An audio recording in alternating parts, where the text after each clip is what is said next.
And welcome to Mid Suffolk Development Control B. My name's Cathy Guthrie and I'm the chair today. May I first of all remind you of some domestic arrangements. Please ensure that microphones are muted when you are not speaking and video turned off, that you do not interrupt the other speaker. Members are reminded not to use the messaging, emojis, chat function during the meeting, unless it is to report a pecuniary, non-pecuniary interest or to notify the chair that you wish to make a proposal. Members are reminded they should not have alternative communication lines open, i.e. other team chats, and that if you are contacted by a third party during an application, you should bring this to the legal advisor's attention. That if you are attending the meeting to speak and persistently interrupt the meeting, you may be asked to leave. Additionally, you will be invited to speak and ask questions by myself. Please await your turn. We will not be using the hands up function except for declarations of interest, site visits, requests, declarations of lobbying and questions for clarity. And as has been my norm, for the first part of debate, I'll do the A to Z and then we'll go to hands up after the first round of that. We will be using electronic voting for this meeting. If you're experiencing poor connection issues in the first instance, please turn off your camera. If this does not work, please turn off all incoming video. These options are under the 3 dots on the main information bar. I would like to remind everyone present that this meeting will be broadcast live to the internet and will be capable of repeated viewing. The whole of the meeting will be recorded except where there are confidential or exempt items. If you make a representation to the meeting, you will be deemed by the council to have consented being recorded.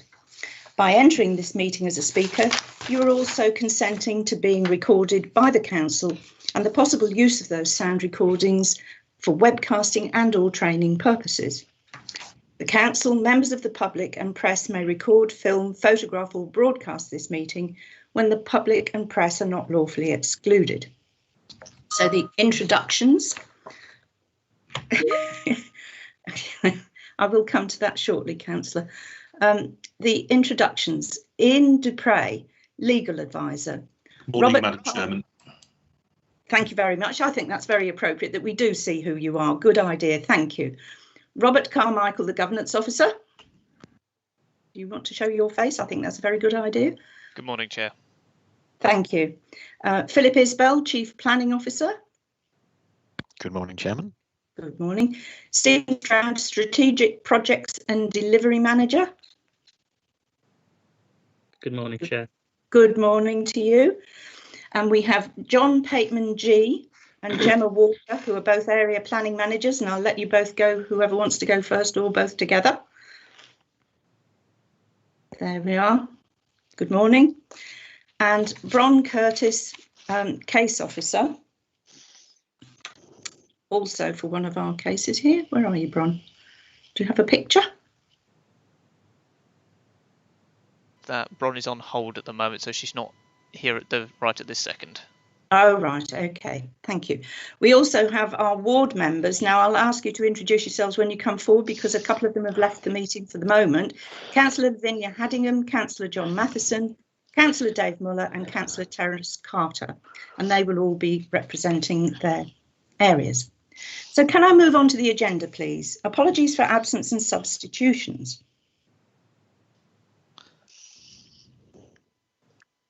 Thank you, Chair. None received. So can you just confirm attendance through the committee, please? Thank you, Chair. If members could please respond with good morning or present. So, Councillor Carston. Present. Councillor Gould. Present. Councillor Guthrie. Present. Councillor Humphreys. Present. Councillor Mellon. Present. Councillor Norris. Present. Councillor Stringer. Present. And Councillor Warboys. Present. Thank you, Chair. We're all here. Thank you. So to receive declarations of pecuniary and non-pecuniary interest by members, please. Any in the hands up function, Councillor Stringer? Were you telling me something earlier or not? Yes, I was. Yes, I have a non-pecuniary interest in item B, as my father-in-law lives opposite the site. Thank you. And just for clarity, is your oh yes, your hands up signal is working. Yeah, that's okay. I was a bit worried in case it wasn't. That's fine. Anybody else? No. So declarations of lobbying. Madam Oh, Chairman, sorry, Councillor Caston. Yes. So this is a non-pecuniary and quite a vague interest, but in the interest of transparency, I had a meeting yesterday with Bellway Homes to discuss the reserve matters on a completely different application. We did acknowledge the fact that they were in this meeting, but no conversation was had whatsoever about this application. But I was in a meeting with Bellway Homes yesterday. Thank you for that, Councillor Caston. And Ian Dupre, can you just confirm? Yes, indeed. I heard all that. That's absolutely fine. That's no impropriety there, but it is wise to declare it for transparency. Thank you very much. And if you can take your hand down now, that's lovely. Thank you very much. So we move on to declarations of. Sorry, I can't see these hands up. I beg your pardon, Councillor Humphreys. Also non-pecuniary interest. I'm a town councillor on the planning committee of the town council, so when it comes to the Stowmarket Gun Cotton Way, I do have a non-pecuniary interest, but I don't think it prevents me from voting. Thank you.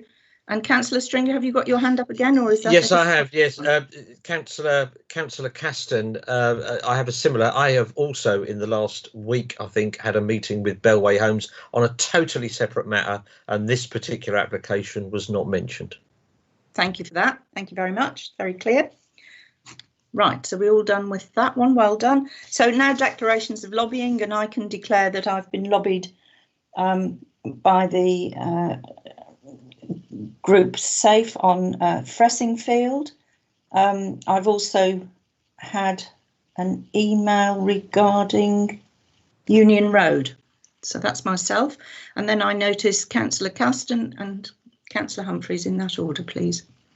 Yeah. On which application, Councillor Caston? Exactly the same as you've just stated, Madam Chairman.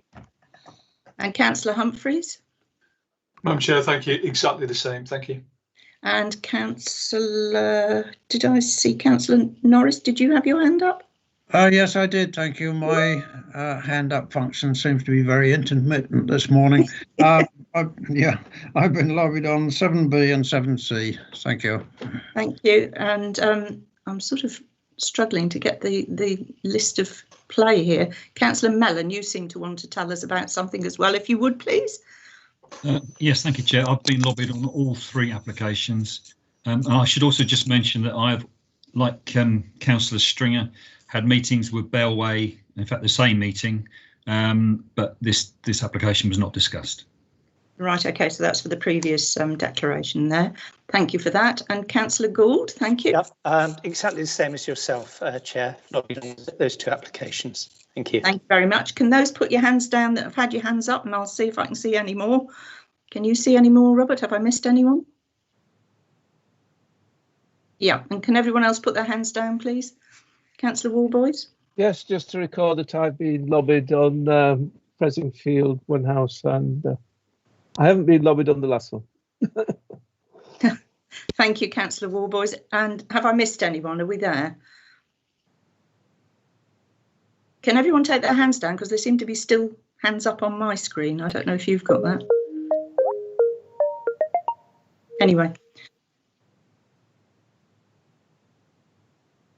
Perhaps you can assist me on that as we move forward, because I don't want to miss people. Right. So declarations of personal site visits. Please help me on that, because I've got hands up from the last one, so I don't know.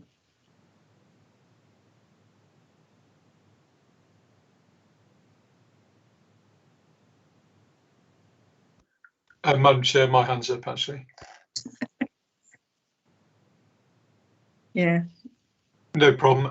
It's the Onehouse. I obviously live very close to it, so I see it every day and I'm fully aware of that development. Thank you very much. Because the hands up function's being a bit difficult, if anyone else has got anything, do they want to just call out and we'll pick you up? No? Right, so that's that one, personal site visits. Confirmation of the minutes of the meeting held on the 3rd of February. Now, do we have any points of accuracy on what is contained in those minutes, please? Is there anyone showing any desire to do anything, Robert?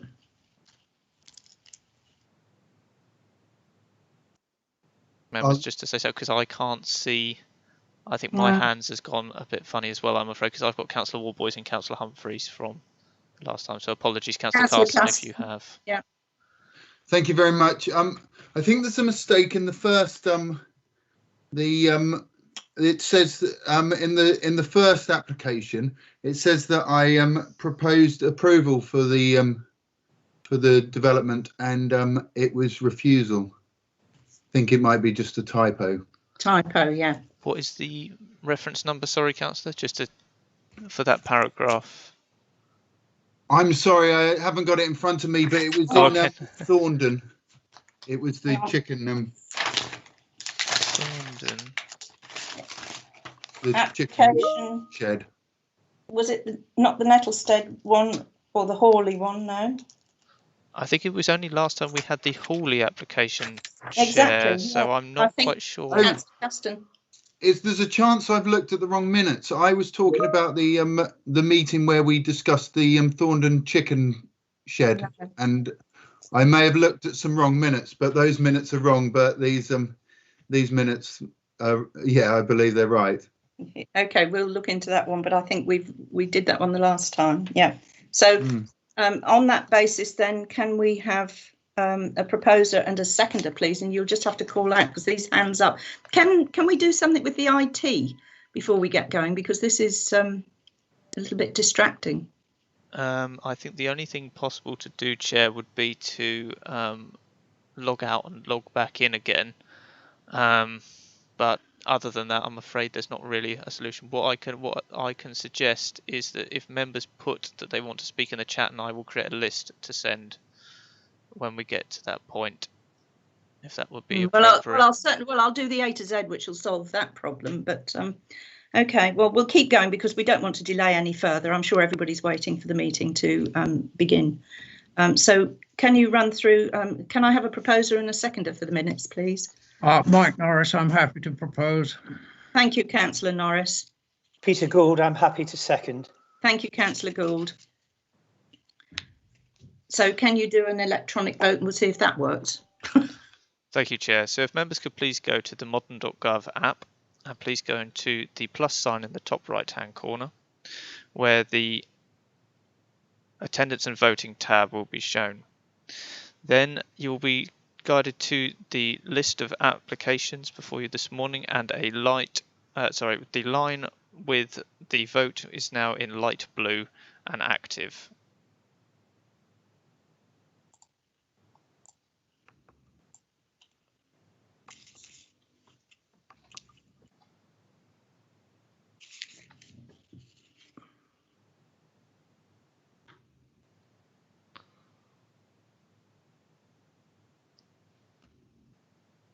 Thank you, Chair. All the votes are now in on that, and that is 8 votes for. Thank you very much indeed. So notification of petitions, but going back to the other one, as soon as I can sign the minutes, I will do so. So any petitions? None received, Chair. Thank you. So we'll do everything in the order in which it sits. And the first one is DC 19-05956, land off Post Mill Lane, Fressingfield. So I'll now invite the case officer, Stephen Stroud, to introduce the application to the committee. Thank you very much. And thank you, Chair. Good morning, members. I'm going to attempt to share this.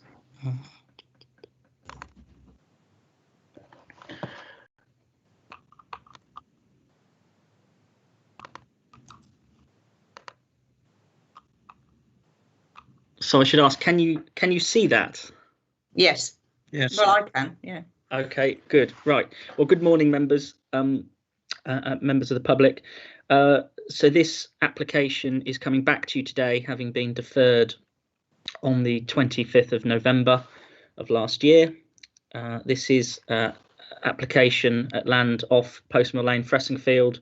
The application development being for the erection of up to 18 dwellings with associated roads, infrastructure and open space, and that's an outline application with all matters reserved. Just as a small matter of housekeeping, obviously members, you will have received tabled papers yesterday, so obviously it's important that you've had regard to those coming into the meeting this morning. By way of introduction, and as I mentioned, this is a deferred item. You'll note from the paper there is the officer report. There is an introductory section which just outlines the status of this application in that regard. That obviously this item on the 25th of November was deferred to take legal advice, and in particular in respect of the approach to decision taking. Council opinion is provided with the committee papers, as I'm sure you are aware of and read. Also, just to be mindful, members, that in the intervening period, we have received notification of an appeal having been lodged by the applicant or now appellant on the grounds of non-determination. As far as I'm aware, as of this morning, we have not received notification that the appeal is valid or that there is a start date. So in effect, what I'm asking, or officers are asking you to do this morning, is to agree either to follow the recommendation and refuse to grant planning permission this morning, today, or potentially agree those putative reasons which would go forward in respect of the appeal itself. And that will really depend upon the status of the application and its currency, depending upon whether that appeal has begun or not. So into the presentation, and I'm mindful, members, that of course that you have been through this in great detail previously, so this will be a slightly shorter presentation, but I think it will still capture the key issues which are set out in the report. So this is an aerial view of the area in question. You can see the application site there outlined in orange. I don't know if you can, oh, you can see my mouse, good. Outlined in orange here to the western side of the village of Fressingfield, which you can obviously see the form of the settlement thereabouts. And this is a slightly enlarged view of the application site itself. You can see that it is connected to and follows from an existing development here off Postmill Lane. This is New Street running along here. And apologies, Chair, can I just check, can you see my mouse as I'm moving? Yes. Okay, jolly good. So you can see New Street here, Postmill Lane leading into the site, which relates to a generally enclosed area of field parcel just following on from that existing development. Steve, can I just ask you just to slowly move it, because once it's whizzed off, it's difficult to find. So I'm sorry. Okay, on my computer, it seems to be tracking quite slowly, but apologies for that. I'll go very slow. Okay, so the site itself, it amounts to about half a hectare, and it is this generally rectangular plot with the sort of the dog leg coming round the corner here. Postmill Lane itself is effectively at the moment a cul-de-sac serving just over 20 dwellings, and at present the site is obviously greenfield. This is the site location plan, so you can see obviously the relationship between the site and nearby development. You've obviously got this looser grain running along New Street here, and the way that plots are generally sat in more generous plots. And then you've got this tighter development of the existing along Postmill Lane here, the application site in red, wrapping around the existing foul pump station. And this area outlined in blue here, this relates to the previous application. It was refused and dismissed on appeal. And now that land no longer forms part of the proposal, and is now being promoted instead as a wildlife area. So effectively no development would take place in this location. This is a constraints map, just showing again obviously the site in context. You can see there are some listed buildings in the vicinity.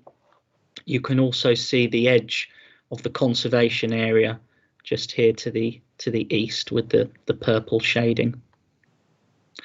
There is also special landscape area across to the northwest.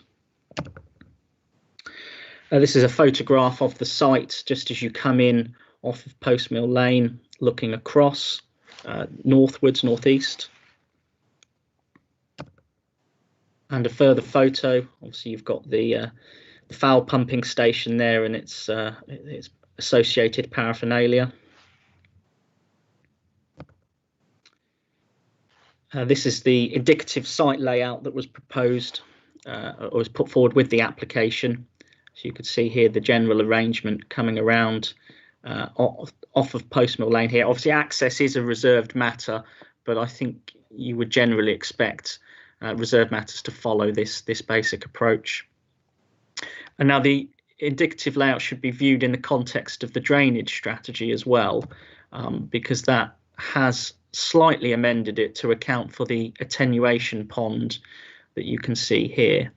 I'll be honest, I'm not entirely enamoured with this layout. Obviously, you've got the centrepiece of the development effectively being this pump station, and what was the amenity space now predominantly being taken up by this attenuation pond. However, I say that mindful of two things. Firstly, that this is not a point that we've taken previously, and secondly, this is of course an outline application, and I would imagine that at reserved matters there can be some changes, minor changes to the layout that would actually overcome my concerns in respect of that particular point. For example, doing something with this plot here, perhaps giving over a bit more public open space, and maybe relocating some dwellings or a dwelling to this location. This is the wildlife area master plan that's been provided to indicate how that blue lined area that I showed you a few moments ago on the plan could be brought forward. The weightiness of this as a benefit is something that's treated in the officer report. On to the sort of the meat and drink of this presentation now. The format is effectively going to follow the structure of the report, just so you're aware. So it's going to have a fairly simple format. I'm going to run through effectively the policy context first of all, and then I'm going to take you step by step through the key issues that are set out in the report. Now, on each slide, what you'll see is that you'll have some numbers in parentheses. These relate to specific paragraphs in the report just for reference, and hopefully you can perhaps follow both as we go. So in respect of the policy context, this is something that's set out at the first section of the officer report. And obviously it's really important to understand first and foremost what our or your legal duties are in respect to the decision to be taken. First and foremost, of course, we've got the duties under the Principal Act and the Planning and Compulsory Purchase Act, which effectively read together require you to follow the development plan unless material indications indicate otherwise. And of course, as a matter of law, you must take into account material considerations. Mindful also of various comments that have been made in respect of heritage, you also have the duties of the Listed Buildings Act, notably Section 66, which relates to listed buildings and their setting, and also then Section 72, which relates to conservation areas.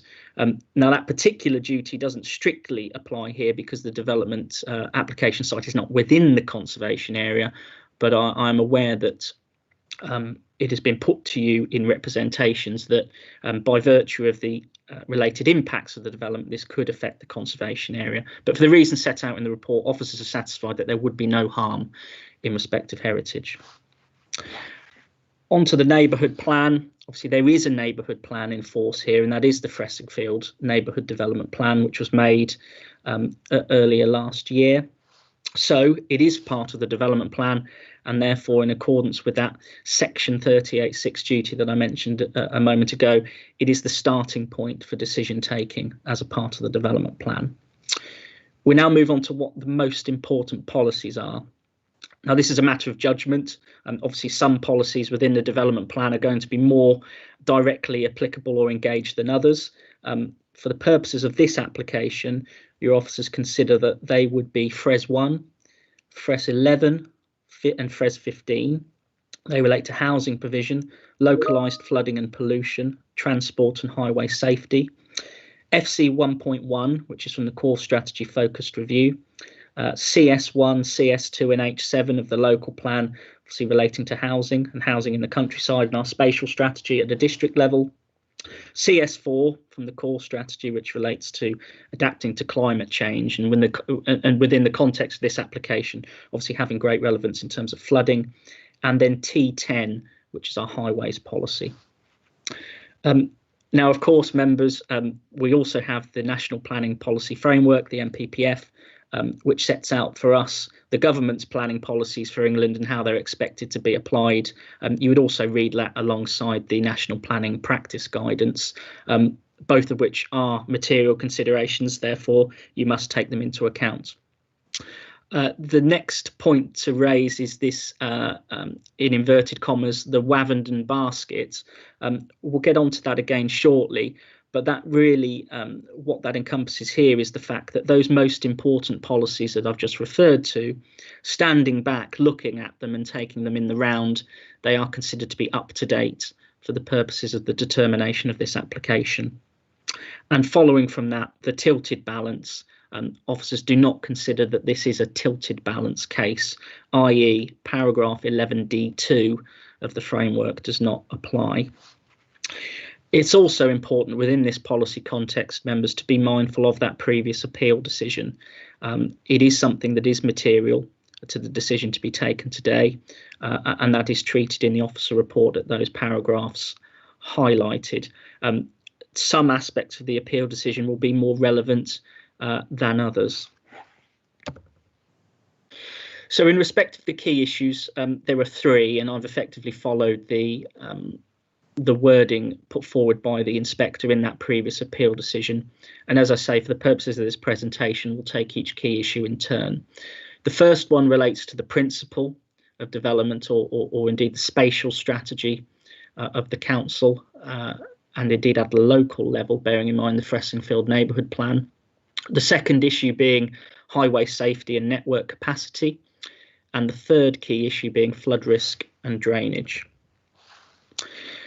So in respect of key issue one, obviously starting with the district policies, those strategic policies that are under the wider development plan, we're told under policy CS1 that Fressingfield is a primary village, which is an unfortunate wording because I think it gives it an elevated status when in actual fact it is a third tier settlement, which means that it is only appropriate for limited growth in accordance with local need, and that development, we are told, should be limited to sites within settlement boundaries or allocated sites adjacent to such boundaries.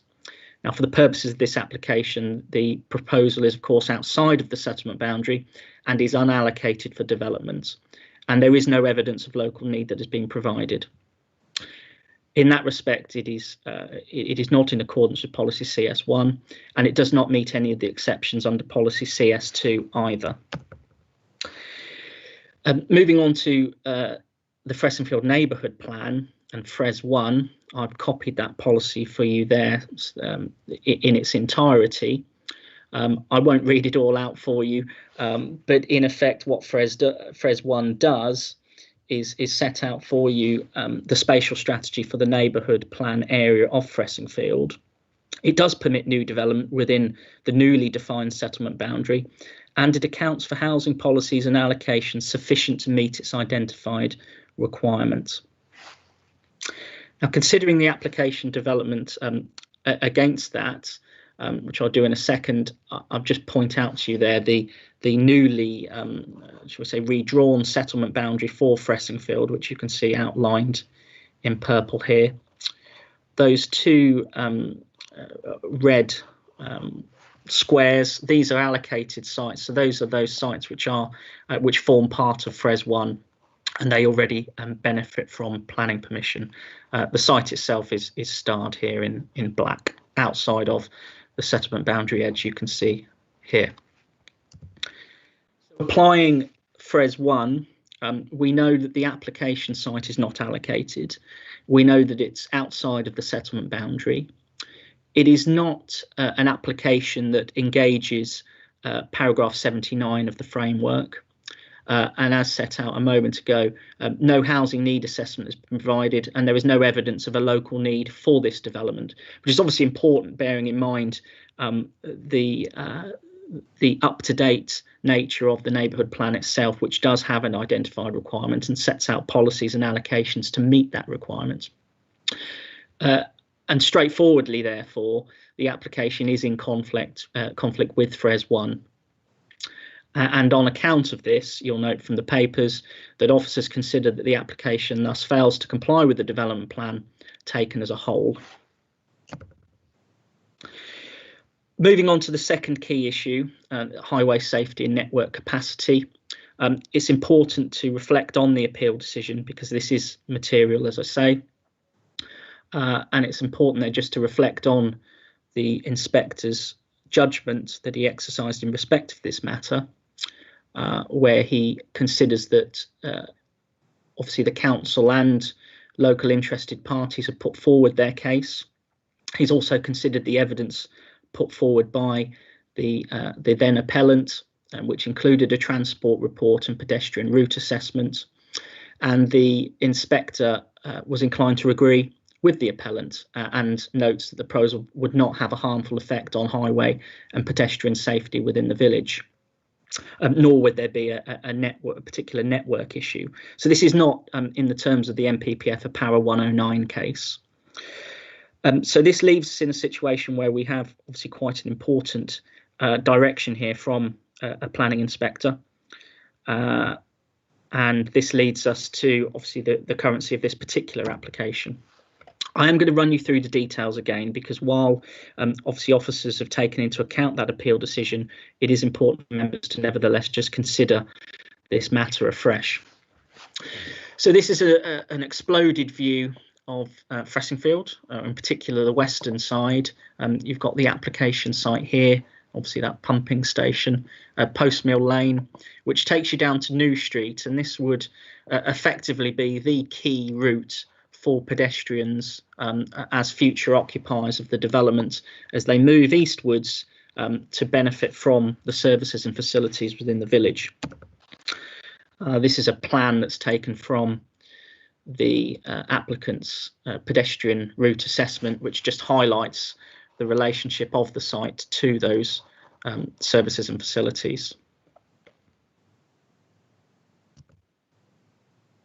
I'm just going to run you through a number of slides now, which just show the route of travel for pedestrians to reach each one of those services. So you see here in respect to the medical centre, you would follow the footpath along Postmill Lane, come down onto New Street, and then come out and around to reach the practice.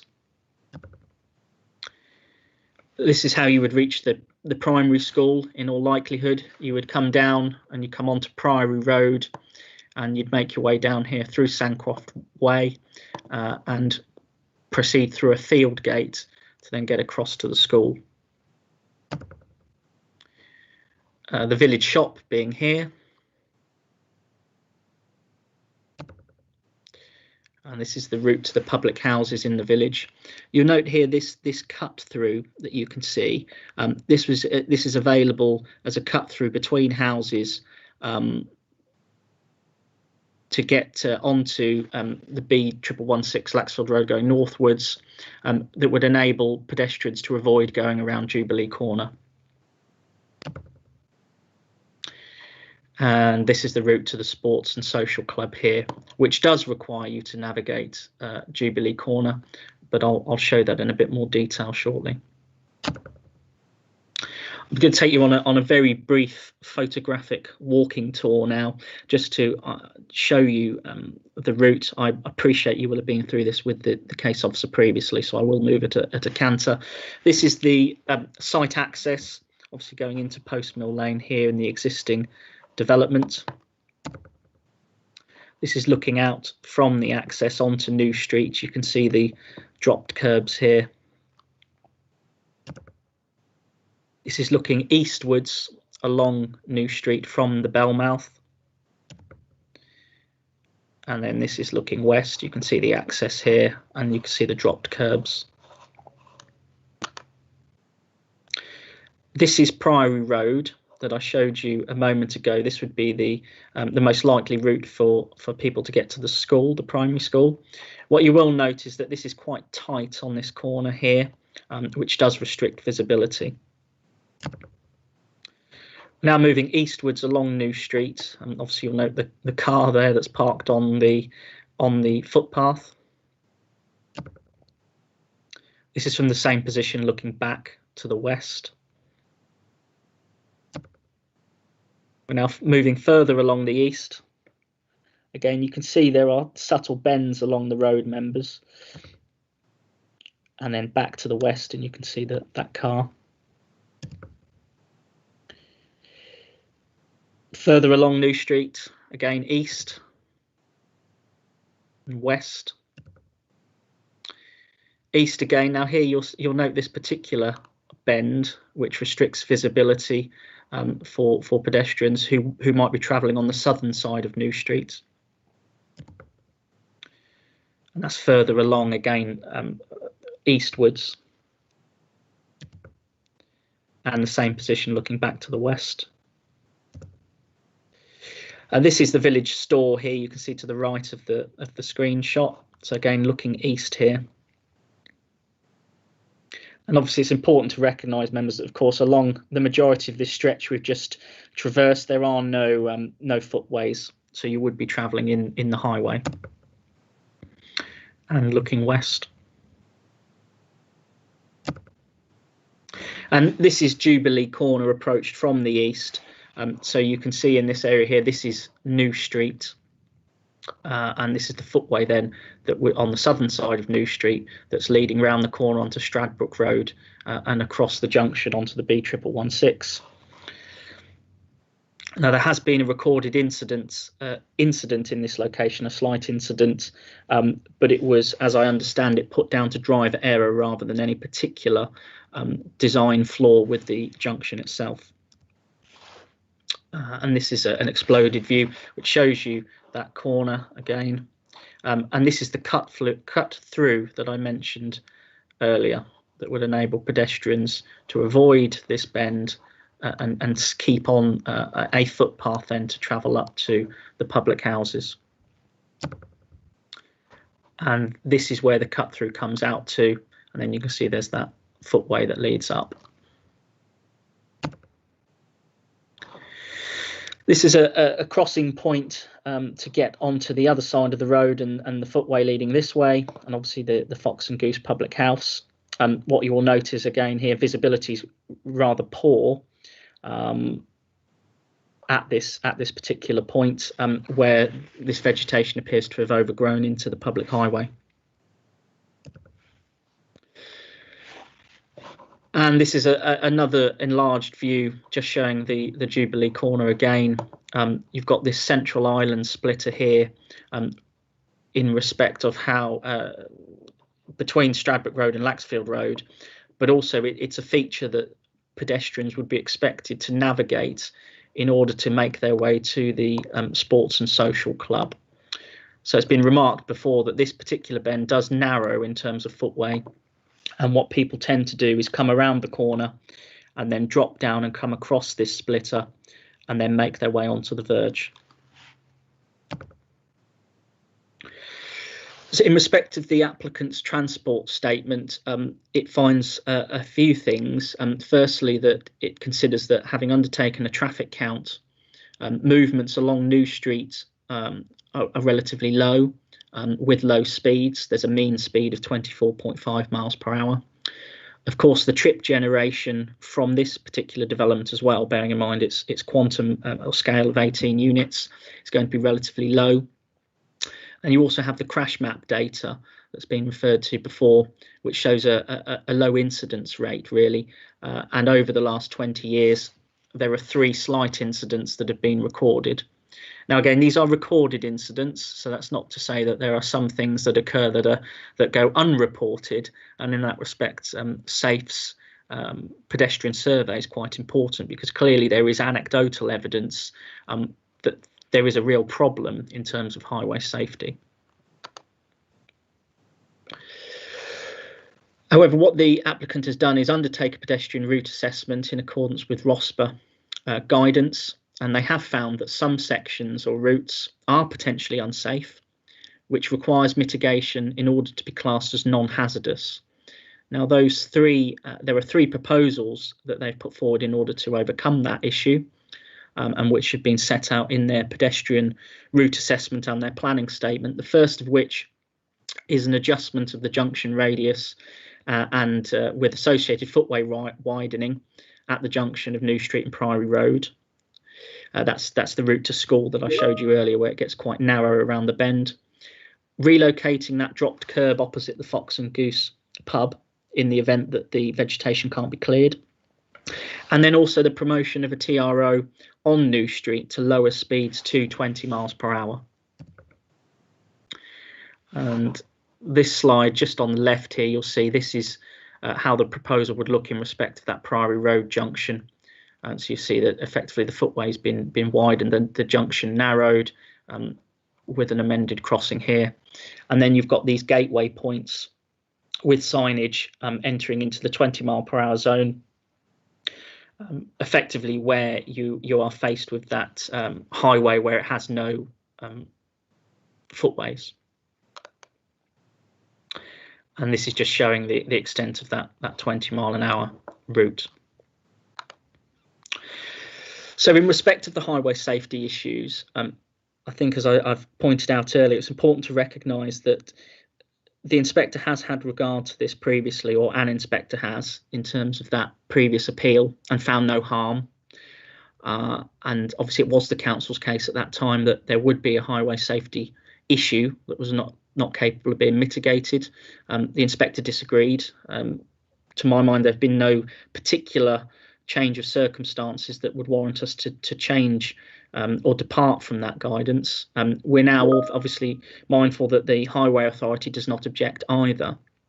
So on that basis, officers do conclude that there is an acceptable impact with regard to safety, and there would be no severe impact on the local network. But that is, of course, members, subject to securing the improvements that have been identified by the applicant.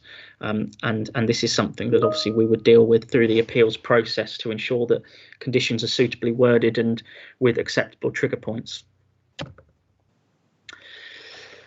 In terms of the final key issue, this is flood risk and drainage, and this is something that relates to an issue that is well known and has been well rehearsed. It is again an issue that has been dealt with by an inspector as part of the previous appeal, where on account of the fact that the Anglian Water, as the responsible body for the foul network, raises no objections, the inspector found it very difficult to find harm in that respect, bearing in mind that it is considered that there is capacity within the system itself to take the foul flows associated with the proposed development.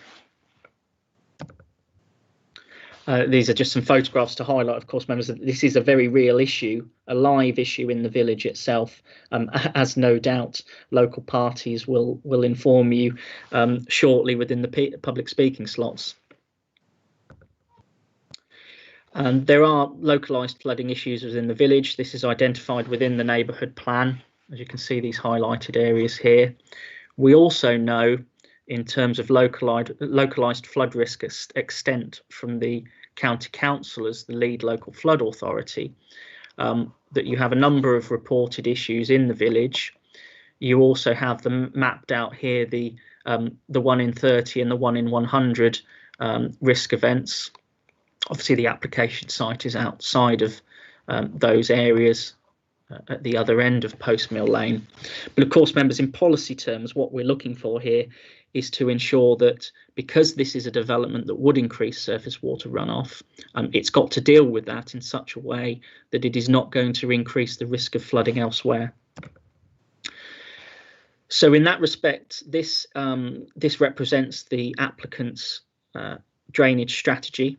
I will explain it. Hopefully you can see where my mouse is. You've got these orange, this orange point here and the orange lines. This relates to the existing foul network, and you can see that the existing dwellings are feeding into that, and it comes into the pump station here. In respect of the new development, we've got these purple dots and lines illustrating the localised network for this development, where the foul would come in and down and connect and go into that pump station. In terms of surface water, this is dealt with in a separate manner, and this is what these blue, dark blue dotted lines are here. Where Stephen, can you just slow down with your mouse? Oh, sorry. We're having difficulty keeping up with you as you're showing us, please. Okay, so the blue dotted lines here, you can see where the surface water is connected and moved, and it comes down into the attenuation pond, where it will be held, and then at a controlled rate it will come out and it will flow northwards and join the existing watercourse, which is this light blue. So there are obviously two particular drainage points here. You've got foul and you have surface water, and they are dealt with in separate ways. Foul goes into the pump station, which is the Anglian Water asset, and that is the asset that we're told by Anglian Water has capacity to deal with the foul flows from this development. In order to not exacerbate pressure on that, surface water will not enter the pump station. It's on a separate network localized to the development, where it will flow into the attenuation pond and then be released into the existing watercourse here, the ditch network to the north. And this shows the direction of the outfall. So where I showed you earlier, it will be coming into the ditch here. It then runs in a westerly direction and then comes out and flows away from the village.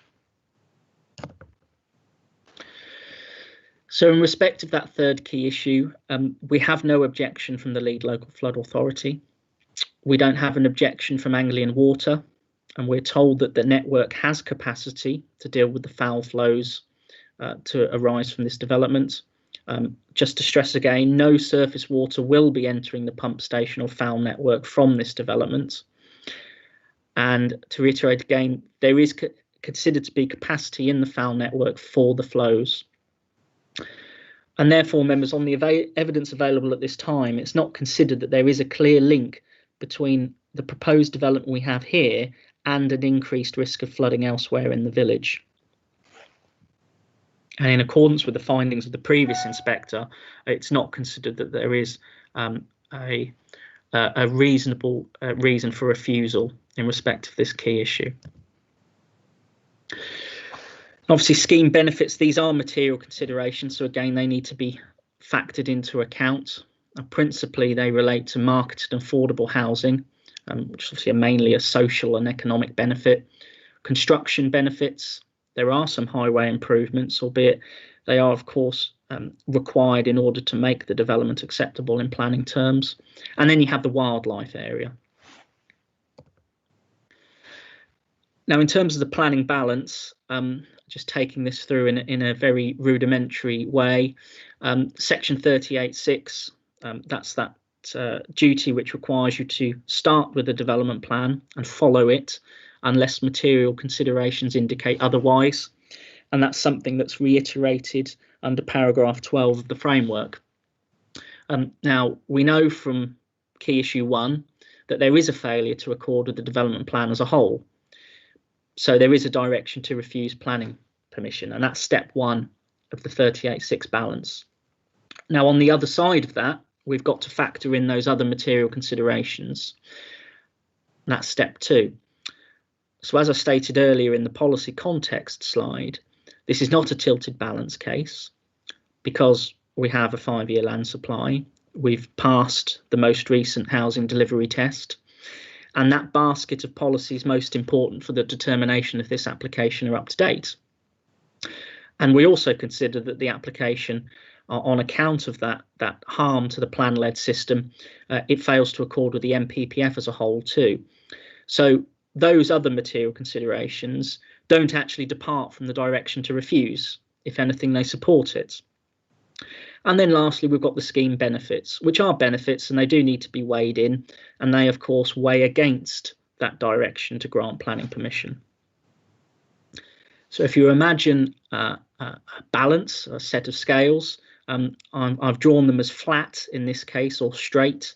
This is your ordinary planning balance because this is not a tilted balance case.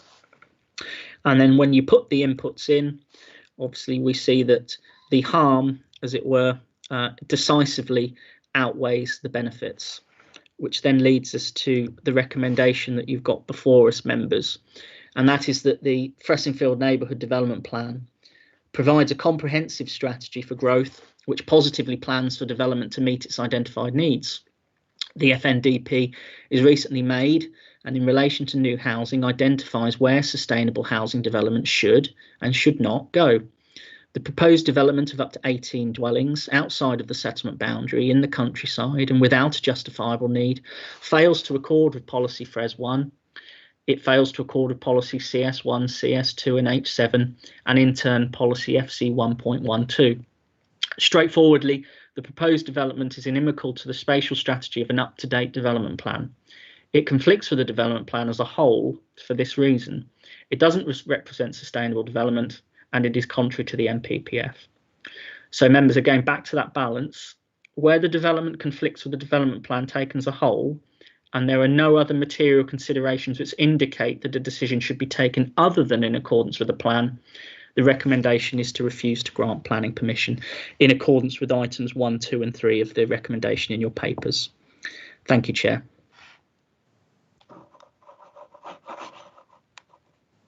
Thank you, Steve. Before I go to our members to ask if they have any, could you turn off your video, Mrs. Ballum, please? Could you turn off the video?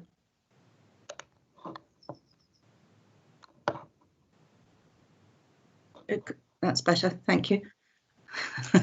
Sorry about that. Before I go to members, can I just say, Stephen, that was a very, very clear, up-to-date presentation, and there was a lot more information in there for members to consider, particularly with the photographs and graphics. So from my point of view, thank you very much for that. Now, I have to apologise. I don't know if these are old hands coming up. So can I ask Robert to introduce each councillor if they have a question for clarity, please?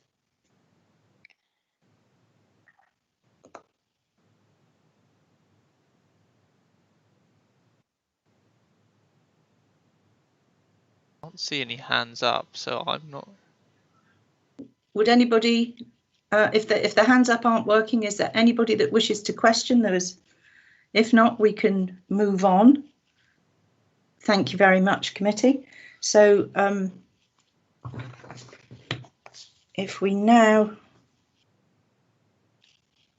Chairman, is it appropriate for me to just add a point here? Yes, indeed. Yes. If you wish to do that, if I may, that would be helpful. Yes, thank you. If I may, Chairman, and I'm conscious, members, that we are in a situation where you have council's advice in your agenda bundle at the back of the consultee papers. We're not a consultee, and I think before debate proceeds, I think it's useful just for myself to reflect on the fact that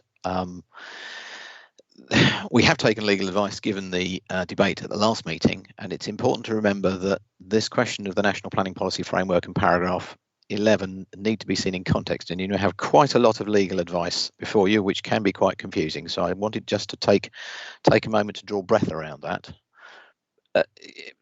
We hear a lot in committee about the NPPF and paragraph 11D, and that says quite literally, for decision taking, advice to us is that where there are no relevant development plan policies, or the policies which are most important for determining the application are out of date, we should be granting planning permission. So that's what paragraph 11D of the NPPF tells us. But the situation here is that there are relevant development plan policies, and they are policies which are most important for determining the application. And so my advice to you this morning is that they can be considered to be up to date, as Stephen has said, drawing as they do on an up-to-date neighbourhood plan, which itself has regard to the National Planning Policy Framework. So for all of the debate that has gone on regarding the NPPF and paragraph 11D, it is perhaps wise to reflect that it doesn't strictly apply to the circumstances before us this morning. And in the present circumstances this morning, we do have up-to-date policies, and these can include our own development plan. because the neighbourhood plan has made provision to meet local housing need in this neighbourhood plan area, and therefore in this neighbourhood plan area, it's appropriate for us to control other sporadic proposals under our strategic policies hand in glove with the neighbourhood plan, assuming, of course, that material considerations don't persuade us otherwise. So in the decision before you today, both the neighbourhood plan and the core strategy and local plan policies that Stephen has identified are the development plan. They work together, and officers consider that they are up to date for the purposes of the decision this morning. And with that in mind, the expectation in the statute, section 38 sex, is that the council will make the decision in accordance with the plan unless there are material considerations that indicate otherwise. So we can be confident we will be right if there are no material considerations to indicate otherwise. That following the plan-led approach is appropriate and is what is required of us under the statute. Now, accepting that there is quite a lot of legal advice now available to you, I don't wish to treat this too simplistically, but what Council has probably reminded us is actually about first principles, and we don't actually have to make this more complicated than it really is. Now, Chairman, I'll leave it there and happy to answer questions as we go through debate. Thank you. So if we now move on, thank you for that, Philip. We move on to the public speakers. And Robert, if you would concur, we now have the Parish Council. Is that correct for our first speaker?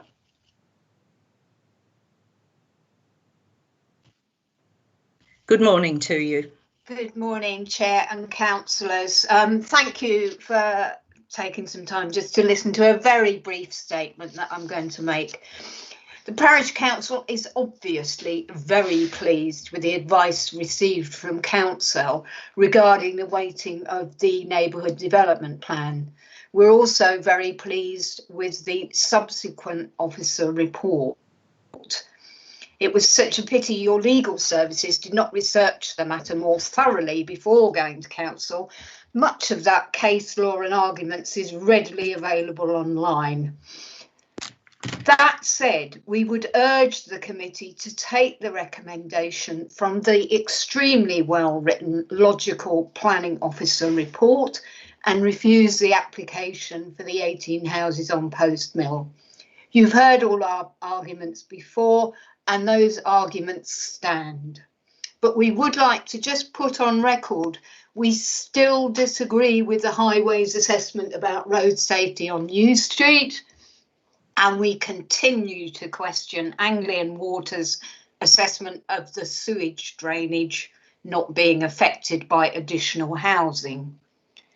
Thank you for your time. Thank you very much. That was very succinct. Thank you very much indeed. Now, do members have any questions for Diane Warren? No? Thank you very much indeed. So if you'd like to turn your video off and watch the rest of the debate, thank you. And now, Robert, would I concur that it is now the applicant who wishes to speak? To speak next. Right, OK, I'm very happy with that. I told you I got people out of order, so I do apologise, Mr. Castro. Your turn now. Thank you. Good morning. I'm John Castro and I'm representing SAFE. We oppose the development strongly, and we strongly support the LPA, which after legal advice agrees with the made, recent, well-supported, highly praised NDP is of overriding importance. This application fails the NDP. It's not in a designated development area and it's outside the settlement boundary. If approved, it overshoots the accepted house numbers significantly, and the plan itself still has 15 years to run. I will focus today on sustainability covered in Fres 3 of the NDP. The primary school is nearing capacity, the surgery is stressed, and its car park is often full, necessitating dangerous on-street parking. It's difficult to recruit medical staff in Suffolk. There's no secondary education and very few jobs. Employment requires travel. There's no public transport in our village. Our carbon footprint is therefore high. These difficulties will increase by building 54 approved houses in the village and 80 approved in Weybread. Building in Post Mill would worsen the situation. Highways, as you've heard, was dismissed by the inspector because of the low incidence of accidents, but many, as you've heard, go unreported. Much has changed since his report. The developments mentioned above will come on stream, increasing traffic. We've no cycle routes, poor facilities for wheelchairs and disabled. In fact, non-motorised movement in Fressingfield is frankly dangerous. Development in Post Mill means more traffic. In January 2020, SAFE commissioned a road safety study with 104 respondents, and 84% of them felt unsafe when walking in Fressingfield due to poor visibility and speed. The sewage system is worse, with 18 incidents in the last 2.5 years with sewage in the roads, pathways and people's gardens. Each episode lasts between 4 and 27 hours, and there have been 13 episodes since the inspector's report. Anglian water assessment is theoretical. It's based on dry flow. Reality is different. Surface water occupies part of the system, so the capacity for foul water decreases. Surface water from Post Mill is not the issue, but increased foul is. It will put more strain on the sewer, which cannot cope and has finite capacity. The frequency of sewage egress will increase. Even the CEO of Anglian Water says that at times his system is overwhelmed. Please refuse this application on the grounds that it does not comply with the NDP. There are infrastructure deficits resulting in significant harm. Mr. Castro, you are up on your 3 minutes. Could you conclude, please? It specifically contravenes policy F3. Well done. Thank you very much indeed. Now then, we'll go to members and ask if there are any questions for you. Members, any questions? Can you see any, Robert? No? Thank you, Mr. Castro. And I would like to add, we have read all the additional late papers, which are extremely thorough and consistent, I have to say. So thank you for that. And I'm sure all our members have read all the late papers that have come in, as well as the current papers. So thank you. So now if we can move on, Robert, who would you suggest we talk to next? Yes, indeed. And Mr. Davidson, if you would like to have 3 minutes, please. Right. Good morning, everyone. My name is Charlie Davidson. I was born and raised at the end of Post Mill Lane, where my parents still live. My grandmother also lives at the end of Post Mill Lane. I'm only telling you that so that you're aware we're not a faceless developer. We are members of the community.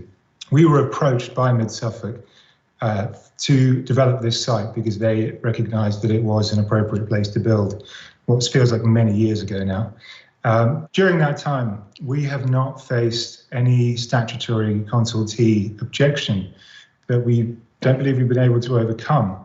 But which sounds like a good thing, but we found ourselves in an awkward position where we have objectors naturally objecting, and we're facing issues that we would love to install sewage treatment on the site. We would love to have provided greater attenuation, but the consultees say there is no need, and therefore our hands are tied on the issue. Elsewhere in the village, there's been 18 houses allocated at School Lane, 28 at Red House Farm. The parish council recently have approved or recommended approval to adjust the 18 houses on School Lane to 12. This means there's 40 houses effectively, and this will be coming before you soon. We're proposing 18 houses on Post Mill Lane, which brings us to 58. That's below the 60 of the NDP. Also, the boundaries for the development area were drawn after the 2 allocated sites were already approved for outline permission. So naturally, an NDP would put our site outside of the allocation zone. But what this means is, this being the smallest and most deliverable site in the village, that if this is refused, every other house built in the next 15 years in Fressingfield will be won through windfall. And as I'm sure you're aware, with windfall comes no affordable housing. Lavinia Hadding, or Councillor Haddingham, said that Fressingfield is in dire need of affordable housing. If this is refused, there will be no windfall for 15 years in Fressingfield, in what is already a very expensive village to live. As you realise, obviously, we are looking to go to appeal, and you are deliberating this. And we hope that you'll recognise that the consultees, the experts, the district council experts do not have objections with this application. And until very recently, the case officers were supporting this. And we hope that you will come to the conclusion that this is an application that should have been approved. And if you have any questions, please do ask. I'm happy to help. But thank you for your time. Thank you very much indeed. Members, are there any questions for Mr. Davison at all? Robert, can you see anybody that have any questions there? No. Right. Thank you very much for your time, Mr. Davison. Madam Chair, I'm seeing a hand up. I can't see who it is. I think it's Councillor Stringer. Sorry to interrupt. I can see. Right, I'm sorry, I just can't see it. Councillor Stringer, your question, please. Thank you. Thank you. It's actually possibly a question of an officer about a statement about if there will be no further opportunity for 15 years for new development outside of the Fressingfield neighbourhood plan boundary. Can I just clarify whether the neighbourhood plan has a review process built into it? Because it's my understanding that all neighbourhood plans should. Yeah, that wouldn't be for Mr. Davison, but quite rightly for the officer, Councillor Stringer. Thank you, Mr. Davison. I think you may switch off, and could an officer just answer Councillor Stringer's question, if you would, please? Oh, who's going? Oh, after you, Stephen, and I'll. No. After you, Stephen. Well, I was really going to. It really depends upon the circumstances of the particular neighbourhood plan in question. But strictly speaking, I think the need to have a continual hand on the tiller, shall we say, also comes through paragraph 14 of the framework, which obviously only gives you, in the event that there's a tilted balance case, a 2-year window to take advantage of its direction. So there is a need to keep an eye on your policies and how things are moving on the ground. But at this particular point in time, you have, based on the evidence that have supported the plan, you have Fres 1, which says it is seeking to meet a need of 60 dwellings. That's been accepted. That's also the direction of travel of the emerging joint local plan. So there is nothing on the ground at the moment to indicate that this plan would require any sort of review in the immediate future. And I think that's probably the best way that I can answer at this point in time, because policies can become out of date as a matter of judgment very quickly and without warning. It really depends upon how you treat them in terms of, for example, their consistency with the framework, or as events are changing on a national or localised basis.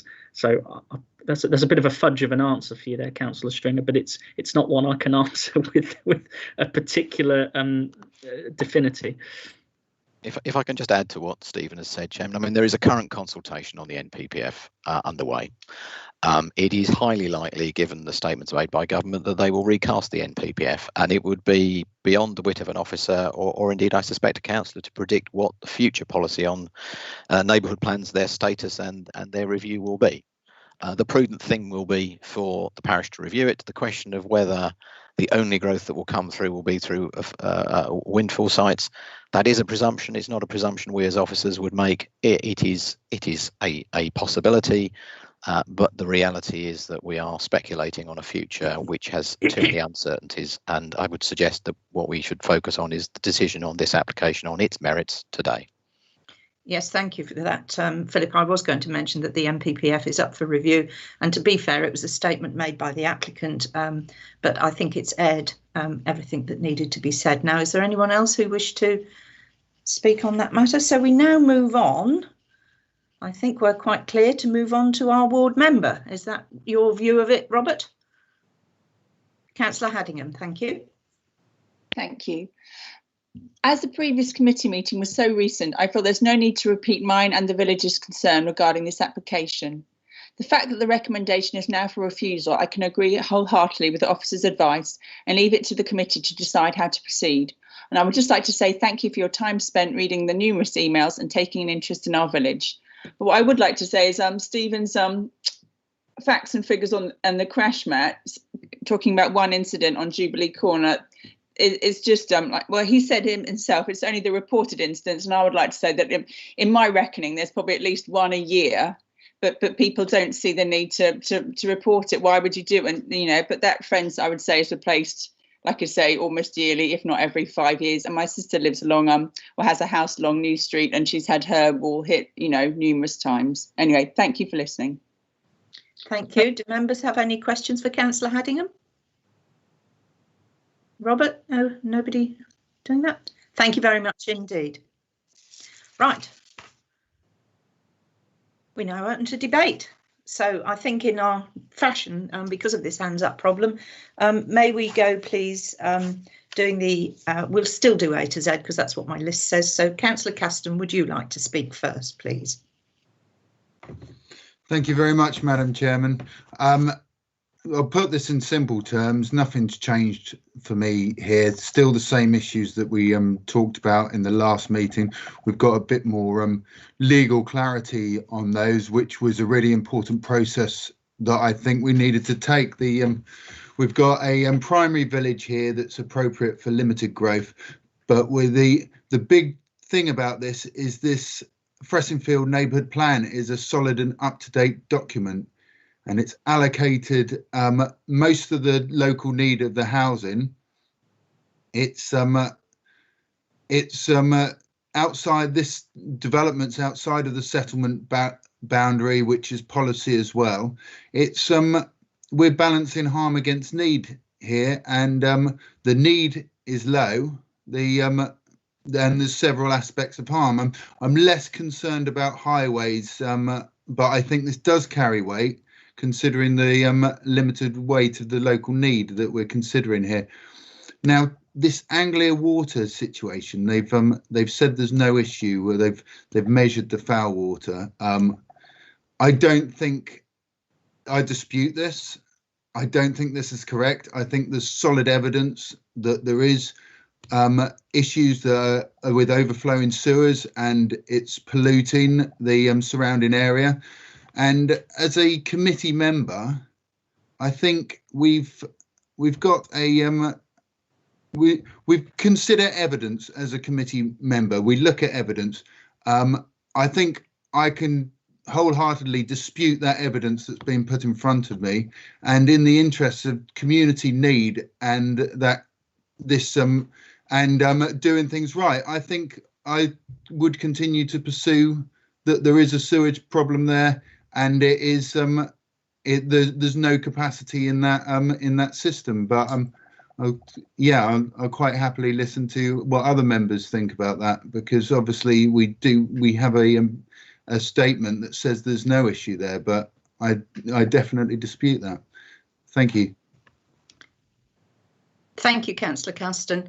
I think what we've got to be mindful of is the evidence that has been presented to us, and legal evidence, and that the planning officer has put his recommendations forward on the basis of what we can fully defend.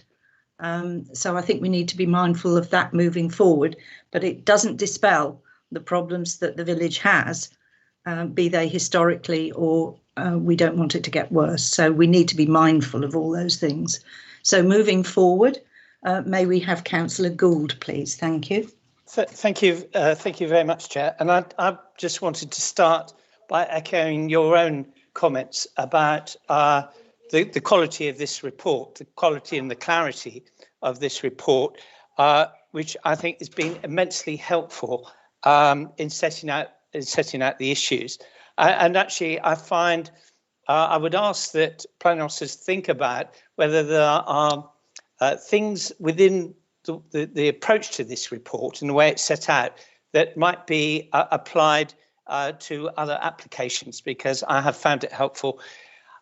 One area in which I find it particularly helpful is in terms of understanding the issue about when policies can be considered up to date or not. The other thing I just wanted to make a brief reference to in Council's opinion, where he quotes Baroness Hale of Richmond. Often we sit in these committees and we're sensitive to the needs of communities, but we're often advised about the restraints and constraints that we face in terms of planning regulations and so on, and actually trying to realise the democratic purpose that we have in that situation is tricky.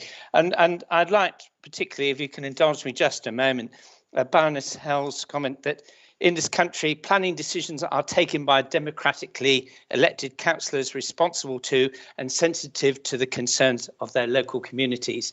Now, often, actually, the planning regulation, be it the MPPF or whatever, makes that a difficult job. I'm grateful here that the legal advice, the clarity of the officer report makes me feel I'm in a position where I can put forward a proposal or take a decision that I want to take, and knowing that it fits within the planning rules. And for me, I'm very comfortable. Like Councillor Custom was just saying about the flooding, and I think Dr. Castro was saying about the difference between theory and reality. That remains an issue for me, because I know in Fressingfield we have a bit of the same issue in as well, where in theory the system is okay, but the reality is you still get foul water in the road and so on. And it's ditto with highways considerations, where it may not meet thresholds to cause concern, but there is a reality that, you know, there is a danger and a risk there, and things go unreported. So I'm not sure what we do about it. This report hasn't quite cracked that one, but in terms of the other issues, I think it's been immensely helpful, and applaud the work of officers in this case. Thank you. Thank you, Councillor Gould. And now Councillor Humphreys, please. Madam Chair, thank you. I'd like to concur with Councillor Gould really on the production by the officer. I thought it was excellent and very, very clear. And I love the use of the scales that actually did quite a lot to sort of reason this out for me. So well done on that. And maybe that model can be taken forward in the future. Let's come back to the report itself. I understand the comments on the drainage. I understand the comments on the highways from Mrs. Warren and also from Councillor Caston.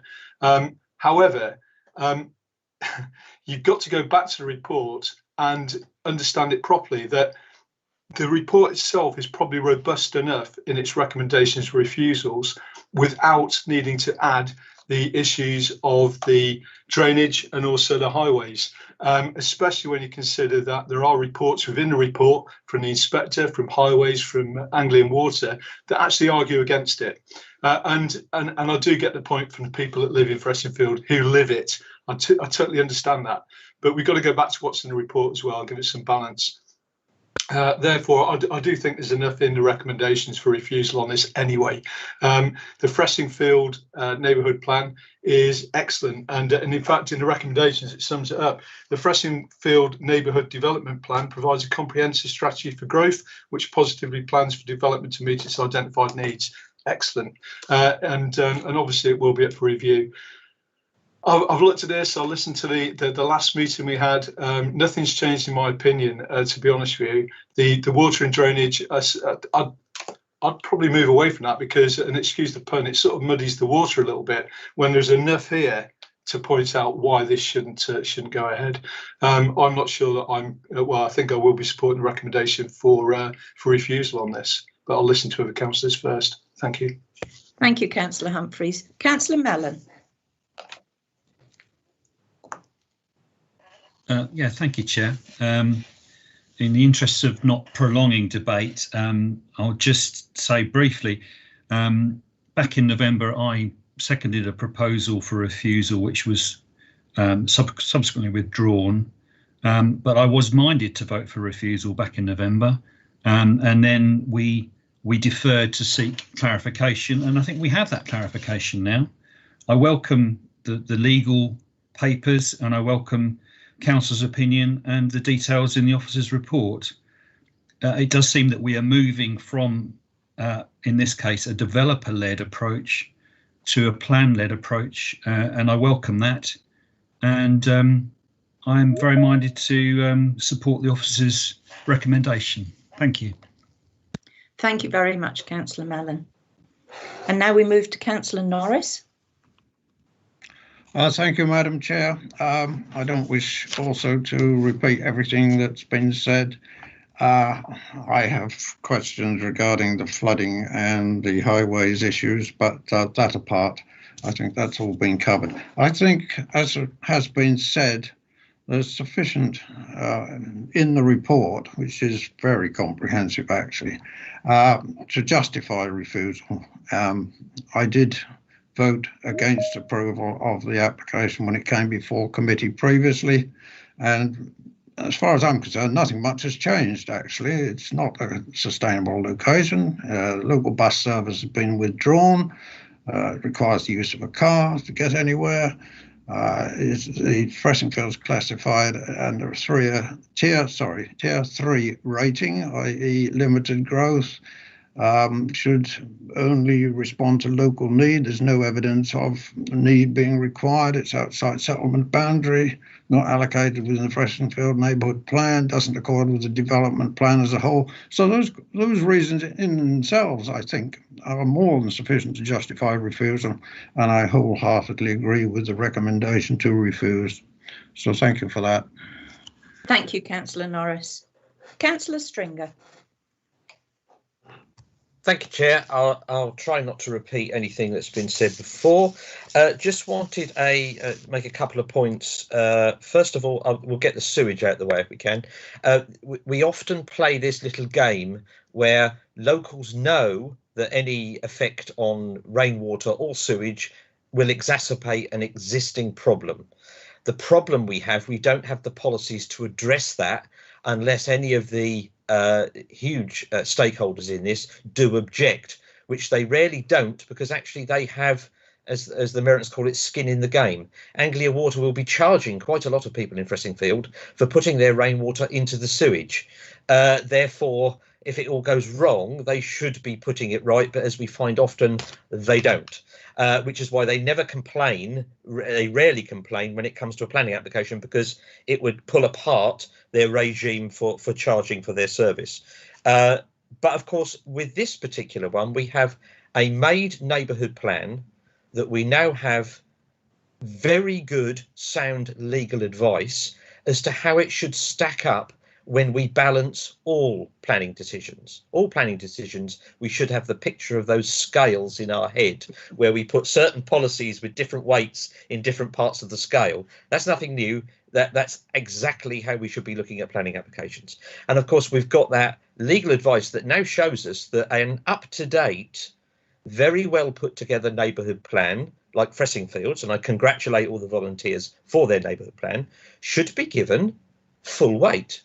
And that Council's opinion goes all the way through that, citing case law after case law, where it's been upheld by the government, various inspectors, where you should be giving it full weight. Also, it is not true that we've got if we don't approve this application today, then that's the end of it for 15 years. It isn't. At 8.6 in the neighbourhood plan, it says it will be reviewed at least every 5 years.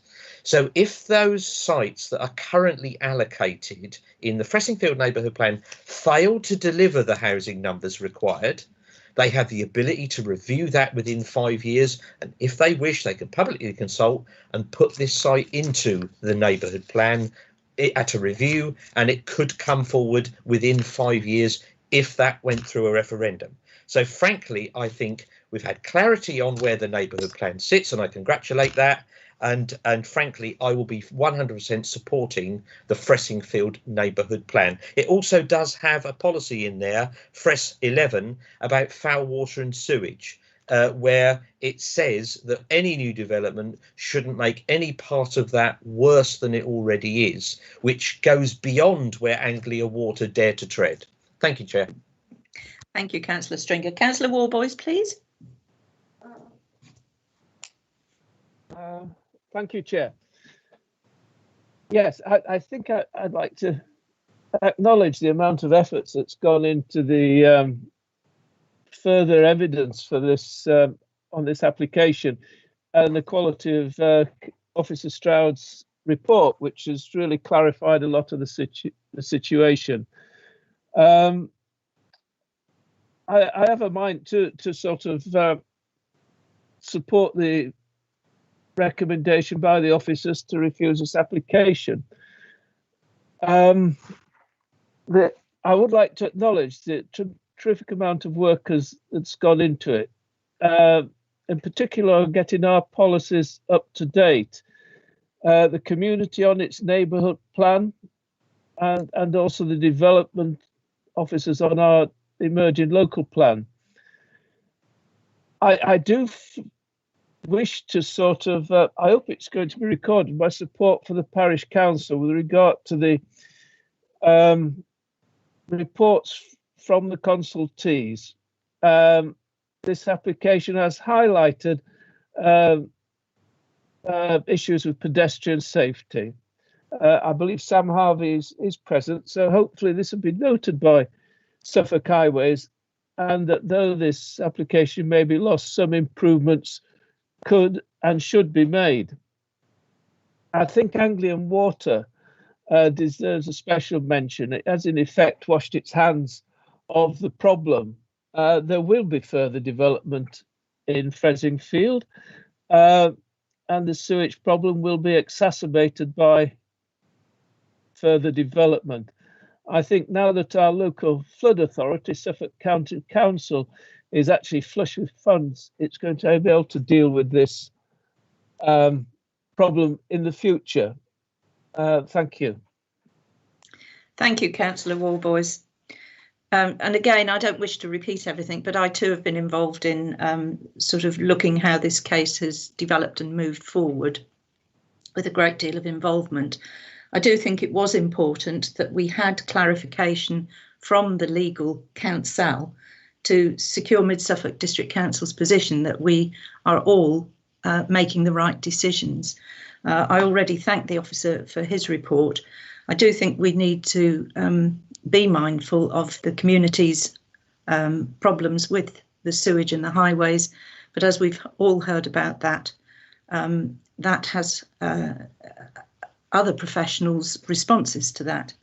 I would like to look at the recommendation on page 37, and as well as the neighbourhood plan, the first statement, I think we need to congratulate everybody there that we've got a little bit more meat on the bones rather than just saying the neighbourhood plan was the defensible issue.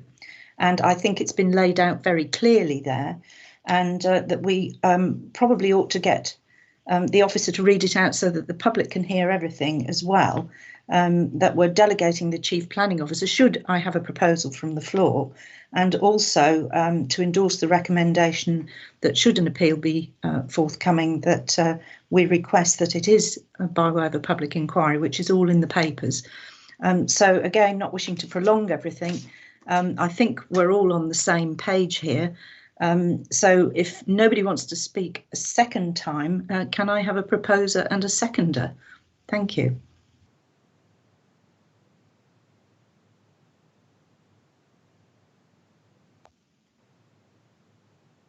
Shout out anybody. Councillor Gould, you're there. My hand is up. Yeah. And Councillor String. I think I might have been third. I was going to propose, but I think in fairness, I might have been third in line there. I think Councillor Stringer. Mellon was first. Oh, was he? I don't care. Thank you, Chair. Not wishing to have deja vu happening, but I'd gladly move refusal of this application based on the list of policies put out there by our officers, backed up with that legal opinion. I think that's a very sound refusal, although I personally would have liked to see more reasons. We understand why those reasons can't be in there, in terms of we don't have a consultee that will back them up with a refusal, however annoying that is. I'd also congratulate the officers for actually having a proposal which had me scrambling to a dictionary to look up the meaning of a word, and that word was inimical, which means obstruct, harm or hostile to, which I think that actually adequately describes, if we were to approve this development against, as it were, the neighbourhood plan, what would happen. So I congratulate our officers for a very comprehensive refusal. I congratulate us for actually getting sound legal advice, and I thank the parish and the volunteers for all the work they've done on their neighbourhood plan. And that's all I've got to say. Thank you, Chair. Thank you. And the seconder, are you going to do that, Councillor Mellon? I don't mind who does it. Yes, happy to second that and agree with what Councillor Stringer has said. Thank you. Thank you very much. While that's being presented up onto our voting system, would either the planning officer or Philip like to just run through it so that the public can hear what we're recommending a refusal on, please? Chairman, I'll let Stephen speak for himself, but I would just point out that assuming there is an appeal position to defend in due course, and assuming that the planning inspectorate proceed with that, we obviously will expect to work with the community in defence of that appeal. I mean, clearly their concerns and their grounds of appeal may not be ours, but there is no reason why we should not work together to present a coherent case, because I'm sure an inspector will wish to be wish to see that and understand both the surface water drainage issues and the highways issues, and clearly there is evidence to be presented there. Thank you, Chairman. I'll perhaps hand over to Stephen to talk through his recommendation. Thank you very much. And Robert will be typing this up as we speak. So, Stephen, if you'd just like to run through it so members of the public can hear as well. Thank you. Yes, of course. I'll read the recommendation in its entirety. Thank you. The first item being that members resolve to refuse planning permission, or in the event that the appeal has begun, agree putative reasons for refusal for the following reasons. The Fressingfield Neighbourhood Development Plan, or FNDP, provides a comprehensive strategy for growth, which positively plans for development to meet its identified needs. The FNDP is recently made, and in relation to new housing identifies where sustainable housing development should and should not go. The proposed development of up to 18 dwellings outside of the settlement boundary in the countryside and without a justifiable need fails to accord with policy FRES 1 of the FNDP. It fails to accord with policy CS1, CS2 and H7, and in turn policy FC 1.1. Straightforwardly, the proposed development is inimical to the spatial strategy of an up-to-date development plan. It conflicts with the development plan as a whole for this reason alone. It does not represent sustainable development and is contrary to the NPPF.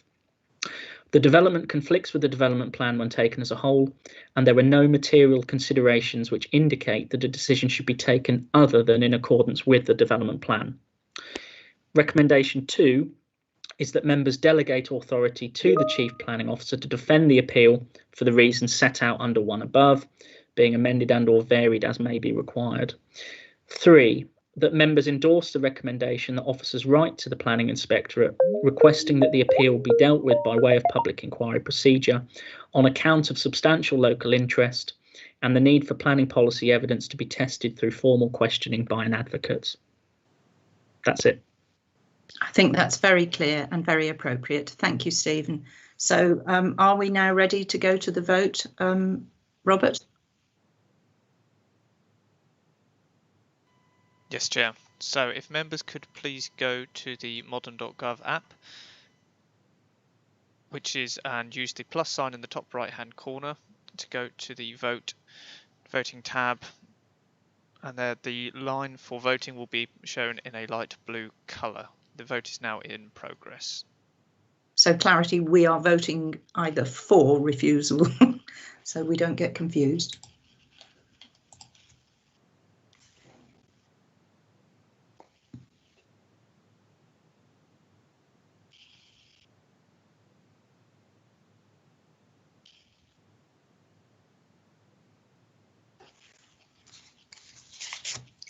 Thank you, Chair. All votes now in. That is unanimously for the proposal.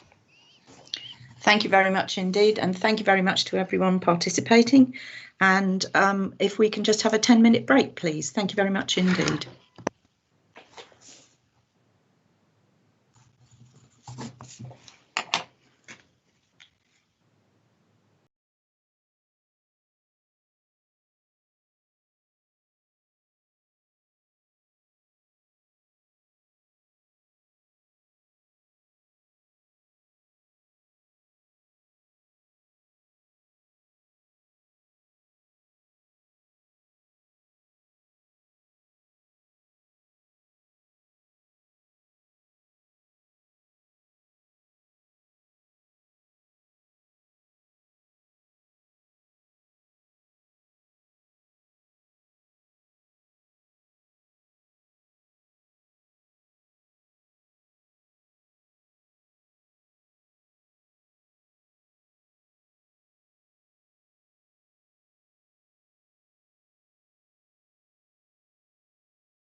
Well, good morning. We're still in the morning.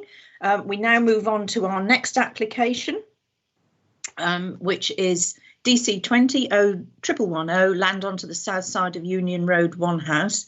And I'll invite the case officer, Bron, to introduce the application to the committee, if you would, please. Thank you, Bron. Thank you, Chair. Good morning, and good morning, councillors. Just sharing my screen for you.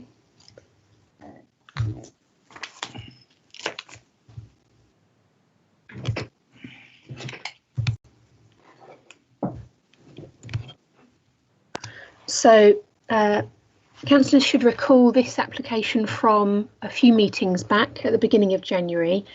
This is land to the south of Union Road in Onehouse, where the committee resolved to defer the determination of the application so that officers could go and find out a bit more information regarding landscape impact and affordable housing provision.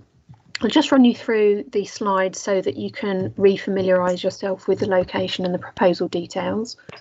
Application site is in the parish of Onehouse, on the western edge of the settlement of Stowmarket. This is just the wider context so that you can see the settlement, or main part of the settlement of Onehouse in the top of this image, and on the right hand side you've got the main start of the main part of Stowmarket. The red line site, which incorporates some of the works outside the immediate parcel of land for access works and drainage works.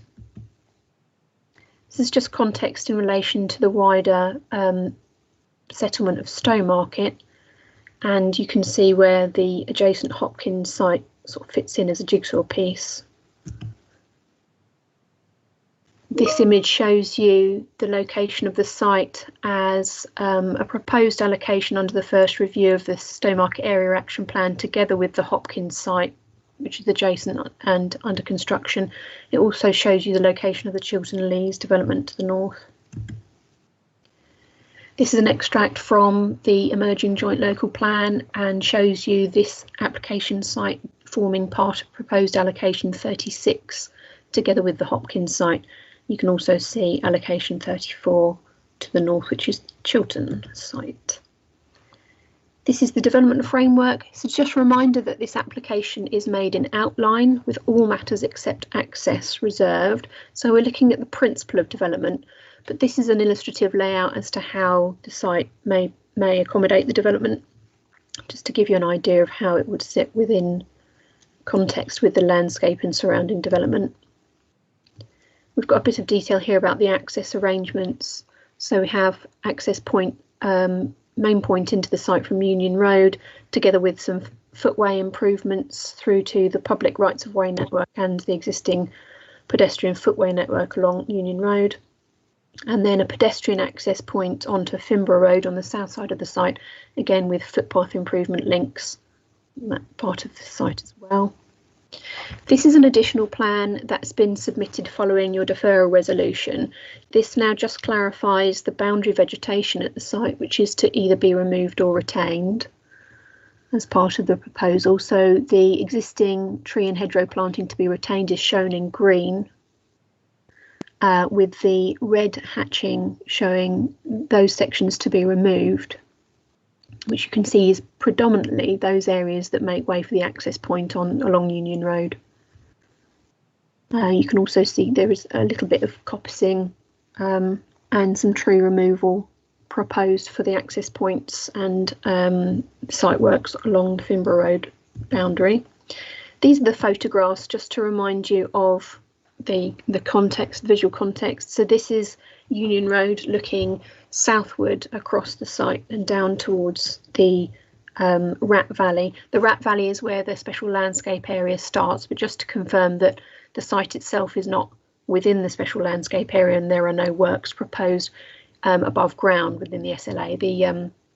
The drainage works is a pipe that leads from the proposed suds for discharge into the river.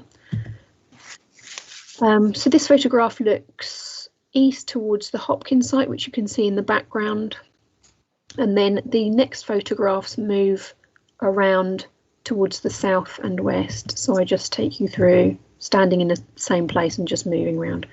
And then this is Union Road looking east towards the town. This is an image from the edge of the site with the Hopkins development looking south west across. And that's turning round again, looking slightly more west and further west again. So you've got Starhouse Lane behind the hedge in the very middle background of this image. This is Union Road at the entrance to the Hopkins site, looking towards the application site and Starhouse Lane junction. This is the junction of Union Road and Starhouse Lane, looking down Starhouse Lane.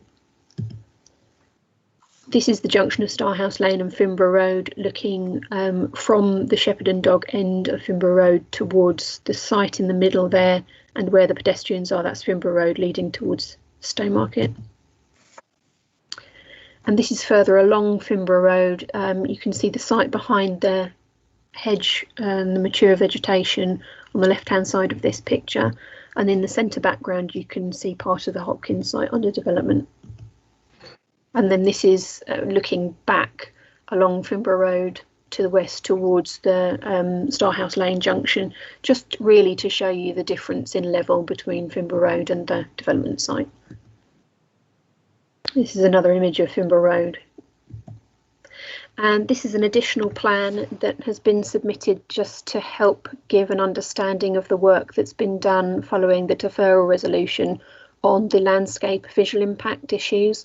So this is a landscape context plan which gives a bit more general information about the illustrative areas for development of the site, which I will try and show you with my cursor if I can get my cursor. Here we go. So the likely main areas of built development are this pale beigey colour here. And then we have landscape interface and buffers, this green area. The Northern Gateway, so that's the main entrance to the site. So with a particular design brief dealing with how the gateway to the development would be planned. The open space area is planned within this blue section along the Finborough Road side of the site. And then we have green infrastructure connections through the site here. And then you have the green infrastructure connections beyond the site shown with the orange arrows, and how the interconnections between the development and adjoining developments and the wider countryside. So just to show hopefully a little bit clearer how this would assimilate with surrounding countryside and other developments in the locality. You can also see on this obviously the Hopkins development, which is on the right hand side of this image.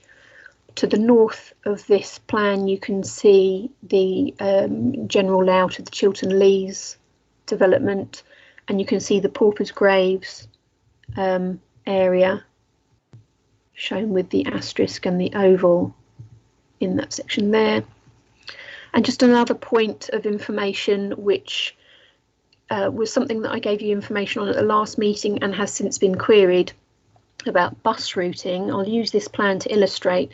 So I had a query from a local resident about the accuracy of the information I gave you about bus routes in the area. I can confirm that the information I gave you was correct, but I actually have some additional information which I can share.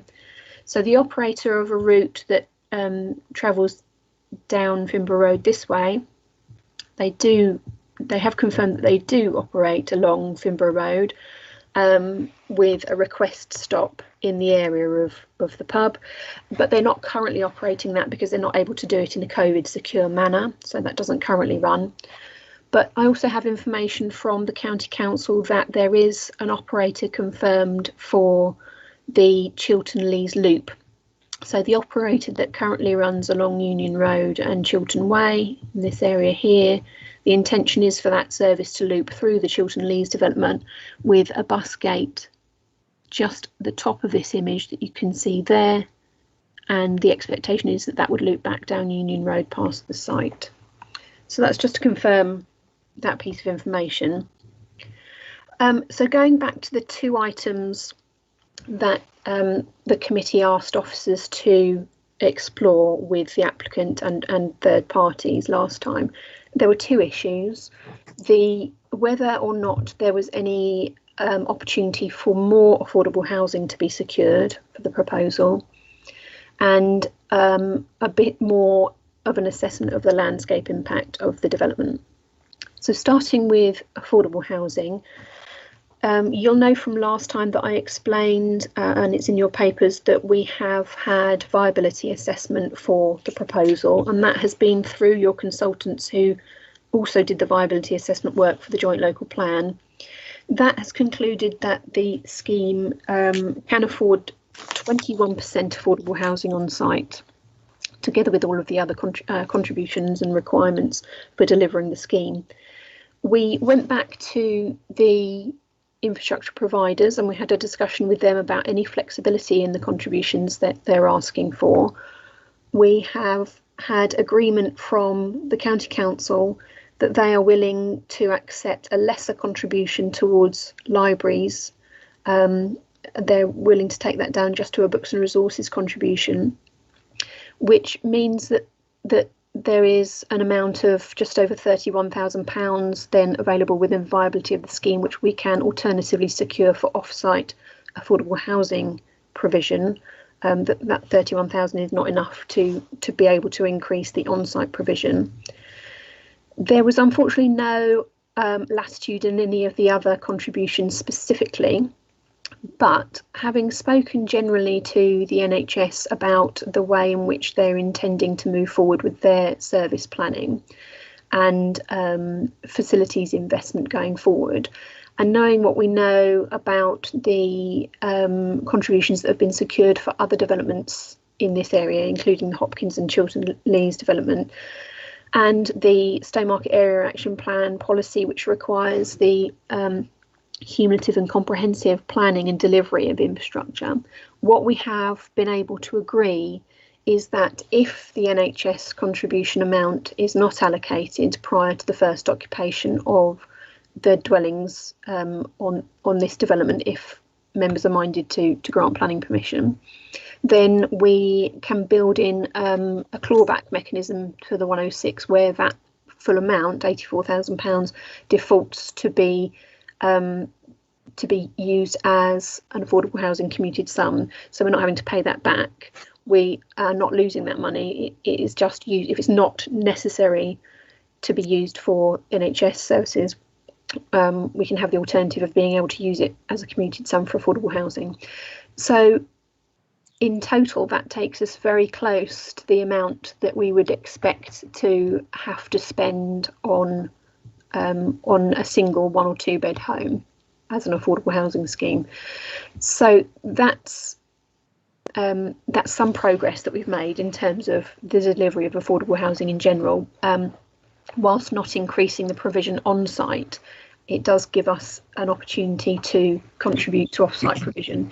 There has also been some discussion about whether an amendment of the tenure mix for the scheme, so that's the number of properties that are made available as shared ownership and affordable rent, would affect the financial makeup of the scheme such that we might be able to afford more affordable housing. That is it was an issue that was ongoing for some time. That's actually not a position supported by your strategic housing manager, so we're not taking that forward as a recommendation. Although we do have part of the recommendation to agree the mix, the recommendation is that we stay with our preference for 75-25, with the preference there for affordable rented, so that we can make sure we're offering as a priority the majority of those affordable dwellings to people on the housing register. So that's where we've got to with affordable housing, which hopefully you will agree is a positive improvement to what we had before. Moving on to the landscape assessment, you can see this plan that's on the presentation in front of you, which has come forward as part of a bit of additional submission relating to the landscape assessment. And some additional work has been done with our landscape consultant. They are generally satisfied that the excuse me, the impacts of the development would be limited to excuse me,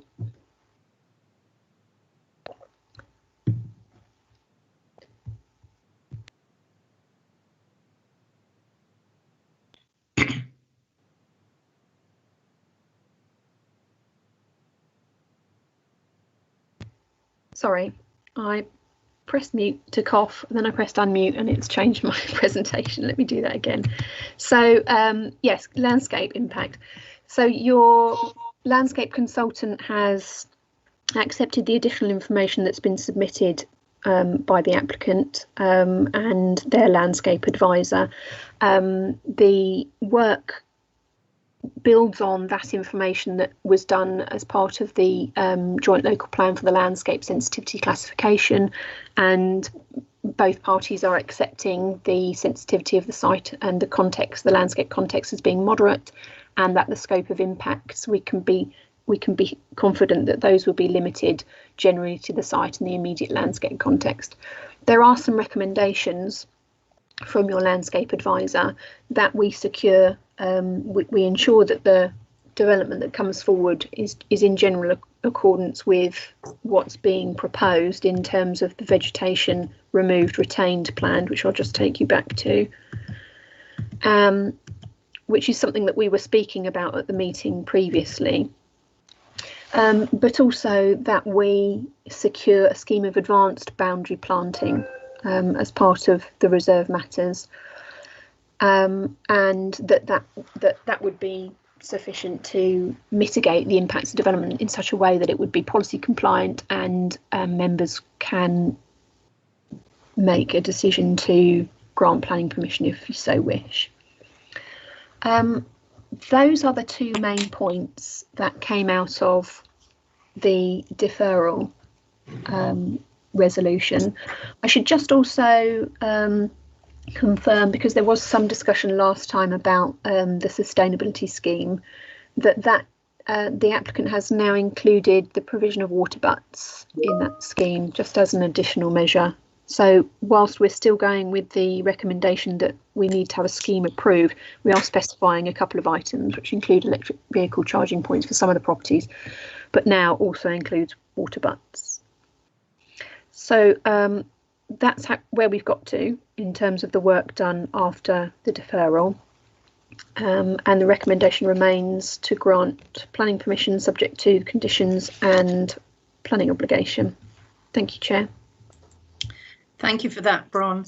Can you, just before I go to members asking questions for clarity, can you go to some of the slides you have of your photographs to just demonstrate where some of the hedging might come out? I mean, unfortunately, the slides weren't, I couldn't see a number on them, but there was one where you said east of Hopkins site, there were hedgerows in the back, and then further west, Starhouse Lane, there were hedges. Can you just sort of show us where some of the hedging might come out? And obviously, you've just said there will be sensitive replacements at certain points. I wonder if you can just offer us something there. Yeah, of course. So the main difference that will be felt will be this northern gateway section, which is on Union Road. So that's the image that you're seeing here. I'll try and show you a border. I have got a picture along Union Road, so let me show you that in a moment. Actually, that's that photo. This hedgerow here that you can see on the right-hand side. So a large portion of that will come out to make way for the access point to the site, but also the design element of that part of the site. So it's not to say that that would be hard landscaped, but it's to say that planting would need to come out to make way for more structured landscaping of the development in that part of the site. Apart from that, and some smaller elements of coppicing and things like that, there is also the access point on Fimbra Road, which is actually it's a pedestrian cycle access point rather than a vehicular access point, so it requires far less removal of hedging. Let me just take that one. That one's probably the best. So in the background of that image, let me just go back to the one with the pedestrians in, because that actually might be a better one to show you. Yeah, actually, probably in the area roughly where those pedestrians are, maybe a little bit further back. There will need to be some removal there so that we can get the engineering works in to create the accessible access rather than a stepped access, so that that's possible for pedestrians and cyclists. It just demonstrated a little of where you were talking about. It's all very well looking on a map, but when you've got some nice photographs like that, it's helpful to know what's possibly going. Yeah, okay. So thank you for that. Sorry, members, to indulge my first shout at it. So does anyone wish to have some further questions for Bron, please? And I think you might have to sort of call out. Any questions for the officer? Councillor hang on, Councillor Matheson. Let's just get the committee members asking. Oh, absolutely. Yeah, who are the other two members? I don't know who they are. Robert, can you help me?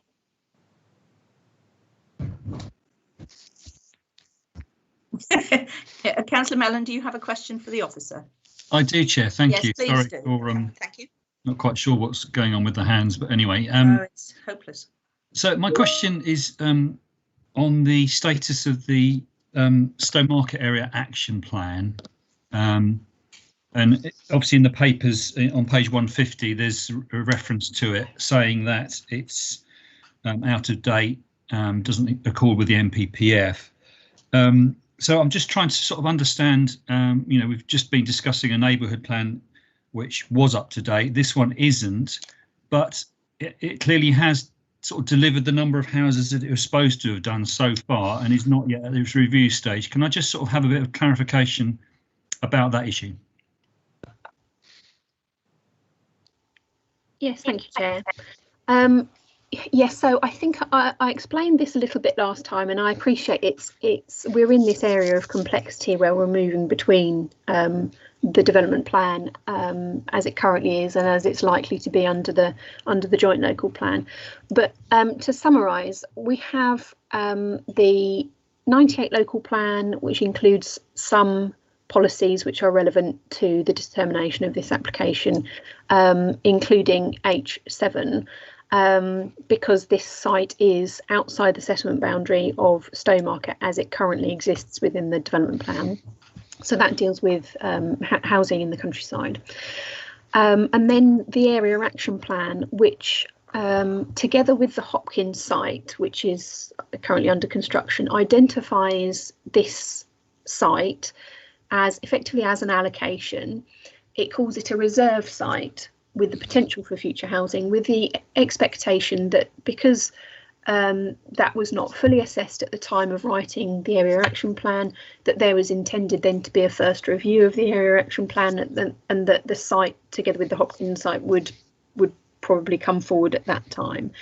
The text in the SAP refers to an approximate number of homes to be considered at 200 homes. So with the Hopkins site, this proposal does go beyond that figure, and that forms part of the concern that's come from the local community, that it's gone beyond the sort of benchmark, the limit that we had set.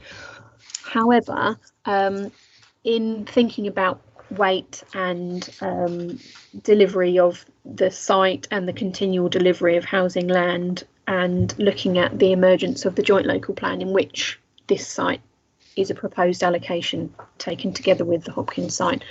You can see, as you said, on page 150, my summary of how much weight is to be accorded to the policies in each of those elements when we're considering this. So we're sort of saying that slightly less weight is given to the policies as they are older, because we're looking at moving towards the joint local plan, but that has limited weight at this stage because it's an emerging document and not adopted, although when it is adopted it will obviously replace the area action plan. So we're acknowledging the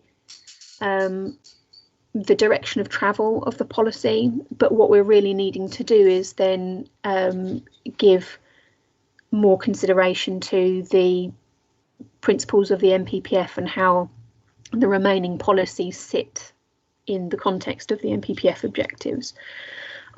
So we're looking for the principles of sustainable development. So we're looking then at where this is physically and what it provides in terms of the contributions that it makes to the settlements as a whole in terms of facilities and services, etc.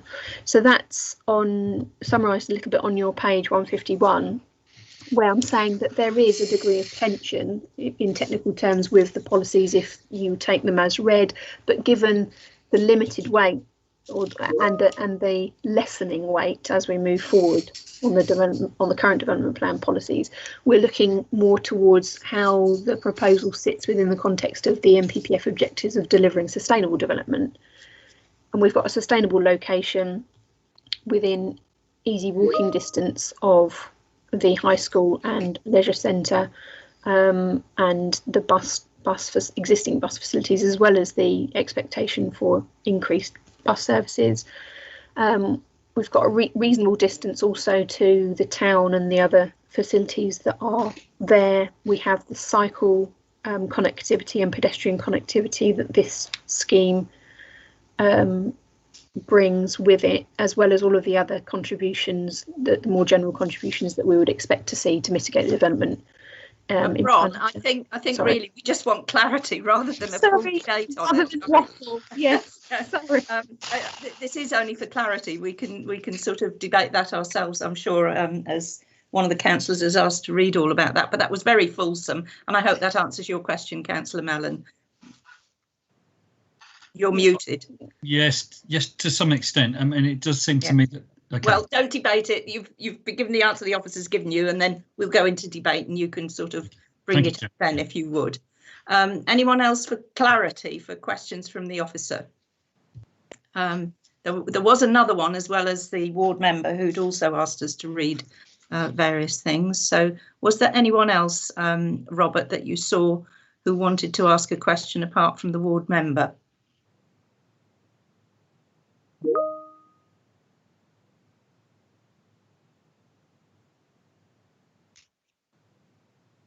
It isn't. Yes, I think that's very sensible. Yeah, I'll just sit here and speak anyway. So there we are. So I think it's over to you now, Councillor Matheson, just for a question to the officer. Questions, yes. Questions, I think we just want to be first. First one. Can we just confirm in terms of access that the where the site comes out onto Union Road, there will be a footway from there linking to the Hopkins site footway and onward from there. Confirm that one if we can. Second one is that the coppicing in order to achieve the pedestrian access onto Finborough Road.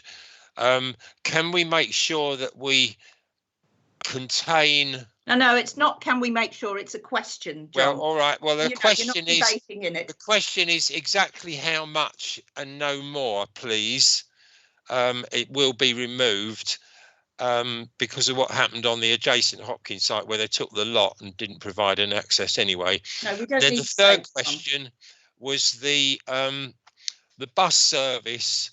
Having established that, yes, in principle, there is a request stop at the pub.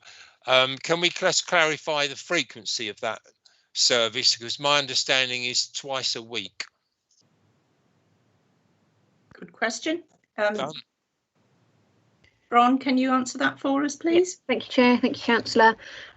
In terms of the access on Union Road and the footway, I can confirm that there is a proposed connection footway leading along to the Hopkins site to the west.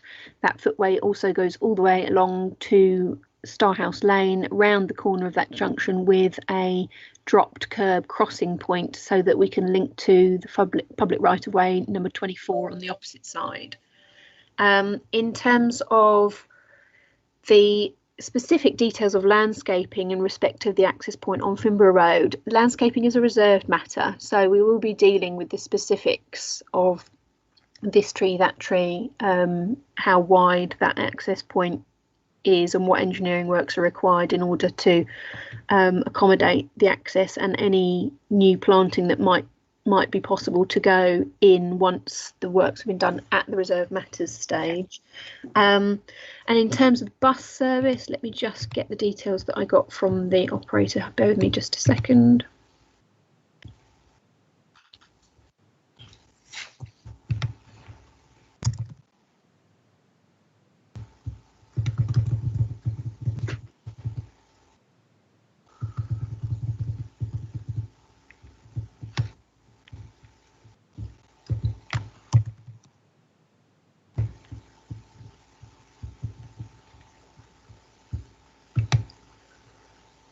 Two days each week in normal circumstances. Yeah, that's correct.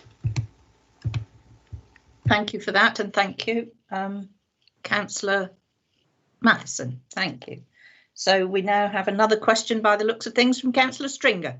Off you go. Thank you, Chair. Yeah, obviously we've had quite a lot of detail about the boundary treatments as they are at the moment and what is maybe likely or unlikely to be removed. Do we have, I'm relatively familiar with this road, do we not have any photographs of the how it relates to the development now being put in? Because obviously the development being put in will give you a flavour of what's coming, as it were, that this will be joining, because the pictures we had around the site boundary were basically just of trees and hedges and mud. So do we have any images of how the frontage in Union Road relates to the development as it's now coming down there now? I have a couple of images I can show you, Chair. Bear with me a second. Thank you. Yes, please.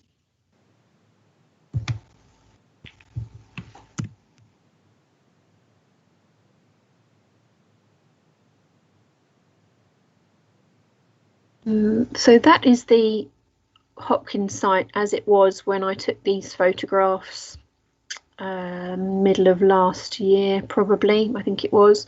It unfortunately doesn't give you much of an idea of how that site boundary will be treated, because as you can see, it's still got the Harris fencing up and it's still a load of muddy, unmade ground. But that is the Hopkins site leading in the middle background to the development site, just where that that giveaway sign is. And then I think I have that view the other way somewhere. No, perhaps not. I think there was a glimpse of houses on one that, whoa, go back. This is Finborough Road, so this is the southern boundary of the site, which I'm not, Councillor Stringer, correct me if I'm wrong, but I think you wanted the Union Road treatment. Yeah, I did, and a year ago, frankly, there's a load more houses there now. You get a real feel now for what is coming and how it joins to inform that thing about the sensitivity of the landscaping here. Yeah, I think, Andrew, we'll use that in debate. I'm sorry, I don't think I have anything more useful than I have here. Sorry. There might be a Google map or something that somebody can pull up for us during the debate, Councillor Stringer, if you can hold that thought, if you would. Yeah? Thought held, Chair. Right, so is there any other questions for clarity for the officer, please? Show your face now, except mine. Okay, so in that case then, may I ask the Parish Council representative, Nikki Wilshire, you have 3 minutes to address the committee, if you would, please. Thank you very much. Thank you. Let's get the technology working. On behalf of Parish Council, I've been asked to speak today. The visual impact of this site on the river valley, I can see that there's been a number of drawings that show what may be done, but each of the drawings has come with a caveat that said it might be changed during the design stage, so it doesn't really hold a lot of meaning and hope for us at this stage. There's been a long report setting out how good the development will be with regards to the landscaping, but no mention of the visual effects of this site on the views of the River Valley and its existing landscape from the south of the valley to viewing to the north. That can be that will be seen. What will be seen will be aspects of houses and their roofs, not the open area of arable land that there is there at the moment. It also erodes the visually important space between Onehouse village and the urban development of Stowmarket, which has been an important part of all the development plans to date. Regarding the affordable homes, we've heard about options, etc., for additional funding outside, but there's no change to the existing commitment of up to 21%, which was rejected by the committee in January. The current area action plan and the new SAP are identical regarding this site, LAO 36, the area of a reserve green site under the previous action plan. But as the existing document is old and about to be disregarded, and the new plan still has not been adopted, under the actual current SAP, Onehouse is classified as a secondary village and not suitable for major development. And under the new unadopted joint plan, we are reclassified as one of 46 hinterlands. The new planning document, SP04, suggests that over a period of 19 years in mid-Suffolk, that approximately 1,200 or 10% of new homes will be accommodated, which is 67 houses a year between 46 villages. The additional application of up to 146 dwellings would be to be far in excess that could be considered reasonable for us or any other hinterland village, with overdevelopment of over 45% in the encroachment into Onehouse and the further destruction of our parish. And for these reasons, the parish council asks you not just to defer this application, but to reject it. Thank you, Chair. Thank you very much indeed. Do members have questions for Nikki Wiltshire, please? If you'd like to put yourself forward on screen and we can see who has a question. Not at this stage, thank you, Nikki Wiltshire. I just wonder if the officer can just clarify for me. The statement was made there was that the committee rejected the issue. I think it was deferred. Is that correct? Yeah, the meeting on the 6th of January, the resolution was to defer. To defer, right, yeah, okay, but the comments were probably included in that, right. So anyone else wishing to have questions? No? In that case then, Robert, if I can concur, actually, Bron, if you just take your presentation off for a minute and then... Has he? Oh, yeah, right. Yeah, sorry, Chair. Just no, a matter of, just for clarity, the committee, there is a motion for approval which fell at the last time we looked at this. And then there was a motion to defer. Oh, I see. Yes, it. Right. Yeah. So both people are correct. Okay. Both people are correct. Yeah, but it fell, so it wasn't accepted. Yeah. Okay. Now then, where was I? Oh yes, Robert, if you can concur, is that now Glenys Balen that we have as an objector? Is that correct for the next speaker? Thank you, Glenys Balen. If you would like to switch your camera on, and you have 3 minutes. Thank you. Can you hear me? Yes, very clear. Thank you. I wish to object to this application for the following reasons. It appears more concern is given to developers' profits. Why should they be allowed to ignore Mid-Suffolk District Council policy of 35% social affordable housing with their proposal of only 21% because they say the site is difficult and costly to develop? Was it the developer who requested to build 146 houses on this site that has a vacancy left for 100 on the existing and new Mid-Suffolk District Council policy SAAP for LA 036? This is an overbuild of almost 50%. Is this another policy that can be broken to help the developer? Has anyone from this committee visited the site and area to see the existing problems we have in the area and to study the potential extra problems that will be caused if this development is granted. My major concern is flooding on Finborough Road. We have suffered with 3 floods in the past 4 years. Are these the so-called once in a 100-year floods? Finborough Road is permanently wet now, caused by water seeping through from the Hopkins home site. It is mentioned on the portal that the site will not flood. I should hope not, as this site is some 3 metres above Finborough Road. So if it did, many houses would be underwater. The proposed pathway leading from the site to Lower Road has recently been impassable for several months due to constantly flooding on the road. Some of this caused through a constant flow of water running down Starhouse Lane from Union Road. We have not experienced water running down Starhouse Lane previously, but have had the flooding on the road, making the path impassable. The roads and lanes in this area were built for horse and carts, not the constant traffic of cars, vans and lorries as it is now, and will be much worse with another 146 houses and also from the plus 300 that are under construction in this small area. As soon as Starhouse Lane is repaired, potholes reappear. Regarding the visual impact of this development on the River Rattleston Valley, I note a number of very pretty drawings have been added which clearly state are not for planning and would be changed during design period, could be changed. The report only refers to the layout design with no reference to the visual impact on the valley and countryside when viewed from the south bank to the north. If the committee members viewed this site from the top of the south bank from Wasps Farm, you will be able to see the dreadful impact of the current 300 house development.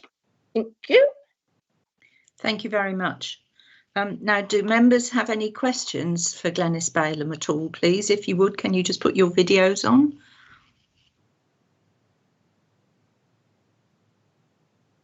Thank you for your very clear statement. I think there are no further questions. If you'd like to turn your video and sound off, thank you very much. Mrs. Balaam, if you turn the video off, thank you. Can I just have a comment from the planning officer, please? Glenys Balaam said that flooding is occurring from seeping from Hopkins site. That's quite a statement, and I wonder if that can be addressed outside this committee, please, if an officer can pick that up, please. Yeah, thank you, Chair. I understand we have one of our enforcement officers with a live investigation regarding the Hopkins site. Just a reminder that that doesn't form any part of this application or this site, but it is being investigated as I understand it. Yes, thank you. And I wanted that clear that it is not to do with this site. Thank you very much indeed. Right. So we Madam Chair. Yes, Humphreys, is this a question? Yeah, it's a point of clarification, I guess. Just confirm that that investigation is talking about the seeping of the water from Hopkins site, or whether it's an investigation into the ditches that are full of water on the northern side, because I think that's where the investigation is at the moment, because I'm part of it, as in I raised it. So can you just confirm that, please? Thank you, Councillor. I'm not really sure I can share the specific details of an ongoing investigation, but suffice to say that there are complaints relating to various aspects of the Hopkins development site, including flood risk and other matters, and that our enforcement team are looking into them. Thank you. Yeah. Thank you. Yeah, thank you for that. Moving on now, we have the applicant, Robert Barber, if you would like to have 3 minutes and tell us about the site, please. Thank you. Thank you, Madam Chair and members. I do also have with me today our landscape consultant, James Atkin, who would be happy to answer any questions on that particular matter. And I would also just like very quickly to clear up a matter in relation to the first question. You still only have 3 minutes. No, indeed I do. And it was something I dealt with at in our last presentation in relation to the status of the policies, and we concluded that and as was outlined in the officer report, that the NPPF's presumption in favour of sustainable development, i.e. paragraph 11D2, is active in this case. Thank you. However, since deferral of the application, we've worked closely with officers and the statutory consultees to respond positively to the 2 reasons for a deferral. The officer has outlined where we've got to in terms of those discussions, but I think it is a positive way forward, and the applicant is content that we have reached a positive position. And importantly, it's resulted in an additional contribution towards affordable housing, but has not resulted in the change to the tenure split, which remains at 75% affordable rent and 25% shared ownership, and therefore does not rely on the discounted market tenure as both Hopkins and the Taylor Wimpey Chiltern Lees developments do. The exhaustive viability appraisal that's already been undertaken by Aspinall Verde, who has already been mentioned, were responsible for the viability testing of the local plan, has been thorough, and we've got to the decision we've got to today. We initially evidenced a 15% affordable housing provision, but we've now accepted that 21% is achievable. But that has a knock-on impact on the level of developer profit. The planning application, as before you today, remains policy compliant in respect of its approach to affordable housing, and all avenues to increase the overall percentage have been explored. And that has been done in cooperation with your officers and statutory consultees.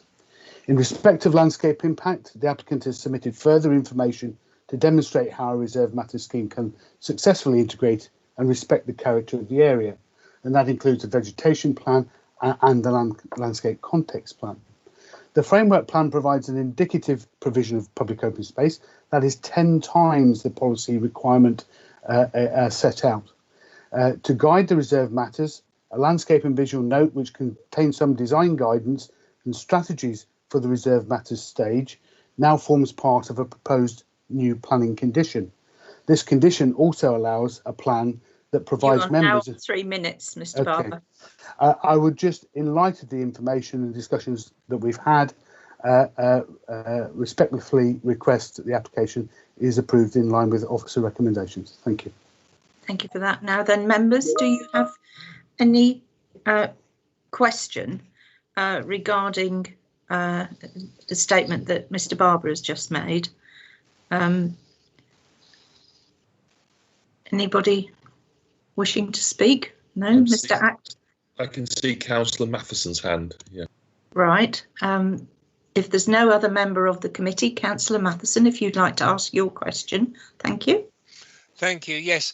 Will you be when you go to reserved matters and the design and the layout in detail, will you be taking full use of the orientation of the site, which is strongly favourably south facing, sloping, south sloping? Thank you. Yeah, the layout and design at reserve matters stage is something that will be undertaken by a prospective purchaser. That they are required to follow good design practice, and that includes making use of orientation as well as other matters. Mr. Barber, I think to be fair, that's going to be dealt with at reserve matters, and I let the question go because it, obviously an important question, but I think that needs to be dealt with at reserve matters. Yeah, I agree, and I was going to say that your officers have the ability to review any layout designs as they come forward. Thank you. Yeah, let's leave it at that. Councillor Matheson, do you have another question relevant to the application today? No, that Mr. Barber's clarified that he's not the ultimate developer, and that's well, yeah, okay. Useful. Thank you then. Thank you. Thank you. Right. So in fact, we now come on to your good self, Councillor Matheson. So if you'd like to tell us about your comments. Thank you. Right, yeah, I'd first like to talk about the landscape for a moment. The officer had a very good couple of photographs right in the middle of the presentation of looking south from Union Road, which showed the wider landscape view that will be lost. I think I'd be grateful if that could find its way up onto the screen. And the point being, as we find it, is that view is quite valued locally across. We can see about something like 2 miles across to Little Fimbra and Coombs Village, and the Hopkins development has actually closed off part of that view already. Not that one. I think you can just begin to see there in the very it's gone again. Yeah, that one. You can see just a little clump of trees. That is kind of halfway across to Little Fimbra, and there are other various views similar to that one, which will be lost by building out this development. And so that then so that's a landscape impact that hasn't actually really been discussed or considered, but it would be lost. And also on the landscaping, you've heard from the parish council that the SAAP did ask that the gap between town and village was maintained, and certainly this erodes it quite a bit further, this proposal. Turning to the numbers of houses, we've heard that the SAAP and seemingly the emerging joint local plan both think in terms of this allocation, which is to say these two sites, this site and the Hopkins site, with a ballpark figure of 400, and this would take it in fact to 446, because 300 have already been approved. And it just for members to note, you saw the Chiltern Lays on one of the early plans that was put up on screen. Up there that are under construction, or well, the first couple of hundred are already occupied. Some 1,100 homes being built in that area. Thank you. Yes, so one part of the LA 034 is now built together with the allocation of a primary school site. 1,100 altogether in the area already being built or approved, let's say. You've heard a little bit about the flooding. The problem really is that the theory of the flooding isn't being borne out in practice, and whether that's because the rain is heavier and more frequent, or whether the soil conditions on these two sites is not the standard average, whatever that the theory assumes.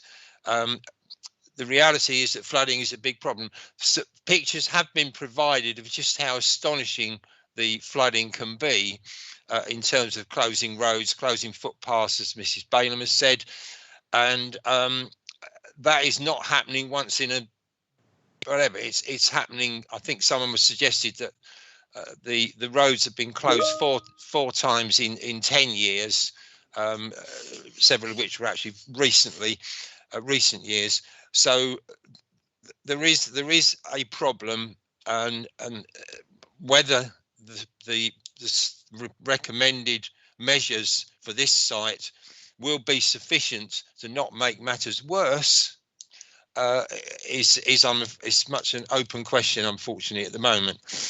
I'd like to turn to the Stowmarket Area Action Plan, and this is the current adopted local plan relevant to this site. We've heard, well, it's not really fully in accordance with the NPPF, but H7, which was mentioned, isn't part of the SAAP anyway. It's separate to it, and I think that at the moment, joint local plan has not been adopted. It has limited weight, and we should respect the people who, and hundreds of people who contributed their views to the construction of the Stowmarket Area Action Plan, which, as I've said, is the adopted policy. So finally, the question of balance. And I think what I have to ask members is whether there are sufficient advantages here, notably the fact that the site is not able to deliver the full policy of 35% affordable houses, whether there are sufficient advantages and reasons to actually add yet another 146 houses onto the number that I've already just outlined that are being built, when the site is not viable to produce the affordables that we would like to see. So, you know, why bend the policies? Why bend the policies at the moment in order to produce such a limited advantage? So I would ask you to refuse it, please. Thank you for that, Councillor Stringer. Just as a point of accuracy, our policy says up to 35%. It doesn't say it has to be 35%.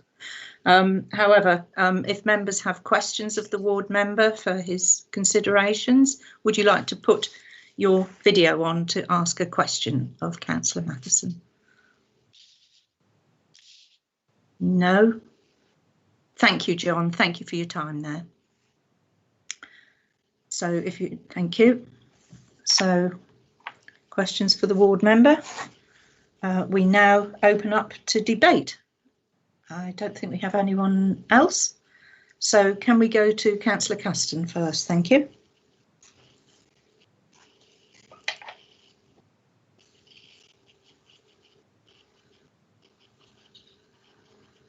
Councillor Caston? Have we lost Councillor Caston? Robert, can you find? I don't believe we've lost Councillor Caston because he's still in the meeting. He's unmuted now. Councillor Caston, your turn to kick off. Yes, we've got you. Thank you. Oh, you've got me. Okay, Yes. so it says that I'm muted on my end screen. There you go. And you can see me. Yeah, that's fine. Yeah, sorry, but yeah, they've gone right now. It says that I'm unmuted. Yeah, we've got terrible technology today. I do apologise. Yeah. So yeah, as the proposer for approval in the last time we looked at this, not a lot's really changed for me. I welcome the resource management efforts with the water butts. There's been a bit of work done on that affordable housing. Still not particularly happy with that, but I understand there's a precedent being set on surrounding developments that that makes things quite difficult. I think this is a sustainable location. There's good connectivity. The bus route isn't ideal, but the more demand for the services, the more likely it is that there'll be a viable service come in. And I can't see many places in mid Suffolk that wouldn't be more viable than this area, on the edge of Stowmarket. So yeah, not much change for me. The flood issue I don't believe to be an issue. I think that this site has dealt with runoff. I don't believe that to be a problem. So yeah, thank you very much. Thank you very much. Okay, thank you, Councillor Caston. We then have Councillor Gould, please. Thank you very much, Madam Chair. Not a great deal to add to what Councillor Caston has just said. I think he sums up the position very well. I did have a slight question about how material the joint local plan is, given its current status. I'm mindful of having read something, I think, in the last week or so about our High Court's refusal of the judicial review application for Woolpit, which I think did seem to give it some materiality, and I'd just be grateful to take the opportunity to get some clarification on that. But in terms of this application as it is, I'm wholly in accord with what Councillor Caston has said. Yes, thank you for that. I must admit I did pick up when I was listening to people is that the joint local plan is used for things or against it as its basis where it is at the moment when it's useful in one way or the other. A very difficult situation. I wonder if John Pateman-G can give us a bit of help on that, please. Hello there. Right, I'm not gone live on my camera. I do apologise. It's just I've got two children both on live Zoom meetings with their teachers at the moment, so I think I'll break the internet if I go live. But in respect of the current position where we are, so we don't have a neighbourhood plan in this case. We do have various development plan documents, which is the local plan. We have a area action plan and the core strategy, and we have gone through those documents to determine if they are considered to be in date, and we have gone through that process, and we have concluded as officers that in this case that the tilted balance does engage, because the policies, the most important policies that are relevant, and I think we should say the most important policies that are relevant to the site, because things are very much on a site-specific basis, but the relevant policies that are applicable to the site and the nature of the development, housing in this case, are considered to be out of date. Now that has been upheld in various appeals. Woolpit probably is the most famous one, but there are others where we have gone through the analysis of how those policies do not readily conform with the NPPF, and it is on that basis that we have this position, and the policy position that we have to take, which the NPPF seeks us as a material consideration to take into account, is that we should grant planning permission unless any adverse impacts of doing so would significantly and demonstratively outweigh the benefits. And so if we do go down any other road, we have to look at the adverse impacts, but we have to see if they are significantly, and we have to argue that they are demonstrable to outweigh the benefits when assessed against the NPPF. Does that help? Yes, I think it does. And Ian, do you want to just concur, please? I'd better jump in. Yes, I wanted John to go first, but yeah, the Woolpit High Court decision, it was handed down about 10 days, maybe more. I was in the virtual courtroom and I listened to it, and I've just been going back in my notebook. I did write a note of essential parts of the judgment. I'm not going to try and read my own handwriting on the hoof, but yeah, I mean, essentially, John is exactly right. I agree with every word of what the advice he's just given you. The Woolpit, the judgment, the High Court judgment of Mr. Justice Holgate, we all heard it, those of us who were in the virtual courtroom, but it's not yet official in the sense that we're still waiting for a shorthand writer to type it up and for Mr. Justice Holgate to check it and release it officially, unless it's happened in the last day or so and it hasn't reached me, but I don't think it has. But yeah, there's certainly nothing in that judgment I can confirm that says anything other than what you've been advised today in this report or by your officers so far. Thank you for that, Ian. That's very comforting. And Councillor Gould, does that help you with your understanding? Thank you. I appreciate that. Thank you very much. Yeah. Thank you for that.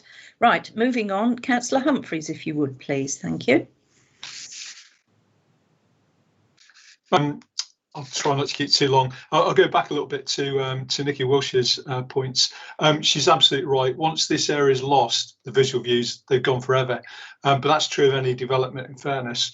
But it is quite sad, and it's a shame in some respect that the Stowmarket Area Action Plan, in its 8 years of existence, hasn't been reviewed. Because if it had been, a lot of what we've done today and discussed today might be a lot clearer, and actually might have matched up with the joint local plan that's emerging, that's identified this area as suitable for development.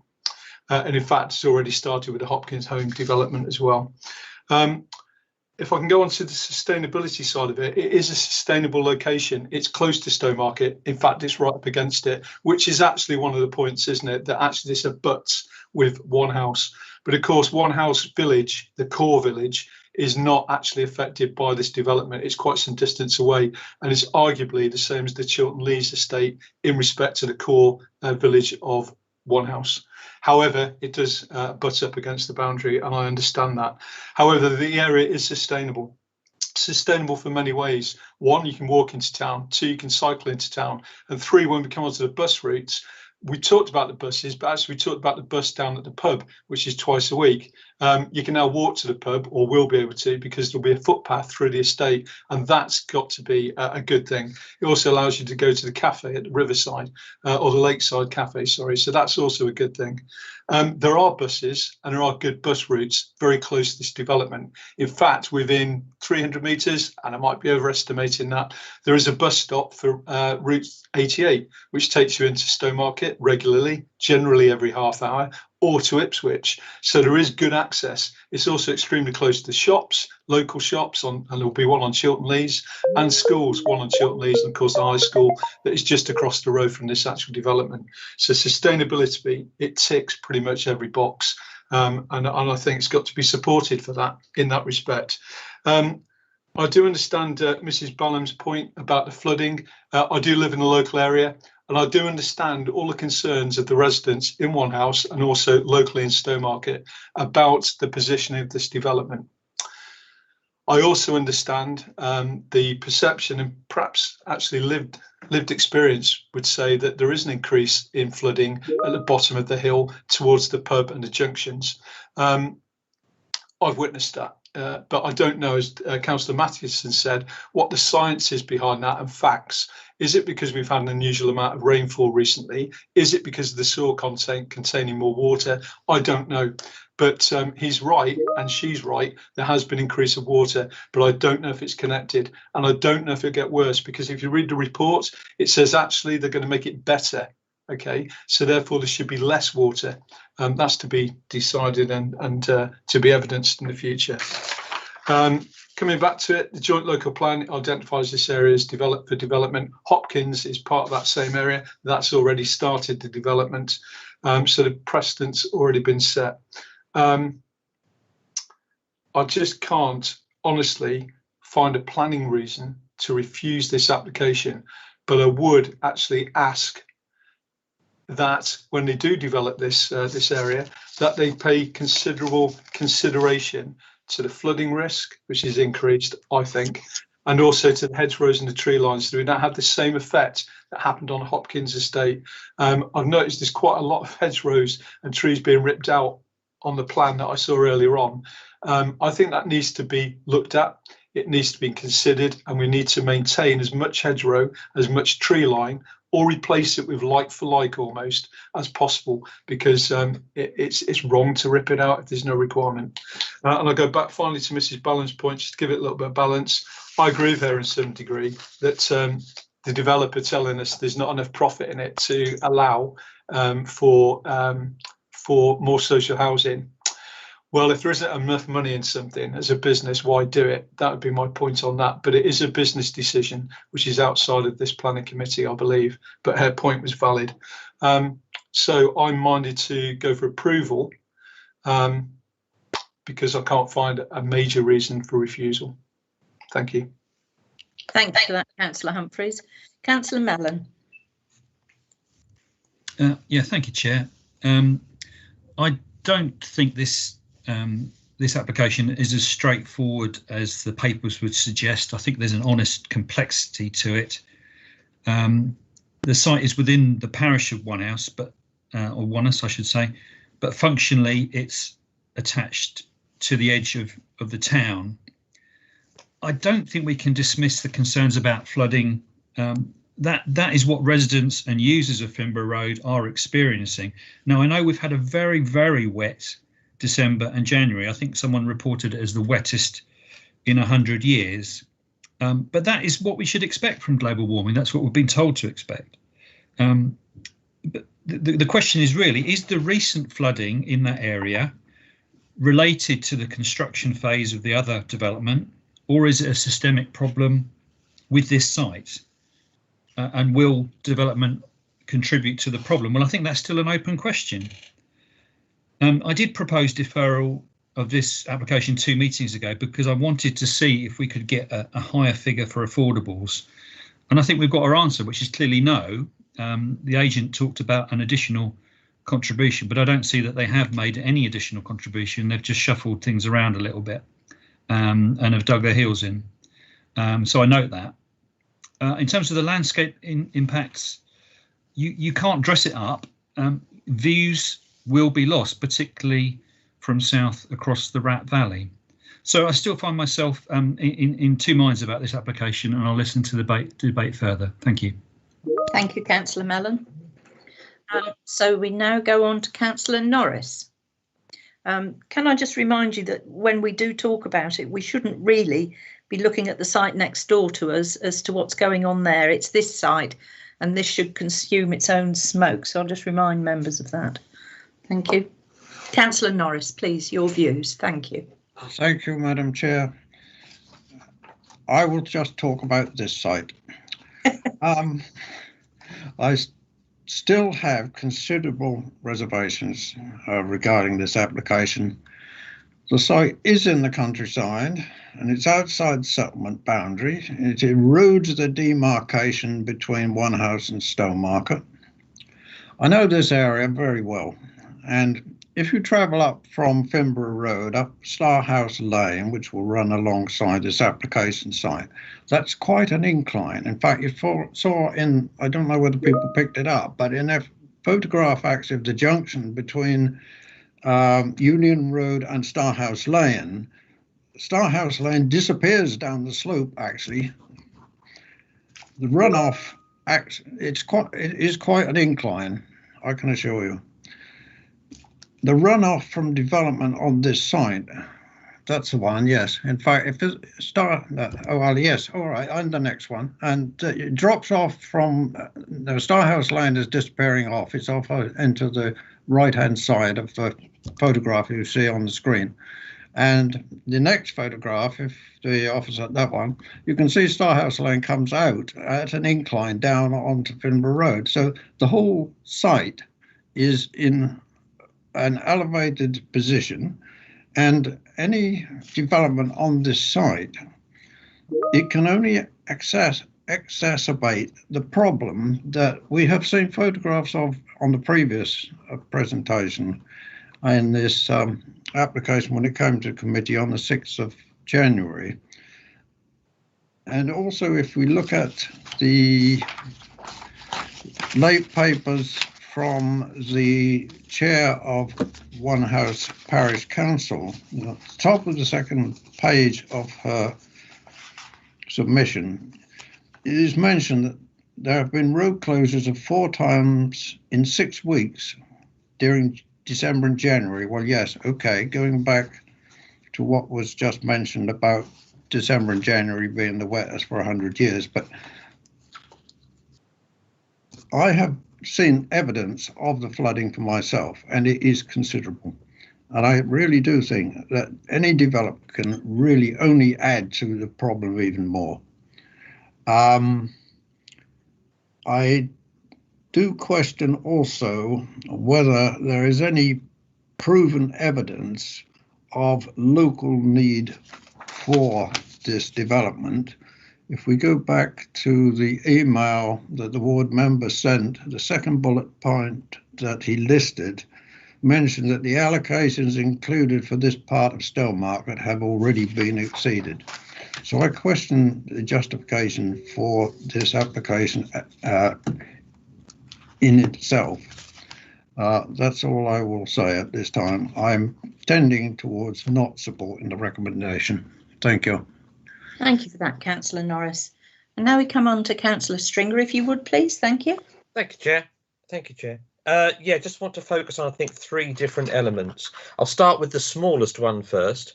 That's that one of public transport. to have the closest bus service twice a week in what is, let's face it, an extension to the town of Stowmarket is not really heading towards sustainable. And if indeed another bus stop is 300 metres away, if I could walk 300 metres, I probably wouldn't need a bus. So it seems to sort of not quite, hit all the buttons you're supposed to be pushing if you're building sustainable development, and sustainable development that's actually in a town, but it's actually in very, very open countryside. And that's where I come to one of landscape impact. And we're not helped here. We've got a series of photographs in the presentation that doesn't show how it relates to the development coming down the hill. And of course, Google Street View doesn't help us here either, because Street View is 12 years old. And if you were to look on Street View now, and then look at the same vista now, you will see what is highly likely to come if this is approved. And frankly, in landscape terms, it is totally devastating. And I don't underestimate that term, which is why I personally can't support this application until the landscape impact is known to me. Now, I'm not saying I'm going to get precious about every single hedge. What I'm saying is I can't make the decision until I'm shown the information. And that information has not been shown to me. So therefore, I can't support it in landscape impact terms, because using the evidence that I have, which is the evidence of my own eyes, I would have to say the impact could be devastating. And I can't unleash that on mid-Suffolk countryside, not into a gateway site like this, because this will be a gateway site. As people arrive from the south, this development will be high on a hill. It will be a huge gateway development, and we need to work out what that impact is. Now, getting to the flooding, I'm not interested where the water's coming from. I'm interested in why it's sitting in that road for weeks on end. Even if you do link a footpath into the south end of this site, if you want to walk to the cafe or walk to the bus stop or walk to the pub, you will need a set of waders or a dinghy, which also doesn't really hit the first principles of sustainable development. Now, I'm not suggesting where it's coming from. This is at the moment. If you look on the highways reporting tool and you look at the boundaries of this site, there are 27 current reports of faults in the highway, in flooding and potholes surrounding this site. That's giving you a clear indication there are existing issues here that are desperate in need of resolving. Equally, the NPPF does help us here, where it says we need to plan for climate change. 148 through to 154 says exactly what we should be doing here. And to my mind, with the evidence I have at the moment, this application does not allow me to comply with those paragraphs. It equally does not deliver the full amount of affordable housing that it could. And I believe it should, because if we cannot deliver the full amount in our biggest settlements, and we then rely on our villagers to mop up more of that need, that is also pushing at the boundaries of sustainability for me. So I don't know whether I'll be voting against this application, but I certainly feel I can't vote for it. Thank you, Chair. Thank you for that. Can I just have a bit of clarity, please, from the planning officer? Aren't the landscape things going to be dealt with at reserved matters, and isn't that what we're supposed to be looking at there? That's right. Sorry, go on, John. No, if you want to answer that point, I've actually got a few more points, Chair, if I may come in. Yeah, Ron, answer that one, and then I'll come to you. Landscaping is a reserved matter, so it's not a matter for consideration here. Although in dealing with the principle of development, it is appropriate that the committee give regard to the general absolutely landscape most setting. definitely. Because we can make strong views, so that's absolutely it. Yes, John, if you'd like to come in, what are your other issues there? Yeah, so there's been a few things mentioned, and I think we need to be careful in what information we think we have available, and how we're making possible decisions on the information available. Just going back to the landscaping very quickly, ultimately, yes, landscaping is a reserved matter, but what you're dealing with here is the principle of development on this site, and whether you think that any development on this site of this level proposed would have a detrimental impact on the surrounding landscape. And if that is the case, then you're saying that the principle of development for that many houses is a problem. Or is it a problem that you think that there can be a solution by reason of layout and design and landscaping that would not cause such adverse harm against the benefits of the development in terms of the criteria of the NPPF? So that's what needs to be thought about in terms of the landscaping side of things. I will just mention buses. I think Bronwyn has outlined the existing situation in terms of the bus routes of the area, but I will point out that there will be a new bus service that does drop into this site. So part of the Northfields application, which is also known as Chiltern Lees at the top, that includes a new bus route. It hasn't quite reached the occupation level to trigger that 106 requirement, but when it does, you will find there's a bus gate essentially coming out. I haven't got a map in front of me, but it comes out quite close to this site, and what you end up with is a loop that will go round Stowmarket, and I would imagine it will be daily, considering the amount of residents that will be along this route. It will come out and it will go round and join back into Stowmarket. So there will be a loop bus route in this area that will be developing very, very soon. And I think as that is a material consideration, we shouldn't forget that in respect of this proposal. It has been secured, the funding is there, it is just a matter of reaching the trigger point for the 106 agreement for Chiltern Lees. There has been a lot mentioned about the allocations. Now, on this point, I would have to take further advice, possibly from Bronwyn, but possibly from our policy team. The Stowmarket Area Action Plan and its position in terms of its fulfilment of the number of dwellings that it allocated, I don't have the details of. I do know, though, that there are gaps within the housing allocations. For example, Chiltern Lees was an allocation of 1,000 houses, but only 815 would have been secured by the end of it. We also have the Ashes site that hasn't come forward in this time frame, and unfortunately I've forgotten how many houses were on that site. So there are gaps in the Stowmarket Area Action Plan, and I think if we start talking about housing need as a question, we would recommend that we'd have to go away and look at that to make sure we have the full facts in respect of the housing in the locality. Flood has been mentioned. Obviously, there is a local concern. The question here is, does this development add to any current problem, or does it essentially deal with its own burden?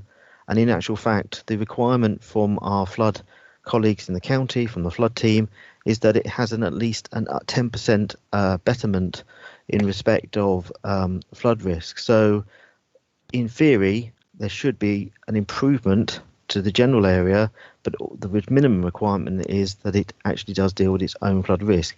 And we are reliant on the flood team giving us their expertise on this matter, and they are not opposing this development. In respect of your affordable housing policy, the question here is, your policy does allow for flexibility.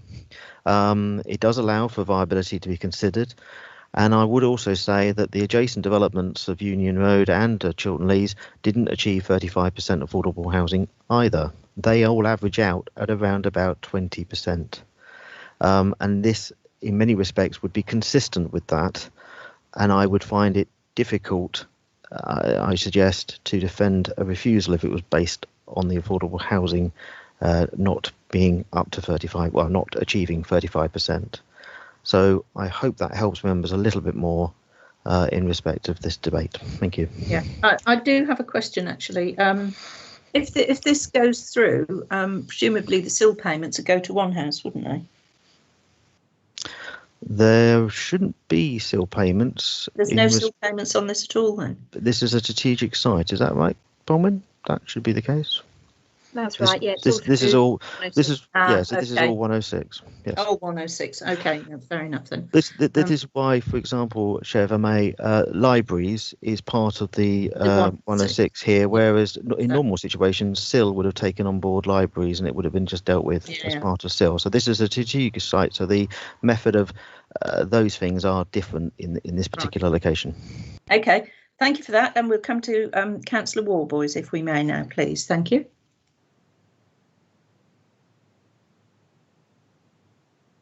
There we go. Sorry. That's all right. Off you go. There we go. Yes. Just digesting Mr. Pateman G's comments, really. My first thoughts looking at this as this going forward, you know, I acknowledge the work Officer Bron has done, working with the council's landscape advisor and the applicant's own consultants. I think what I really welcome is that they've recognised that this is a sensitive visual area. Although it's not a special visual area, it does sit between two special visual areas, so it is sensitive. I welcome some of the measures which I believe are conditions that should be attached to this, particularly advanced boundary planning. And I realise that certain details will be worked out at the next application. It is a sensitive site. It is a south-facing sloping site, so we are going to be looking at a lot of houses on the hillside. Which brings me on to the question of water. It is a sloping site. Mitigation measures talk about 10% betterment. We've mentioned water butts. I've got some water butts, they're full to the brim. They're not going to mitigate any further rainfall this spring. And that's what I think happens with planned mitigation measures, that they get full to the brim and then they're no longer mitigation measures. We've got evidence of floodwaters on, I'll get the roads right, Finborough Road, I think, is it? Along the bottom, along the River Rat, and down Star House Lane, which runs with water. And I think these are concerns that need to be addressed, perhaps before there's any further development. My feeling is this sort of is beginning to hinge around how up-to-date local plans are, the Stowmarket Action Plan, our own emerging local plan, which I feel is a little bit unsatisfactory. I'd like to see, because of the community's concerns about this development, that it's excessive, it's not really relevant to community needs. We know already that 21% affordable housing is not really what our recommended recognition of community needs. And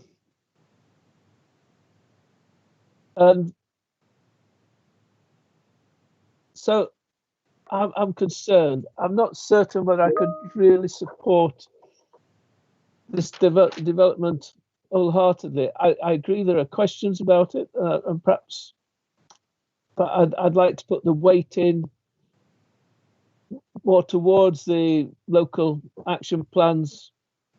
My question is whether it could be really classed as sustainable development if it doesn't answer community needs. Thank you. Thank you for that, Councillor Warboys. So listening to everybody and listening to all the things that have been presented before us, I think I'm right in saying, and I will just ask John for clarification on this, that when we do look at planning applications, can you turn your video off, please, Councillor Warboys? Beg your pardon. when we do look at all these applications, we actually look at Mid Suffolk as a whole. Am I right in that, John? Yes. So unless specifically narrowed down. Yes. Yeah. Okay. Right. Thank you. So I hear what everybody's saying, and I thought it was very useful that Councillor Humphreys told us that he lives close by and witnesses the flooding issues and involved in various issues there. I used to drive from Woolpit to Stowmarket regularly, so I know the area quite well, but not of recent date, I have to say. But Councillor Stringer also mentioned that we need waders and a dinghy. I can lend him one. But not being flippant about it, the problem appears to be there at the moment, which I find quite disturbing. And listening to the local residents, you can see exactly why they are concerned about this. I too had an application in Debenham, members may recall, and the road flooded from one end to the other. But it was felt that there was sufficient mitigating circumstances and the application was put through. Well, I'm not complaining about that. I'm just pointing out that these things happen. And I think it is very worrying with the flooding issue. But if it's going to be betterment, I like the sound of that. I also think it is actually a sustainable development. Now, we don't know fully on the buses, and with the current situation and lockdown, I think it's very difficult for everybody to judge appropriateness of public transport, but it does seem appropriate that there is going to be something in place which encourages me. And it's easy for me to sit here and sort of say, well, yes, you know, we'll put it through, you know, we don't need any more information. But my problem is the same as Councillor Humphreys, is this will be going forward as a site allocation.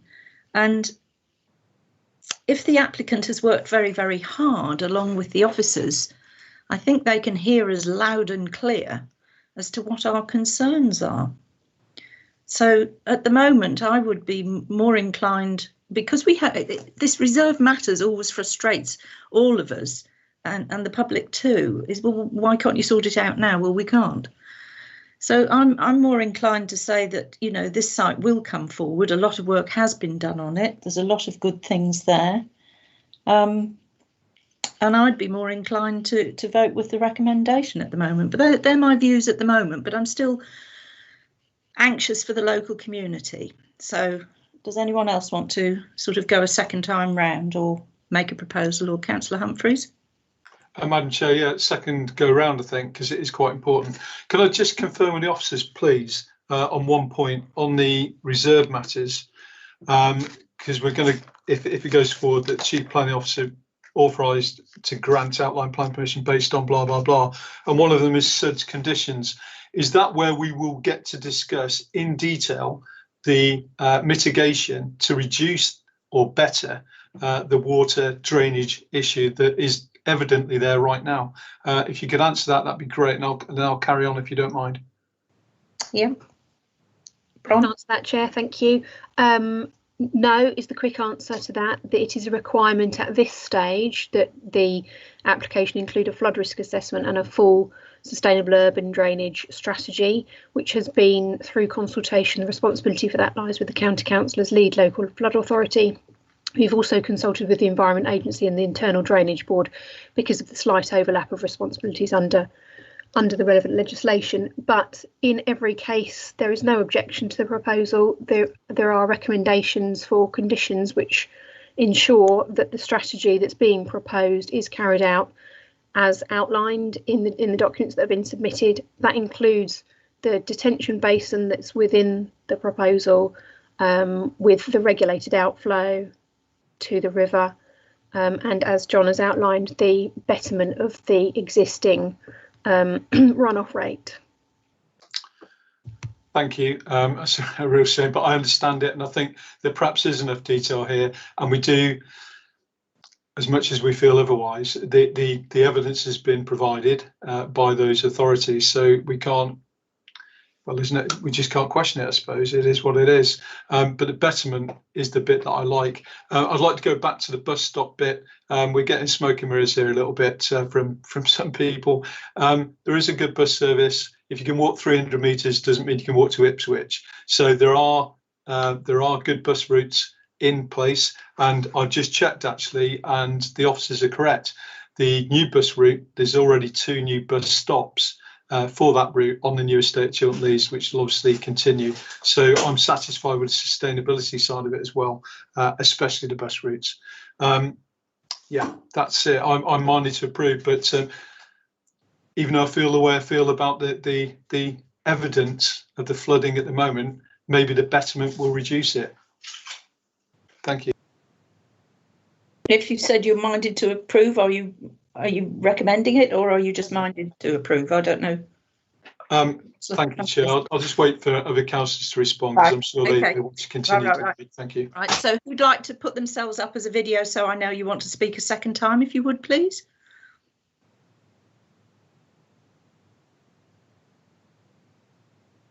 Who's coming forward for that? Councillor Stringer. Yes, off you go. Yeah, thank you. Chair. Yeah, no, the reason for the comment about the buses, if I could walk 300 metres, I'll probably catch a train. That's what I was meaning, because you're nearly at the train station by then. There's been this discussion about betterment. I just want to, we're only talking about this site. So if we took 100% of the water off this site, I still believe there would be flooding in that road, because I think that's what the evidence shows. So and the county council come in on that, if I may. Sorry. Apologies, Chair, Councillor. Yeah, ultimately the application would not resolve the existing issue. Correct. So that is correct. And I think even if the 10% that is sort of the standard requirement for sustainable drainage that the county embarks on achieving, even if that was achieved, I don't think the 10% would be overly noticeable in realistic terms in respect of the flood risk. But the point here is that the application has to deal with its own and not add. And that is where we have to deal with it in planning terms. My apologies for interrupting and so bluntly. Okay. I was going to say, actually, whilst I appreciate John's intervention, I think we need Councillor Stringer to continue with his statement. Yeah, will do. Yes, I totally agree with what John Pateman just said. That's very helpful, because I'm not, the bit about flooding is not about what's happening around this site. It's the fact that the flooding that exists already, wherever it's coming from, would mean you can't access the sustainability measures that we're trying to enshrine today. And it's not me that would need the dinghy and the waders. It would be all the people that are going to live in the new houses. That was the point.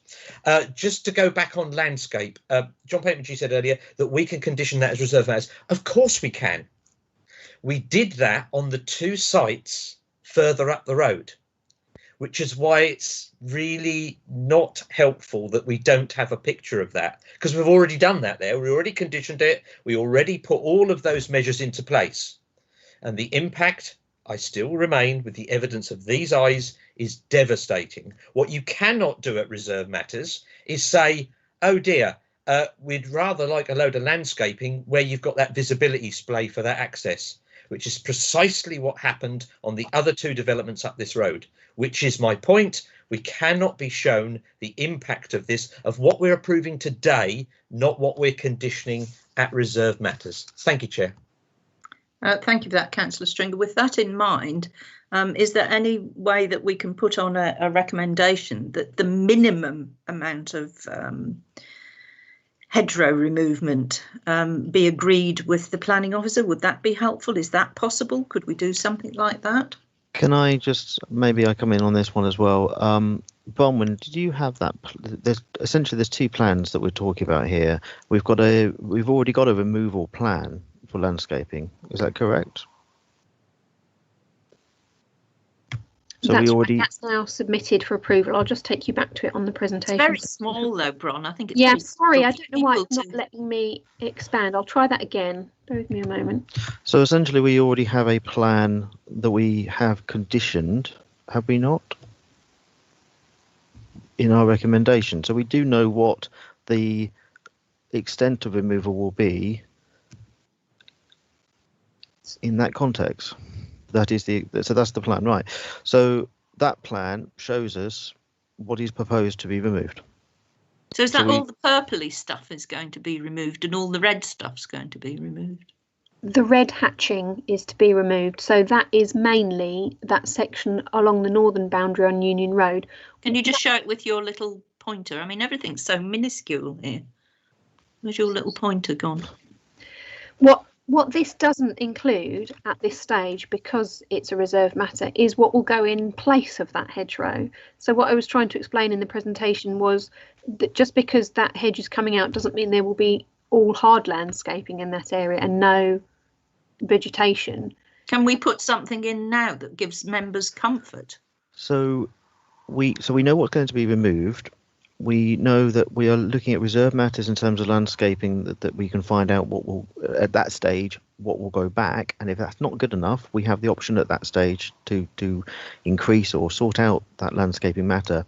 We also, in addition, in this case, which is very unusual for outline, we have a parameters plan effectively for the landscape area. And that I believe we've also conditioned. So if we also go back to is it the other plan, Bronwyn, that's to be in general accord with? Have I understood that correctly? This is the general accordance with. Right. Okay.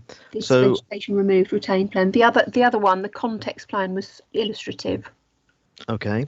But what we do have is a recommendation from our landscape advisor for a scheme of advanced boundary planting to be agreed, and let me just check the wording and the recommendation, bear with me a second.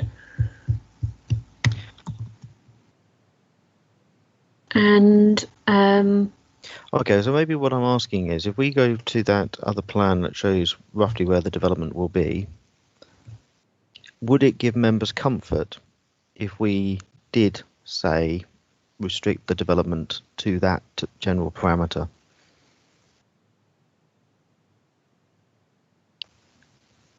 In respect of the built form area, because if the lands, does that give us the information we're I think you've just gone past the particular thing. It was the one with all the curves on it and the little houses. You go the other way, Bron. That one. No, there was another one. So that's the landscape context plan. Well, yeah, but there was another one that showed where the houses. Well, I suppose it's the same difference.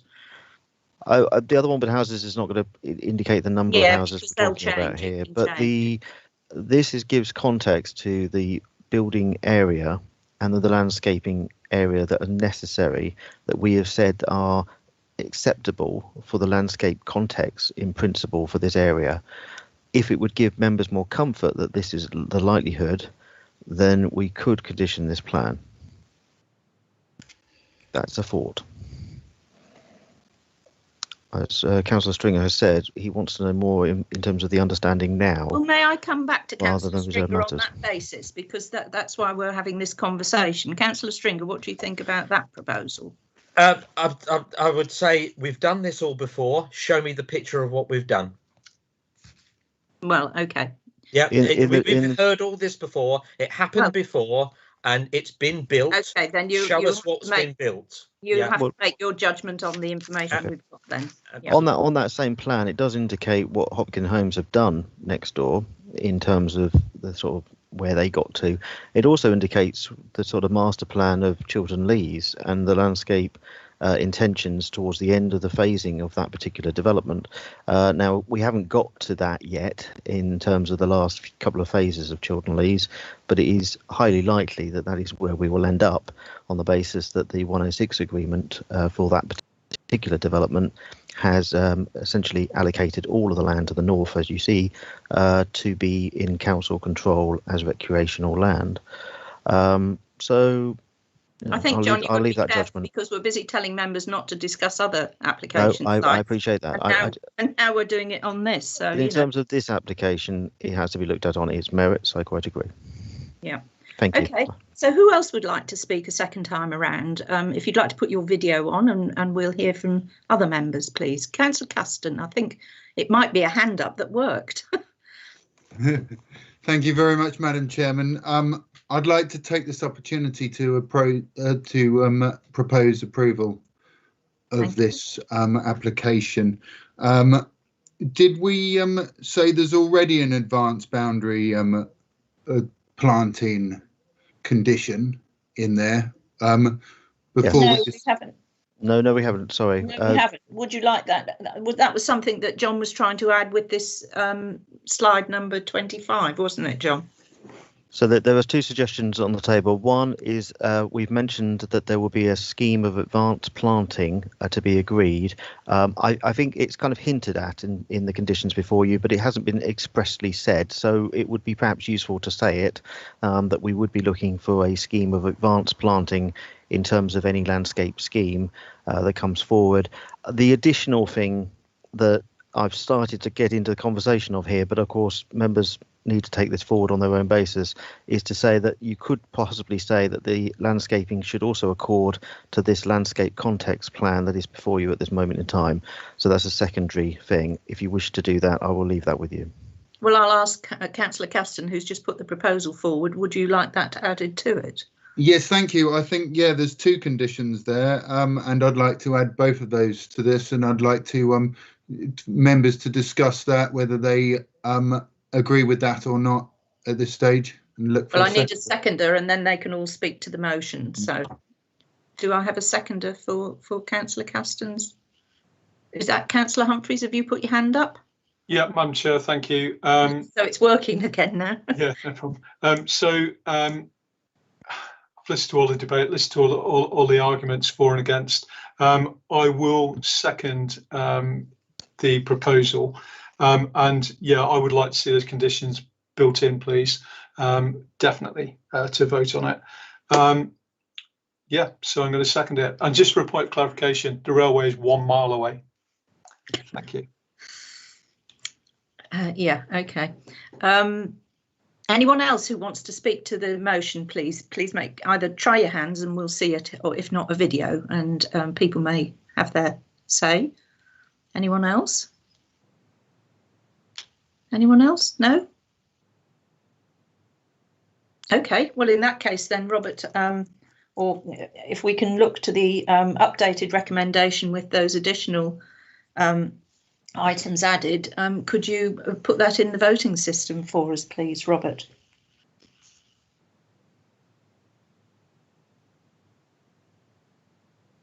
I've been typing away furiously and I believe that I've got it in there now, so I'll just read it back so that we're all clear before, so that Mr. Pateman G has heard what I've put in as well for comment. So yep. The application DC20-01110 be approved as detailed in the officer recommendation with additional conditions as follows. Scheme of advanced planting to be agreed and landscaping accord to landscape context plan. Yeah, so it's be for the development to accord in general terms to the landscape context plan. Okay. 2 seconds, please. And sorry, could you just say that again, please? So essentially what we're trying to say is the condition will be for the development to accord to the landscape context plan, which was the plan that was shown to us earlier. Okay. Yep, that's now in there. So that should now, if we are, sorry, Chair, just to confirm we are ready to go to the vote with that. Thank you very much, if you would, please. Thank you. Thank you, Chair. So if members could please go to the modern.gov app and please press the plus sign in the top right hand corner and go on attendance and voting. Once you're on attendance and voting, if you scroll down, you will see in light blue colour the line where you click on and make your vote. Thank you. Sorry, Robert, Councillor Stringer here, it won't open. Okay, Councillor, would you like me to take your vote verbally? Yes, please. Against, please. Thank you. Thank you, Councillor.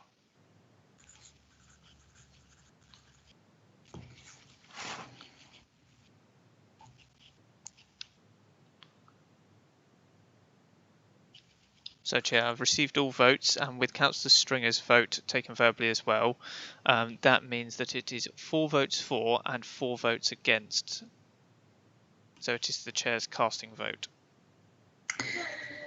Well, I think we've heard all the arguments for and against, and I do think that this site will be allocated, if not today, tomorrow, the next day, and shortly thereafter. So I will be voting for the application to be granted. Thank you. Thank you, Chair. So noted. And if we now take, can we come back at 12:30? Is that sufficient time for everyone to have a suitable break? Yeah. That's fine, Chair. Yep, lovely. Thank you very much. If we can come back at 12:30 then. Thank you.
Thank you, Chair. We're now live again, and I will just do a quick roll call to make sure we're all back. So, Councillor James Carston.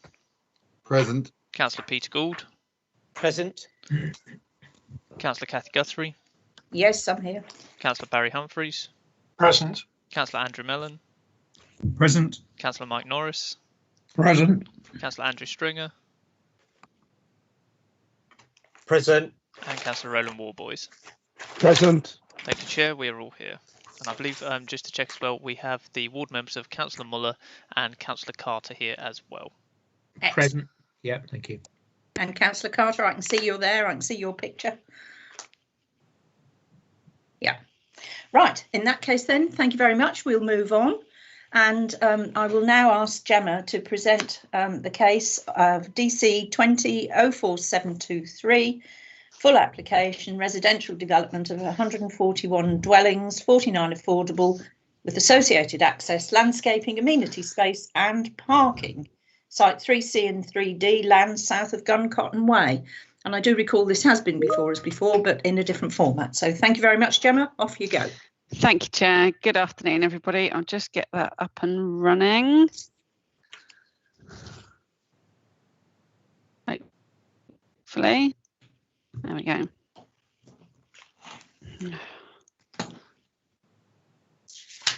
Hopefully everybody can see that, but do let me know if not. Yep, as Chair helpfully said, this is the site 3C and 3D land south of Guncotton Way in Stowmarket. And again, yep, correctly, this has been before members in the past in a different format. So I'll run through that as well for you all. So Stowmarket, hopefully everyone knows where it is, but it's up there on the map if needs be. And then if we zoom in a little bit, we've got two aspects to the site. We've got what is known as 3C and what is known as 3D, which did initially include this area of land here, but that's now been developed. And then we've got Tesco's at Stowmarket here. And again, just zooming out slightly, so we've got Guncotton Way running along here. This is the A1120 coming through to the A14, and Tesco's in Stowmarket, this site here. Hopefully that's helpful for navigation purposes. And then, yeah, just to confirm, so we've got Area 3C and Area 3D, and the buildings you can see there were the buildings on the original planning permission, which two of which are now complete. You've got McDonald's and a Costa Coffee. The third one not yet complete, expected to be a Marston's public house.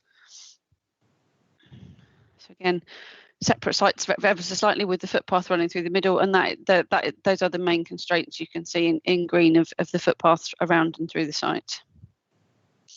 This is the proposed site layout, proposed for 141 dwellings.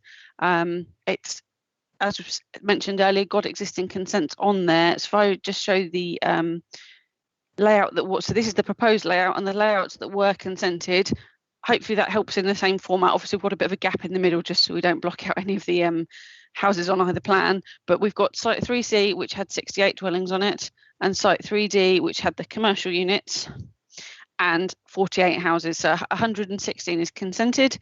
Obviously, I've already mentioned the McDonald's and the Costas have been built, and this consent is extant. It's up and running. And similarly here, it's still a live permission. So both of those are currently up and running.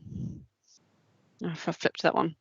So on the basis of those previous consents, the development has been considered acceptable in principle. We've accepted residential development on this site, and that establishes the principle.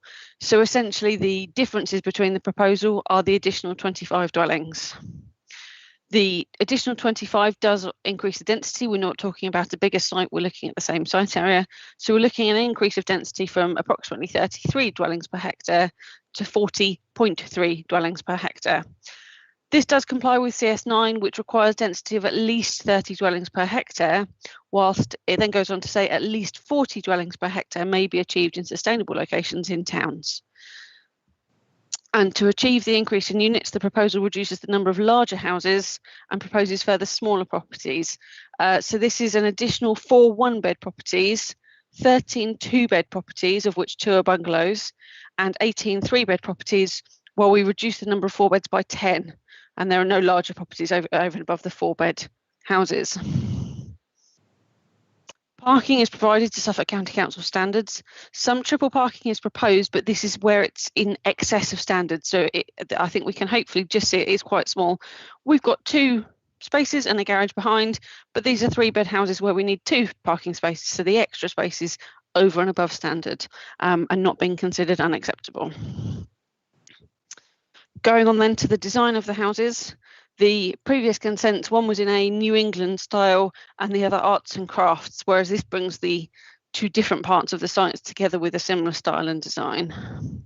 So this is looking through 3D and across the edge, essentially the view up from the footpath that runs through here. And then view D at the bottom, from the edge of the site looking slightly down the hill, we'll see that as I come to the site photos, and again elevation C, looking essentially through the site. And then finally, this is the essentially frontage of the site onto Gun Cotton Way. I have got all the elevations in there just because I thought it'd be helpful to run through, but I'll go through fairly quickly. Essentially, some of the units are the same style. We'll see we've got about 3 different plans for this Baker style, but they use different brick details, different materials and different porches to create a different character area across the site. So we'll see same house design, but different porch and some different brick features particularly evident. And again, a 3rd style on that one as well. So I'll run through the remainder fairly quickly, but again, we start to see different porches and different window styles used. This is one of the bungalow styles. As I mentioned, we've got 2 2-bedroom bungalows proposed. And again, just those slight differences in styles used to differentiate areas through the site. These are all in members' bundles if I'm going too quickly. And then we get on to the 2 blocks of flats. We've got Block A, which is on site 3D, and Block B, which is on site 3C. I'll just point them out for you on the layout, members. So this is Block A on site 3D is this building in here, and Block B on site 3C is this block here. There are very similar locations to those that were previously permitted and not dissimilar designs. We have gone through some amendments on those to try and ensure that the bulk and massing is improved by the use of materials, and we've used those to split them up. If I go back up, you can see we've got different materials used to help break those up, and again also using the roof space as well to keep the heights minimum, but so they are very similar to those that were previously permitted. If I move on to the site photos, we've just come into Gun Cotton Way from the A1120 behind us. Tesco's and the roundabout into Tesco's is on our right, with the Costa and McDonald's on our left here, accessed by going off into this slip road. And we're down at the slip road. We can see Costa in here, complete and up and running. And then we come down to the Tesco roundabout, where there is an access into the site just off to the left. Again, sorry, that probably doesn't show anything too different, but that's there. And then again, coming down towards that roundabout and looking back up towards the A1120 main roundabout.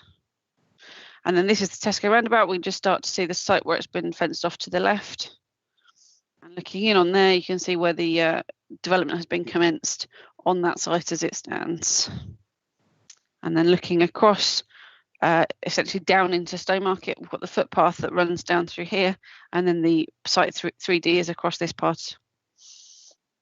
And then again, looking down onto what's already been commenced. And this is the footpath and cycleway that runs through the site. So we've got one site to our left as site 3D and site 3C to our right. And again, looking back up from the footpath, we just see Costa to the top left. And as I said, the development's already taken place on the extant consent. And then looking to the other side, so we've got the Gun Cotton Way up here to our right with the commercial units, and again looking down into Stowmarket that way. And then we're looking up here on the existing properties on Cedars Park, and again looking up to those on Gun Cotton Way. And then finally, you can we're looking from the top of the hill with the employment commercial units behind us, site 3C to our right, and site 3D coming up here as we get towards Costa. And again, just looking sort of across the road from the site and back up towards the commercial units. Okay, so the proposal's been considered acceptable in principle. We've accepted that under the extant consents. Essentially, the difference between that Consented and proposed is additional 25 units. It does increase the density, but this has not been found to be to an unacceptable level and remains in compliance with CS9. It does also have an added benefit of a number of smaller units, which are considered to be appropriate in this location. Given all of that, the proposal is considered to be acceptable with terms of these amended units and the increase in density, and not to result in harm. And so subject to the section 106 and conditions that are on pages 450 to 452, the recommendation is for approval. Thank you, Chair. Thank you, Gemma. Do members have some questions for the officer, please? We'll try the hands up function, see if it works. Anybody? If that's not working, does anybody want to sort of put their video up in case they wish to speak? No? Ah, who's that? No? That was Gemma herself, sorry. Roland, yes. Councillor Warburton. I'm waving wildly. Yeah, just some question. I spotted some cycle paths on your photographs. Could you just confirm whether these cycle routes all join up into Stowmarket so people can travel easily into Stowmarket to the railway station? Yeah, of course, that's exactly what it does. It's coming through here. If you hopefully you can see my mouse on this, so it comes down through the sites and links up. I think it's well used at the moment from my experiences being on site in the area. It's a popular link down into Stowmarket. Lovely. Thank you. Thank you, Councillor. Any other councillors wish to ask any questions? No? Right. In that case, then, we don't have a representative from the parish, as I see it, an objector or a supporter. So we move on to the applicant, which would be Laura Dudley-Smith, and you have 3 minutes to address the committee, and Alex Savorsky also available to answer questions. Thank you. If you'd like to go, yes, 3 minutes, and our officer will time you. Thank you. Thank you. Good afternoon, members. I'm Laura Dudley-Smith of Stratton Parker. Stratton Parker are the planning consultants acting on behalf of Bellway Homes for the revised scheme proposed for Cedars Park parcels 3C and 3D. Bellway Homes are a successful house builder, delivering and building out a number of sites across Suffolk and Essex. You will be aware of the recent permissions granted for 65 homes in Hawley and 190 in Witton, which give an indication of Bellway's commitment to high quality design and layout, as well as their overall role in the delivery of homes and contribution to the local economy in Mid-Suffolk in particular. Your officer's presentation just now has provided details of the existing planning consents that have been granted for these parcels. Both of the permissions are extant and deliverable. This new application seeks to retain the principles established through these permissions, but alongside an adjusted housing mix, which will allow for the delivery of smaller homes better suited to the current market and needs identified in the most recent strategic housing market assessment, as agreed with officers. The replacement of a number of the larger 4-bed units with smaller 1, 2 and 3-bed homes will see an overall increase of 25 units across the 2 sites. 8 of these additional homes will be affordable, ensuring ongoing compliance with the relevant local policies. The overall density of the sites will still reflect those delivered across Cedars Park and the nearest parcels on the opposite side of Gun Cotton Way in particular. The delivery of these 2 parcels will also ensure the provision of footpaths along the south side of Gun Cotton Way to complete the existing pedestrian and cycleway network around the area. The scheme will continue to deliver parking in full accordance with Suffolk County Council standards and notably removes all instances of triple parking which had previously been approved. A much higher proportion of parking is also provided on plot as opposed to in large parking courts as previously. Electric vehicle charging will be provided to all homes with on-plot parking, and ducting will be provided to the shared areas. We have worked closely with officers to ensure the scheme continues to meet all relevant local planning policies and are pleased to have no outstanding objections from Miss Suffolk's technical consultees, including ecology, landscaping, refuse, environmental health and strategic housing. We've engaged directly with Suffolk County Council to ensure the scheme remains acceptable in terms of highways and drainage also. Feedback received from Stowmarket Town Council and Cedars Park Residents Association has also seen a redesign of the apartment blocks and a 2-metre reduction in their height. The scheme will provide additional seal monies proportionate to the additional floor space to be delivered, and the site's reassessment by Suffolk Infrastructure has also seen a request for Section 106 contributions on top of seal to be increased by nearly 4 times. We do hope that you will be able to agree with your officer's recommendation to ensure the delivery of this site and its continued contribution to Mid-Suffolk's 5-year housing land supply, alongside the other associated benefits. Thank you very much for your time. Thank you very much. Before I go to other members, I've got a couple of questions actually. You say that it complies with all policies. I thought it was 40 per hectare, and yet this is 40.3. Is that correct? The density is yes, yeah. So 40, slightly over. Yeah, yes. 0.3. Can I? Sorry, Chair. Would you mind if I interrupt? It does say at least 40 dwellings per hectare. Okay. And you also mentioned you've got rid of the tandem parking, but I believe there are, didn't I hear 18 3-bedroom properties have 3 tandem parking? Yeah, so I mean, as Gemma mentioned in her presentation, what could be seen as instances of triple tandem parking now are where effectively only 2 spaces are required for those units. So it's basically 2 spaces and a garage, which could be used for parking if wanted. So it's a space in excess of the parking standards that would be required otherwise. Okay, and the other thing is, are these smaller homes within the standards that we require the homes to be built these days? So all of Bellway's house types are NDSS compliant. Yes.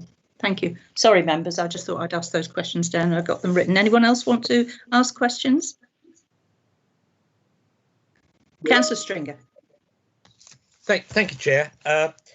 3 points. You said that you're going to be providing electric charging points. You'll be providing the cabling for it and not the charging point, or the charging point as well. Yes, so I believe it's the for the on-plot units. It's the cabling which are then taken up to kind of capped off. So you won't be providing electric charging points. You'll provide the ability to install one. Yes. Yes. Okay, that's fine. That's what it's going. How are you going to address at the moment? At most lunchtimes, the access off the 1120, I think it is, into the site is queued up to the roundabout. Are there any proposals to add to that, or how do we mitigate that?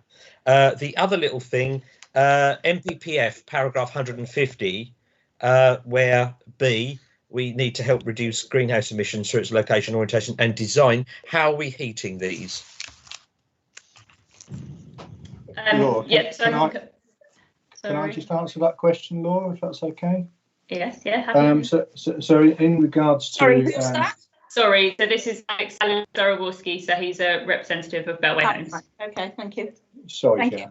Sorry, I couldn't see you. I could just hear this gorge voice. Okay, sorry. Okay, so in answer to your first or your second point, Councillor, we will be looking to bring gas or gas boilers onto the scheme, primarily because the infrastructure is already installed and the contracts were previously agreed before we had an interest on the site. I think it's worth noting that the boilers that we'll be looking at with sort of NOx emissions of 40 milligrams per kilowatt hour or less, so a high efficient boiler. And your second point about the highways issues, we've been working tirelessly with highways about congestion, and it was the thought or the approach was that the impact on the infrastructure was negligible, with only a marginal increase of 13 vehicle movements as a consequence of the uplift in houses on site. If I can Andrew, can I come back, Chair? Take it into debate. You've got the answer to your question. If you've got another question, go with the question. Oh well, I didn't. Sorry. Okay, I didn't get the answer. Sorry. You didn't get the answer. You asked about mitigating. No. The stacking of traffic. I wasn't asking how much this site would add to that. I was asking how you would access this site if there is already queuing in that road up to the roundabout. It's already there. Fair question. Yeah. I might be able to add a little bit more on that. My understanding at the moment is that the situation has of recent weeks been sort of exacerbated by the current kind of COVID-19 secure arrangements for the establishments on the roundabout. So I think the Costa, for example, and the same I expect for McDonald's, because they're operating a drive-through only service. It has obviously kind of intensified how those sites are being used. Obviously, it therefore makes it makes it difficult to gauge if that's going to be an ongoing issue or not. But all I can say is that the modelling that's been undertaken for the site in respect of the additional 25 units has taken into account the kind of existing baseline conditions, and the additional units aren't considered to worsen anything beyond the existing conditions. And I think, to be fair, it's outside this planning application.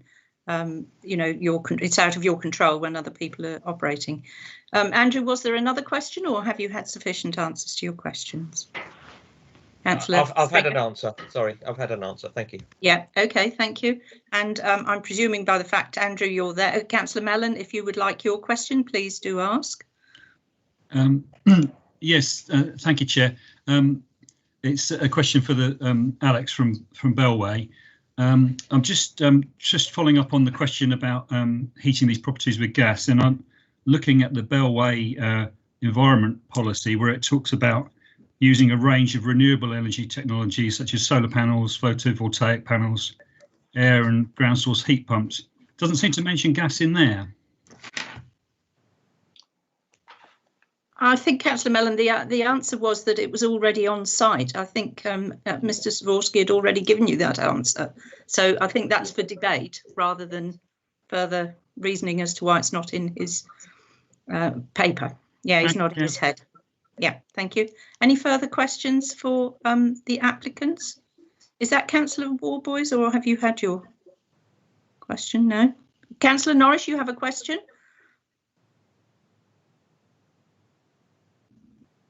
Yes, thank you. Thank you.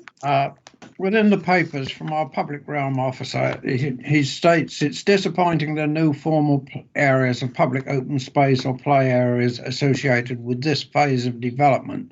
Existing play provision may not have been designed to accommodate the additional use that will enable. So what's the question, please, Councillor? Yeah, well, I'm coming to, it says the location of play areas on the far side of the busy arterial route through the site is an added risk. My question is, why were there no play areas within the actual phase itself? Because it means children crossing a road to get to a play area otherwise.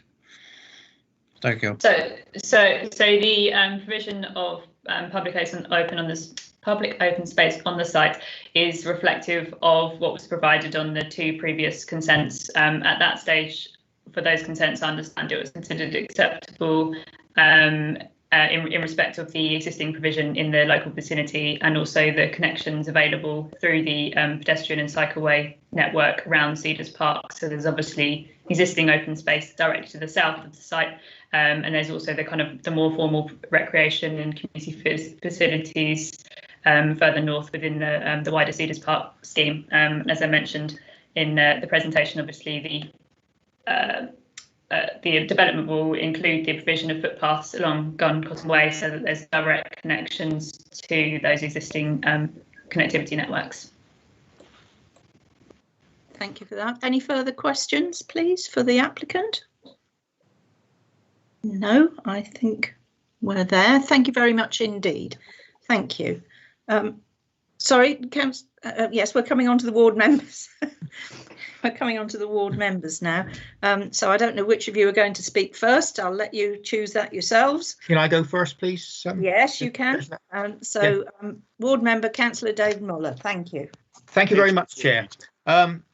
Since this application came up before us previously, we totally accept that planning permission has been granted for 125 properties across the two sites. And what I'm going to look at is the positives and negatives of this latest application. The positives, I'd like to thank Bellway for redesigning the flats on both 3C and 3D. I do like the new sort of design of those. I support the archaeology investigations as mentioned in the conditions. There was quite a lot of archaeology found close by in Fieldfair Close, which is about 150 metres away from this particular site. So I think it's really important that that is one of the conditions. I would also like to commend the report that was in the actual planning portal from Southern Ecological Solutions Limited, which was produced in September 20, regarding the ecology on the site. And this particular site, particularly 3C, has got tremendous wildlife, biodiversity, etc. right around this site. And I must admit that paper looked at that in very great detail. So I really appreciate that. So that was excellent. Good to see the proposed indicative glazing and ventilation to meet the requirements to mitigate the noise, and also a noise barrier around some of the gardens. I fully support that as well. The site, as has already been pointed out, is well served by cycle and footpaths, but I would point out what Laura has just said about the play area below site 3C. This is actually a balancing pond, which is currently completely fenced off because it contains invasive weed, which will not be removed for several years. It has to be removed in stages, and a lot of people used to fish on that pond as a recreation thing. They're no longer able to do that because, as I say, it's completely fenced off. I fully support the cabling to the houses regarding electrical vehicle points, but I would point out that Tesco's have just recently installed some electrical vehicle charging points on their site. Totally support the smaller number of the smaller units, particularly the bungalows, because there is generally a shortage of bungalows on the site, and the fact there will be a slight increase in affordable homes. That's the positives. I've also got a few comments about negatives. The report actually mentions an early years provider on the Chiltern Fields estate. As I understand it, this has not yet been built. There are actually 2 early years providers already on Cedars Park, one within less than 5 minutes walk from this site, and the other one at Cedars Park Community Centre, which is about a 10-minute walk from this site. The report quite rightly points out that there are no spare capacity at Cedars Park School. That is correct. Children would need to travel to Trinity School, which is about a couple of miles away, and this would have to be done by car, as there is no public transport available to that school. There are bus stops. In fact, there's a bus stop just at the top of plot 3C, but we've got no proper bus service. There's approximately 4 buses a day. It's a very poor bus service, very poor times, very infrequent. And I cannot see that being reintroduced in the foreseeable future. What Councillor Norris says about the children's play areas is absolutely right.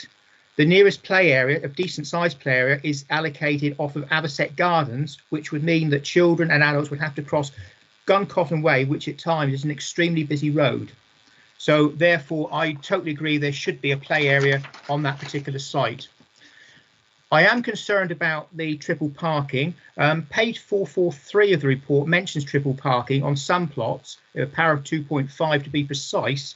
However, the Bellway flyer which I've received says no triple parking at all. So we've just been told there is some triple parking, and I can assure members that there's quite a bit of this type of parking on Cedars Park. People don't use it. They either park on the pavement. I've got that example just down the road from where I am at this moment in time.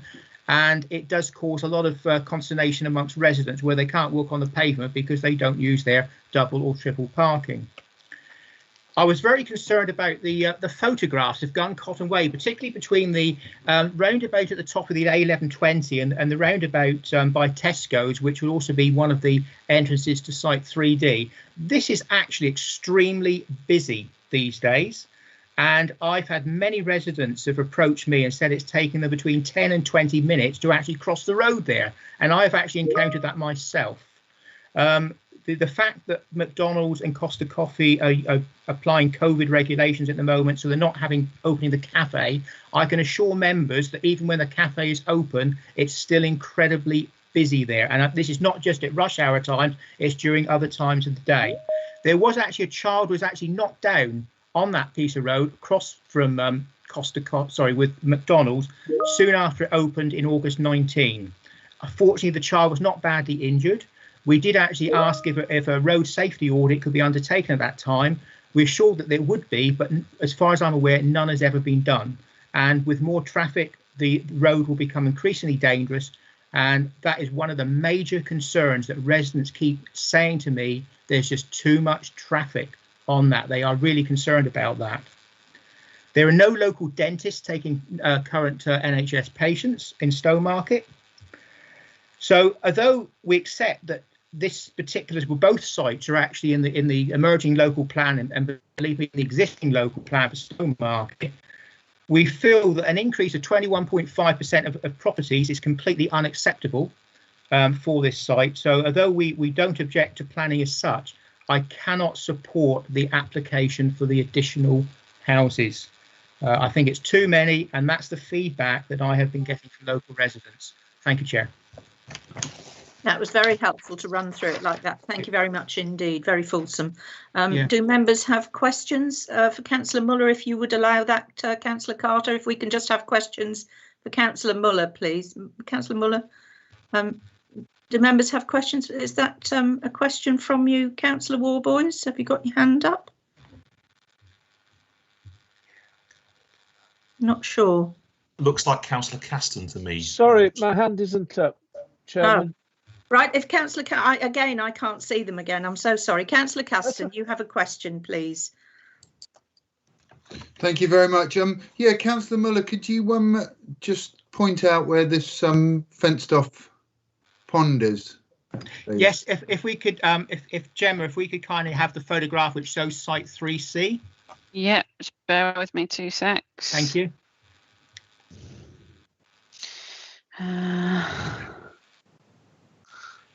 It's actually, that's exactly where it is. It was fenced off because there's a Japanese primrose weed, which is apparently incredibly invasive, and they're trying to avoid it getting into the local rivers. It's Crest Nicholson still own that part of the site, and they are responsible for the fencing around it and also for clearing the site. Can you just point it out again? Because I'm blowed if I can It's see just it. down here. It's down this bit here. That's the pond. No, it's here. This is the one we're talking about. This one. There's a big pond down here. That's the one. Here? No, here. That one. There, yeah, that's where it is. Sorry. That's the one that's likely to be fenced off for several years, because I had correspondence with Crest Nicholson about a month ago following up some complaints from residents of why it has been fenced off again. And it's due to the fact, we think, from local residents emptying their fish ponds with goldfish. There's plenty of goldfish in that pond, and accidentally or whatever, putting this dangerous weed into that particular pond. And I know the Environment Agency are also involved with this as well. Thank you. Thank you for pointing that out. And any other question, Councillor Caston? No, sorry, Madam Chair. I left my hand up. Yeah, OK. Councillor Humphreys, you have a question for Councillor Muller, please. Chair, thank you. Councillor Muller, it's just going back to that map, actually, just so I get it in my head. Where's the play area in relation to that pond, please? There is no actual play area by that pond. It's just literally a cycle stroke footpath around that pond. There's no play equipment there. It's just a pond where you could actually walk around the pond. It's a grassed area around the pond, which has much wildlife there, but there's no actual play area there at all. All right, sorry, I was getting confused. I thought you mentioned there was a play area. And that's No. what you just OK. All right. Yeah, thank sorry, Councillor Hunt. The nearest play area is basically off of Aberset Gardens, which is what we call the village green area, the really large area, which abuts Gun Cotton Way at the top end, about a couple of 100 metres away, and Creating Road East. Thank you. That's actually helped me in debate. Thank you. Thank you very much. Thank you. Any further questions for Councillor Muller? Thank you very much, Councillor Muller. And now, Councillor Carter, your view on everything, please. Yes, I do love going after Councillor Muller. It's gone through 3 pages. I've just lined through of my report, so that's just brilliant. I have been popping up on and off with my hand up and my head up to ask some questions, but so I'll just go ahead. I'm so sorry. If you have a question, I literally can't see these hands up. What is the question before you tell? It's been answered by Councillor Muller regarding there's only 4 buses that are a day. Okay.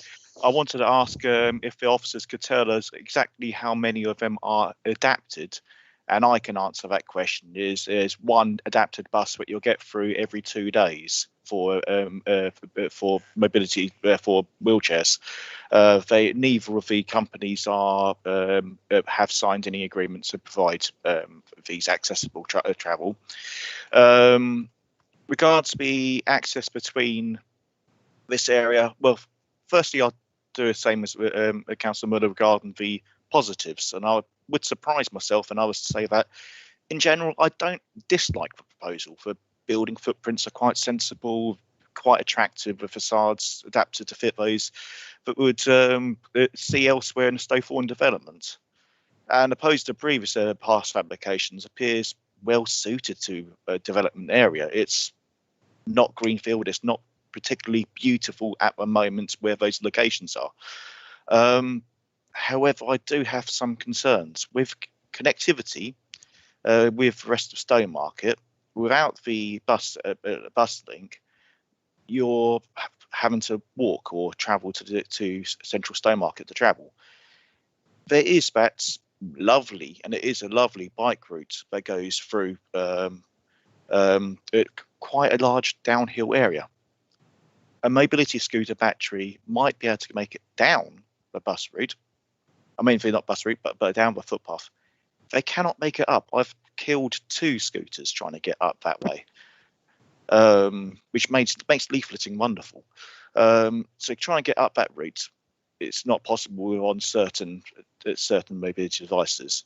That leaves you with 2 other options. You either go across the rather busy railway bridge, and let me tell you, if you have 2 scooters going different directions on the same side of the pavement, that makes it a bit tricky, especially if one of you's got to go into the road and the road's currently being used.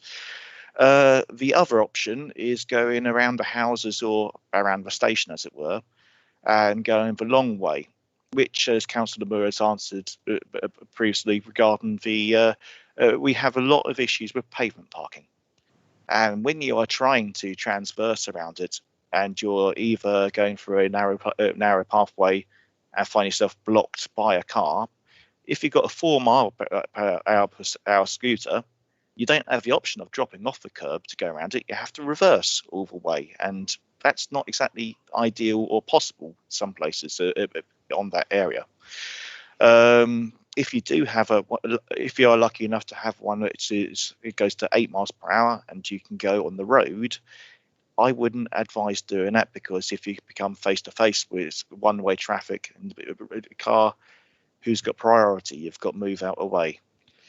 So it makes it quite a difficult route to transverse going from this area, which is a lovely area. It's lovely by itself, but to get with a Stowmarket, you're cut off. And it is okay. We are served nicely by the Tesco's. We do have the Costa, and we do have McDonald's. And whilst every little helps, one can't live on caffeine and Mackie D's alone.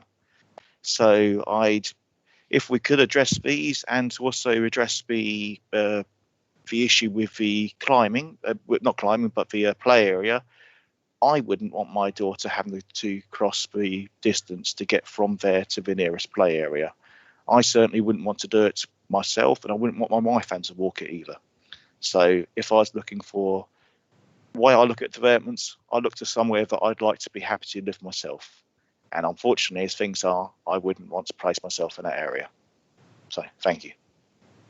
Thank you for that, Councillor Carter. I suppose really my question would have been probably better served by, in some respects, by Councillor Muller. But I ask you this question: if you're living on the other side of the road, if you see what I mean, with the already built properties, would you still have that same problem of traversing down the hills? I know the area roughly to get into Stowmarket. Would you still have the same problem with a mobility scooter getting down up over the bridge and near where the B&M is and all that sort of thing? You still have that same problem where they currently are built? You'd still have that same problem. Yeah. Which, I know we have to look at just this development regardless. Yeah. No, but you asked us to see if we could sort it out, and I'm not sure. Well, yeah, very true. Yeah, that's my question, and you've been helpful to answer it. That's very useful. If members would like to offer piggybacks from down the street, I'd happily accept it, but that's no. I understand your difficulties, and it's very interesting to hear it from your point of view. So thank you for the input on that. Do other members have questions for Councillor Carter, please? Is that Councillor Humphreys? Have you got your hand up there? Or is that an old one? I don't know whether these hands up no, are no hand up. Yeah. Anyone else have any questions for Councillor Carter there, please? Or Councillor Humphreys an old hand. How rude. Yeah. Thank you for that. And thank you for the input from everybody. So I think we've moved on now. Let's see where we are. We're open to debate now then. Who wants to? Let's go with Councillor Caston again. Let's go A to Z with these wretched hands up aren't working. I apologise. Thank you, Madam Chairman. I think we've got to be careful of distractions on this application. We have got existing consents on the site. So I think for me, this comes down to, will the extra houses, the extra dwellings on that site make a difference? We've got consent for existing dwellings.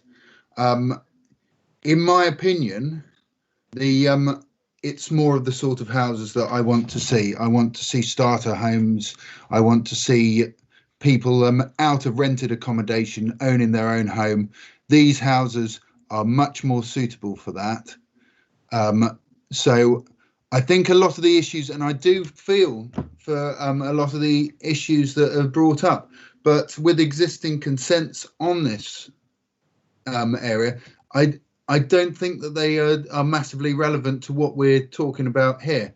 What I would like to see, though, is with those smaller houses, with the potential for new first-time buyers coming in, a lot of them will have children, and I think this site needs, even if it's just a modest play area on site, so that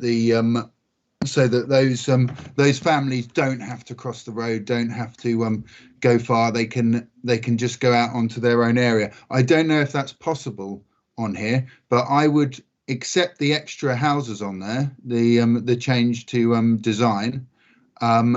But I would say that there is an area there that could have a modest playground on it, and I'd like that to be considered.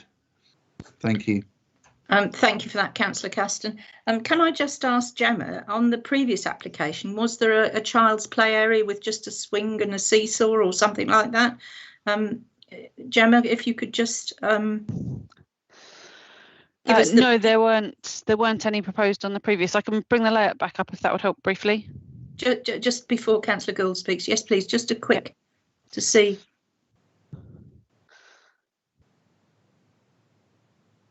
Right.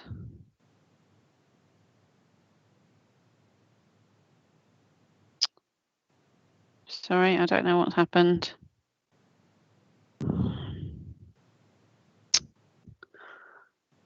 Is the PowerPoint come up? Yeah. Oh, sorry, it's not showing on my screen. So if I go back up to the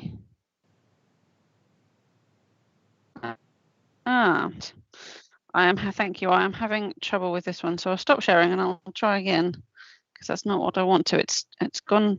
Right, share again. Sorry, Chair. Right. Yeah, it's not coming up as there. It is. While we're waiting for you to pop that up, can I hear from Councillor Gould while you try and get what we would like to look at? Okay, Chair, will you? Yeah, Gemma, if you just let Councillor Gould speak, and then of course, no problem. The screen, yeah. Councillor Gould. Yep, thank you very much, Chair.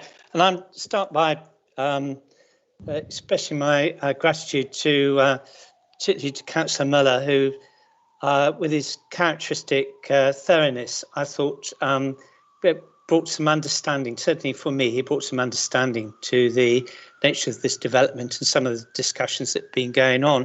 And also thanks to Councillor Carter, I understand because Councillor Muller is so thorough, I can understand you having to put a line through some of what you were intending to say, but as so often the case, I appreciate the insights that you bring to us when we're considering the applications. As has been said, standing approvals in relation to this site, and it does boil down to the question about the additional houses. And again, I agree the point about having homes, smaller homes, accessible to those that are moving into, who need that kind of housing and are moving into the market. I think that's absolutely to be welcome. I also agree Councillor Caston's concern to see some play area provision given the the occupancy of those houses. I think that would be very much needed, and if there's a way of doing that, I'd like to see it. Thank you very much, Chair. Thank you. Gemma, have you got anything there that sort of expands? Yes, I hope this helps. Was that the previous one? These are the consented schemes across the site, so not including a play area. We've got the area through the centre of the site, which is the attenuation basin through here. If I pop back, so that's a better show of the attenuation. So that does leave us with that small area there. That's on one side, isn't it? It was the other side that I think is the concern, isn't it? Yeah, and I mean a very small area in there, but it's on the back of the houses. Whether that would be appropriate for play, I don't know. And it is, for me, that moment of, do the 25 in themselves need the play area versus that approved consent if I flip back to it. So that's the difference between the two. Okay, let's move on with the debate and see where we go with it. But I think I know which way people will be favouring improvement, 2 less houses and 1 more playing area or something. However, no, I don't think I need Councillor Carter anymore. Thank you. I would like to now move on, please, to Councillor Humphreys, if you would, please. Madam Chair, thank you. Yeah, good debate so far. I was originally concerned about the density. I sort of still am, but I do understand it now. It's been explained about the up to amount. And I also welcome the increase of 1 and 2 bedroom houses, because that is important. And as Councillor Gould highlighted, it is definitely needed. So I welcome that. I also welcome reduction in the height of the blocks themselves and the good use of the roof line. So that's all good news. And also the wiring for the provision of electric vehicle charging points. Yeah, it'd be fantastic to have them fitted, but they cost money. But there are grants available, and one of them is the electric vehicle home charge scheme. So if people want to fit them respectively, they can, because the wiring's there. So that's good news. The play area side of it, I do get, but there's more to it than that. It's about the road. It's not about the play area. It's about the children crossing the road. And as Councillor Muller actually stated, it's also about adults crossing that road. It is extremely busy. And at times vehicles travel down there fast. There is no crossing point, but it's not about going to the play area. It's about going to Tesco's. It's about going to the school. It's about going to the preschool. It's about going to the Cedars Community Centre. There are lots of reasons for crossing that road. And I think that outside of this planning meeting, those ward councillors might want to start canvassing their Suffolk County Council counterparts to push for a crossing along that road. And I think they get loads of support. But I think that's outside of this planning meeting, because we can only really discuss what's in front of us. And as Councillor Caston already has stated, permission's already been granted. Okay, so it's not going to go away. We're just looking at really the changes, are we not? What else have we got? The good thing about this place, I get the bus. That's a real pain. You'd expect for such a large estate that there'd be more bus routes and more regularity of those bus routes. And again, that's something that should be canvassed outside this meeting. But that said, this is close to the town. It has got good routes into the town for pedestrians and cyclists, and they're well used already. So this is going to continue in the future. But I do get Councillor Carter's point about the slope and the fact that with electric sort of wheelchairs, etc., it can be difficult to make that journey there and back. And that's also true of the elderly with their electric vehicles. So it's not just for people with disabilities, it's also the elderly, and we've got an increasing number of those in society. But again, I think that's outside of this planning application, but it is a point of note. But what is good about it? Well, it's close to the A14, and people might say that's terrible, but it's not, because people need to travel to work. So it's a quick access to that work, unfortunately along a busy road. It's close to the Gateway 14 project, which, if it comes along, may produce more jobs for the people that might actually live on this development. And of course, it's close to the railway. It's easily accessible by foot or cycle, and that can take you to work or elsewhere. So I think the location's fine. I was concerned with density. I think that's gone, because I think what supersedes it is the fact that it's not outside of limits, and we've got an increase in 1 and 2 bedroom houses. So therefore, so far, even though I've listened to some of the debate, I will listen to the rest of the debate, but so far I'm minded for approval. Thank you for that, Councillor Humphreys. Now, Councillor Carter, you have got your hand up, but I wouldn't really actually invite you in now because we are into the debate. Is that an old hand, as it were? And if you could put it down, please, because we're into debating now. So I will move on to Councillor Mellon, please.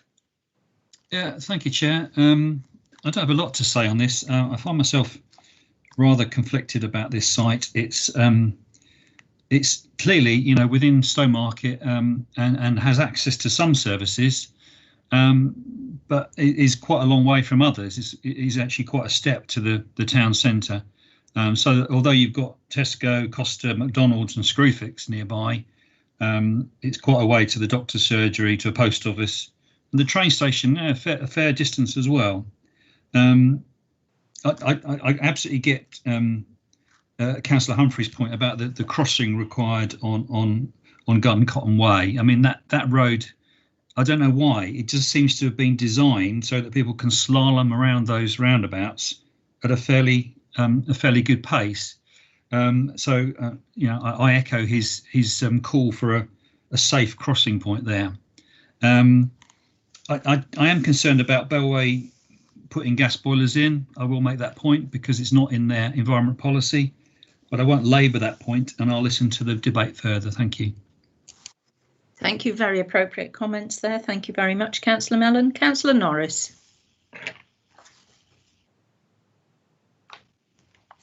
Thank you, Madam Chair. Well, yes, obviously reservation about lack of proper provision for play, as I've already mentioned. There is another area actually that I'd like to raise, bottom at the foot of page 426.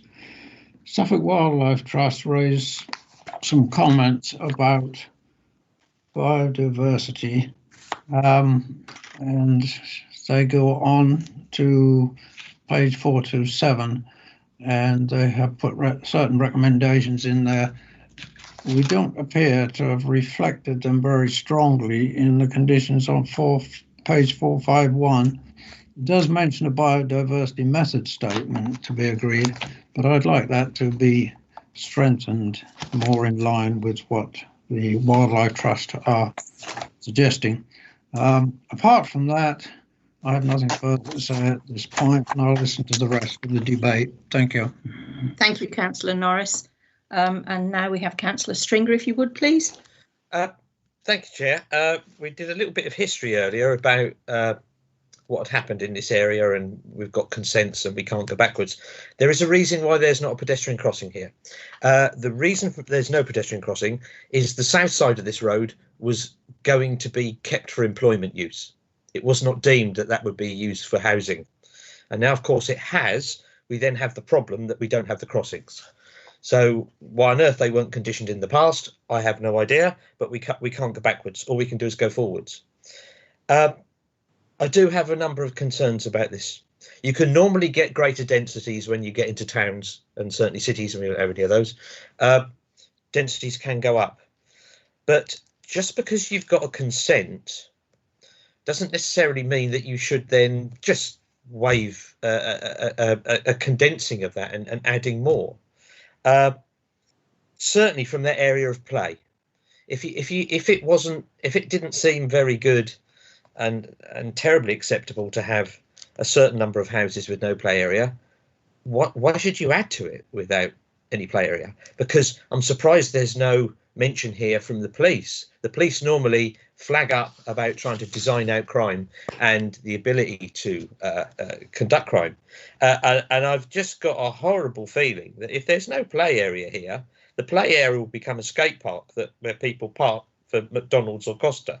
You know, then you won't have to cross a busy road. You can just nip there and meet your friends and do whatever you want to do. And I don't think that's going to be necessarily terribly sustainable. So the other thing I have a problem with, I can't see anywhere where our bin people have said they can actually access the bins. Because we've condensed it now, it's a lot tighter on site. I certainly can't get freighters in here with my ruling. We already spend a fortune trying to get rubbish collection from the existing housing on Cedars Park because we just physically can't get freighters into part of that site.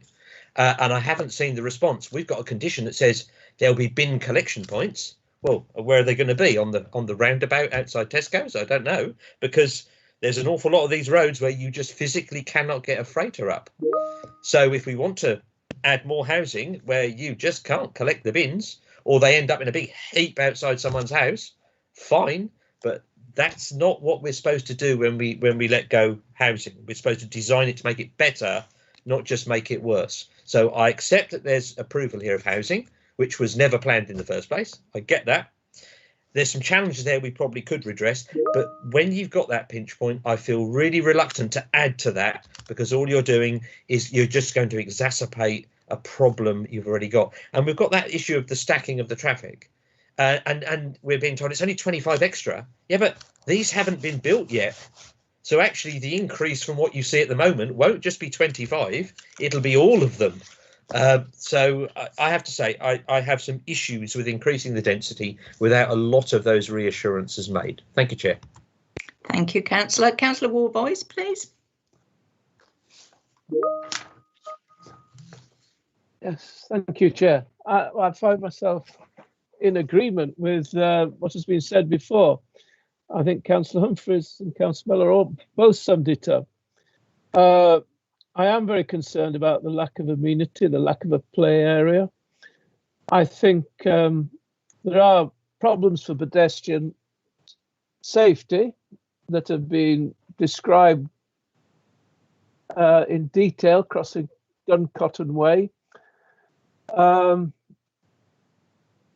And the increase in traffic and the congestion at the roundabout. We are proposing on Gateway 14 a sort of quite a major employment site, which is also going to be accessing that roundabout. So this is going to be a problem that's going to get worse in the foreseeable future. And I think there needs to be some thought about mitigation of it. My main thing that hasn't really been discussed, and I'm actually quietly appalled that the proposal is to heat this development by gas. This is 4 years before gas boilers are going to be banned. And I think it's contrary to our sustainability and energy strategy. I've looked at Peter Chisnell's comments, and though he's got no objection, he does ask that our strategy requires the applicant to indicate the retrofit measures and to include an estimate of the retrofit costs. Now, I think this installation of gas boilers is going to saddle the householders with retrofit costs in order to achieve net zero carbon emissions by 2050. That is our strategy, and I'd like to see this put into, if possible, into our recommendations, and that alternative sources of heating are fitted. Thank you. Thank you for that, Councillor. Gemma, can I just ask, on the previous application, we accepted that gas was there, and my understanding is we don't have a policy to stop fitting of gas boilers anyway. And as the applicant explained, they already had that in, when they took over the land. So Gemma, can you confirm that the previous ones were allowing gas? Yeah, absolutely. It was not a specification on that previous consent that they couldn't have gas, and that was the expectation, I believe, at that time. Obviously, things have moved slightly on with the climate emergency and the pressure to consider that. But no, in terms of the existing one, they could be built with gas boilers. Exactly. Yeah. OK, so just listening to the debate and everybody's points of view, all very valid. When I first looked at this, I must admit I was a bit disappointed with the extra number of houses, and then we heard that the bigger ones were dropped off and there are smaller ones, and I listened to Councillor Caston and earlier other members who said that the extra starter homes are important for people to get on that ladder, and in a pretty good location, I would think. But I'm also nervous that there is no play area provision. I mean, you know, how much space do you need for a swing and a seesaw and just a little seat for mum to sit with the kids or something, or children, I should say. So I'm wondering whether really, rather than we keep going round in circles here, there is a principle of development has been approved, but I wonder if we might defer this and ask the officer to go away to see if they can perhaps reduce, I don't know, a couple of houses to give that play area, to give comfort to members that whilst we won't get everything we want out of it, we would get something a little more amenable.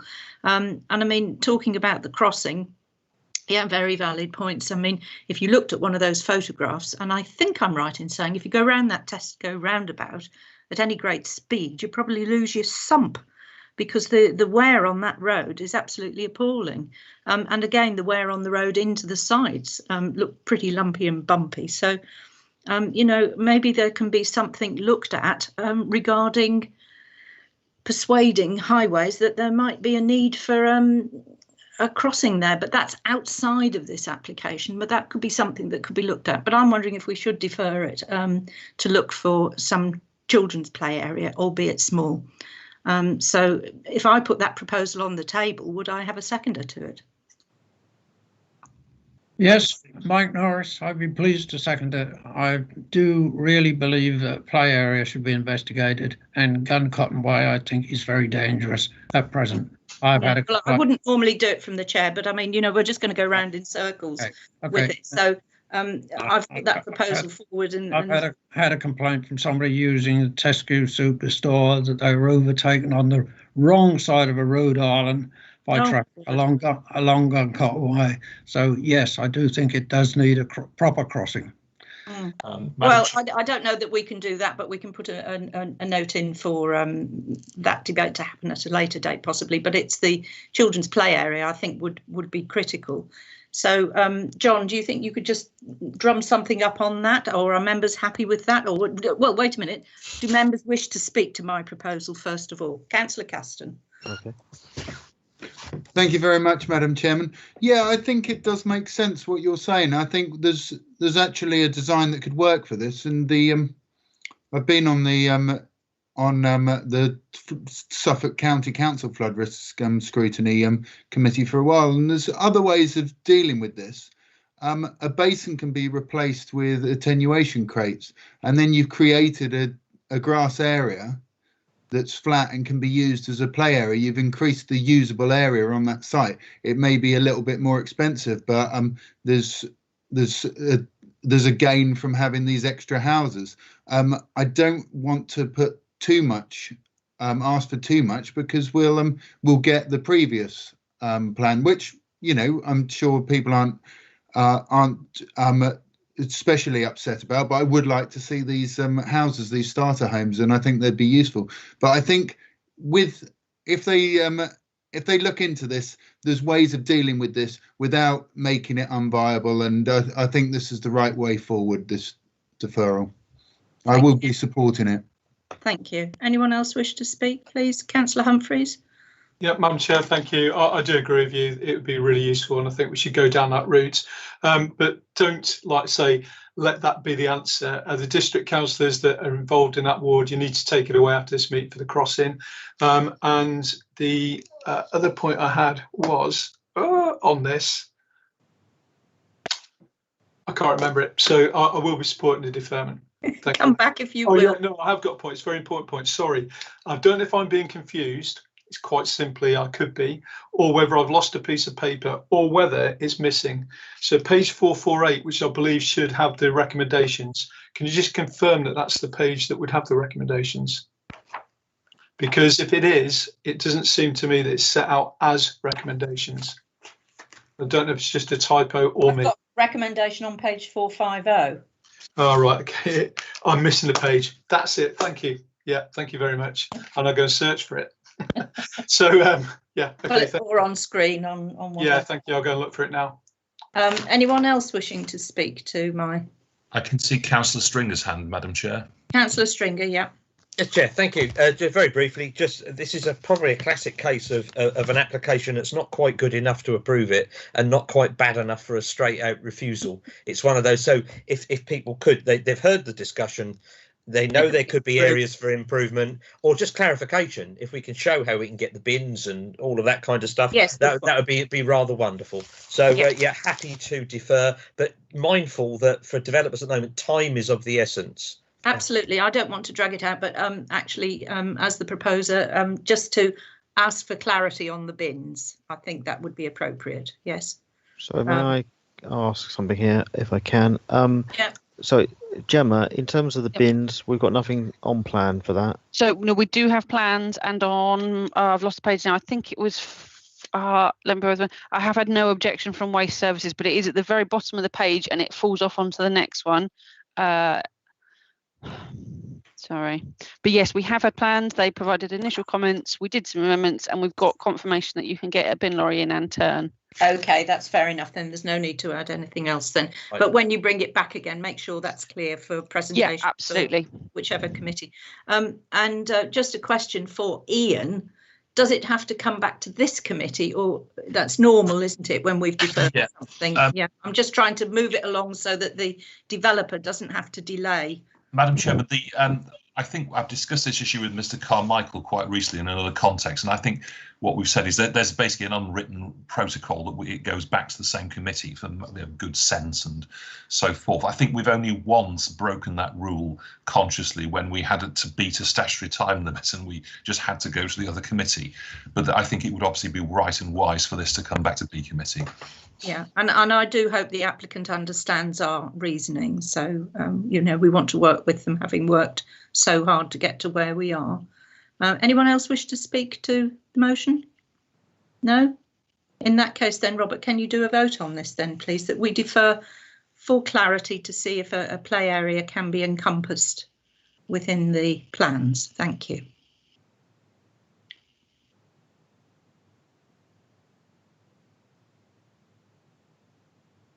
Sorry.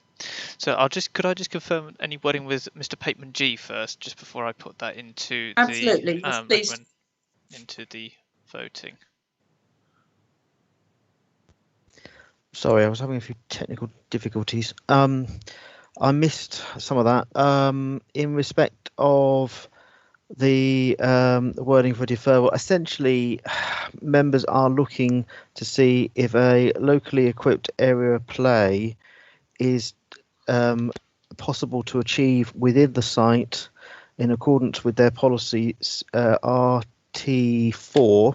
Excellent. Yes, thank you. Which is essentially saying that for development over 10 houses, you would look to seek 4 more areas of play if they can't be satisfactorily found elsewhere. So essentially, you are seeking to defer on the basis of exploring possibilities of a locally equipped area of play in accordance with your policy RT4. I think that's about as much as I need to say. Yeah. Are you happy with that, Councillor Norris?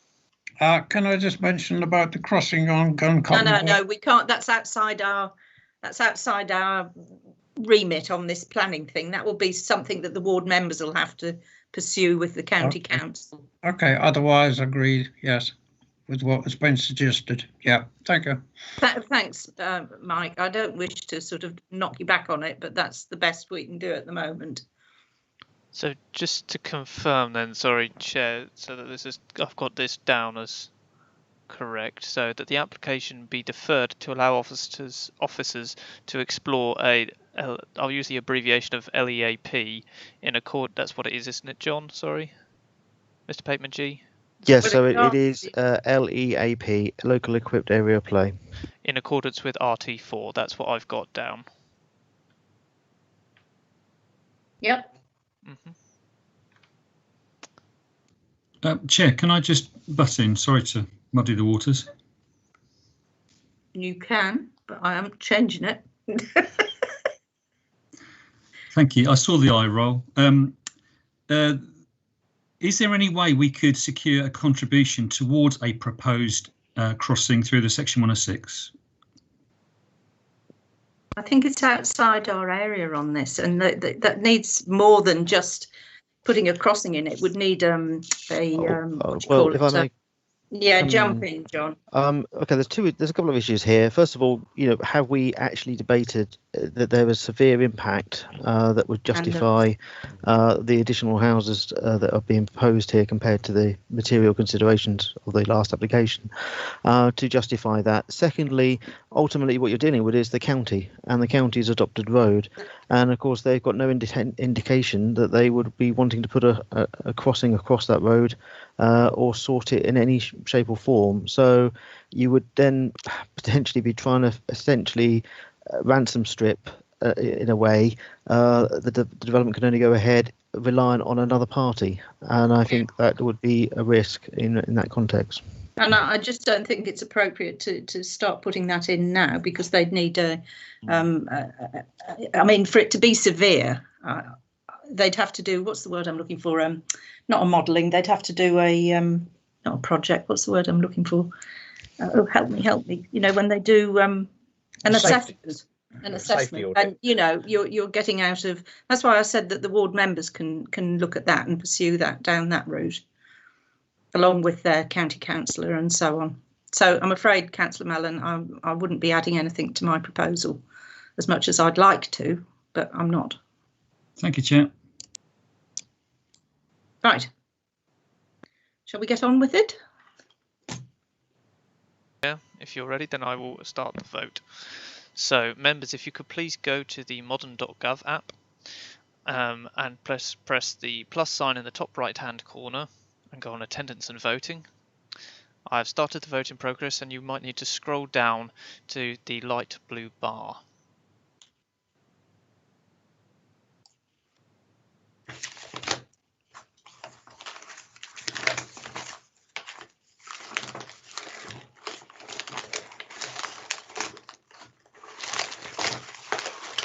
Councillor Stringer, if I could take your vote verbally, please.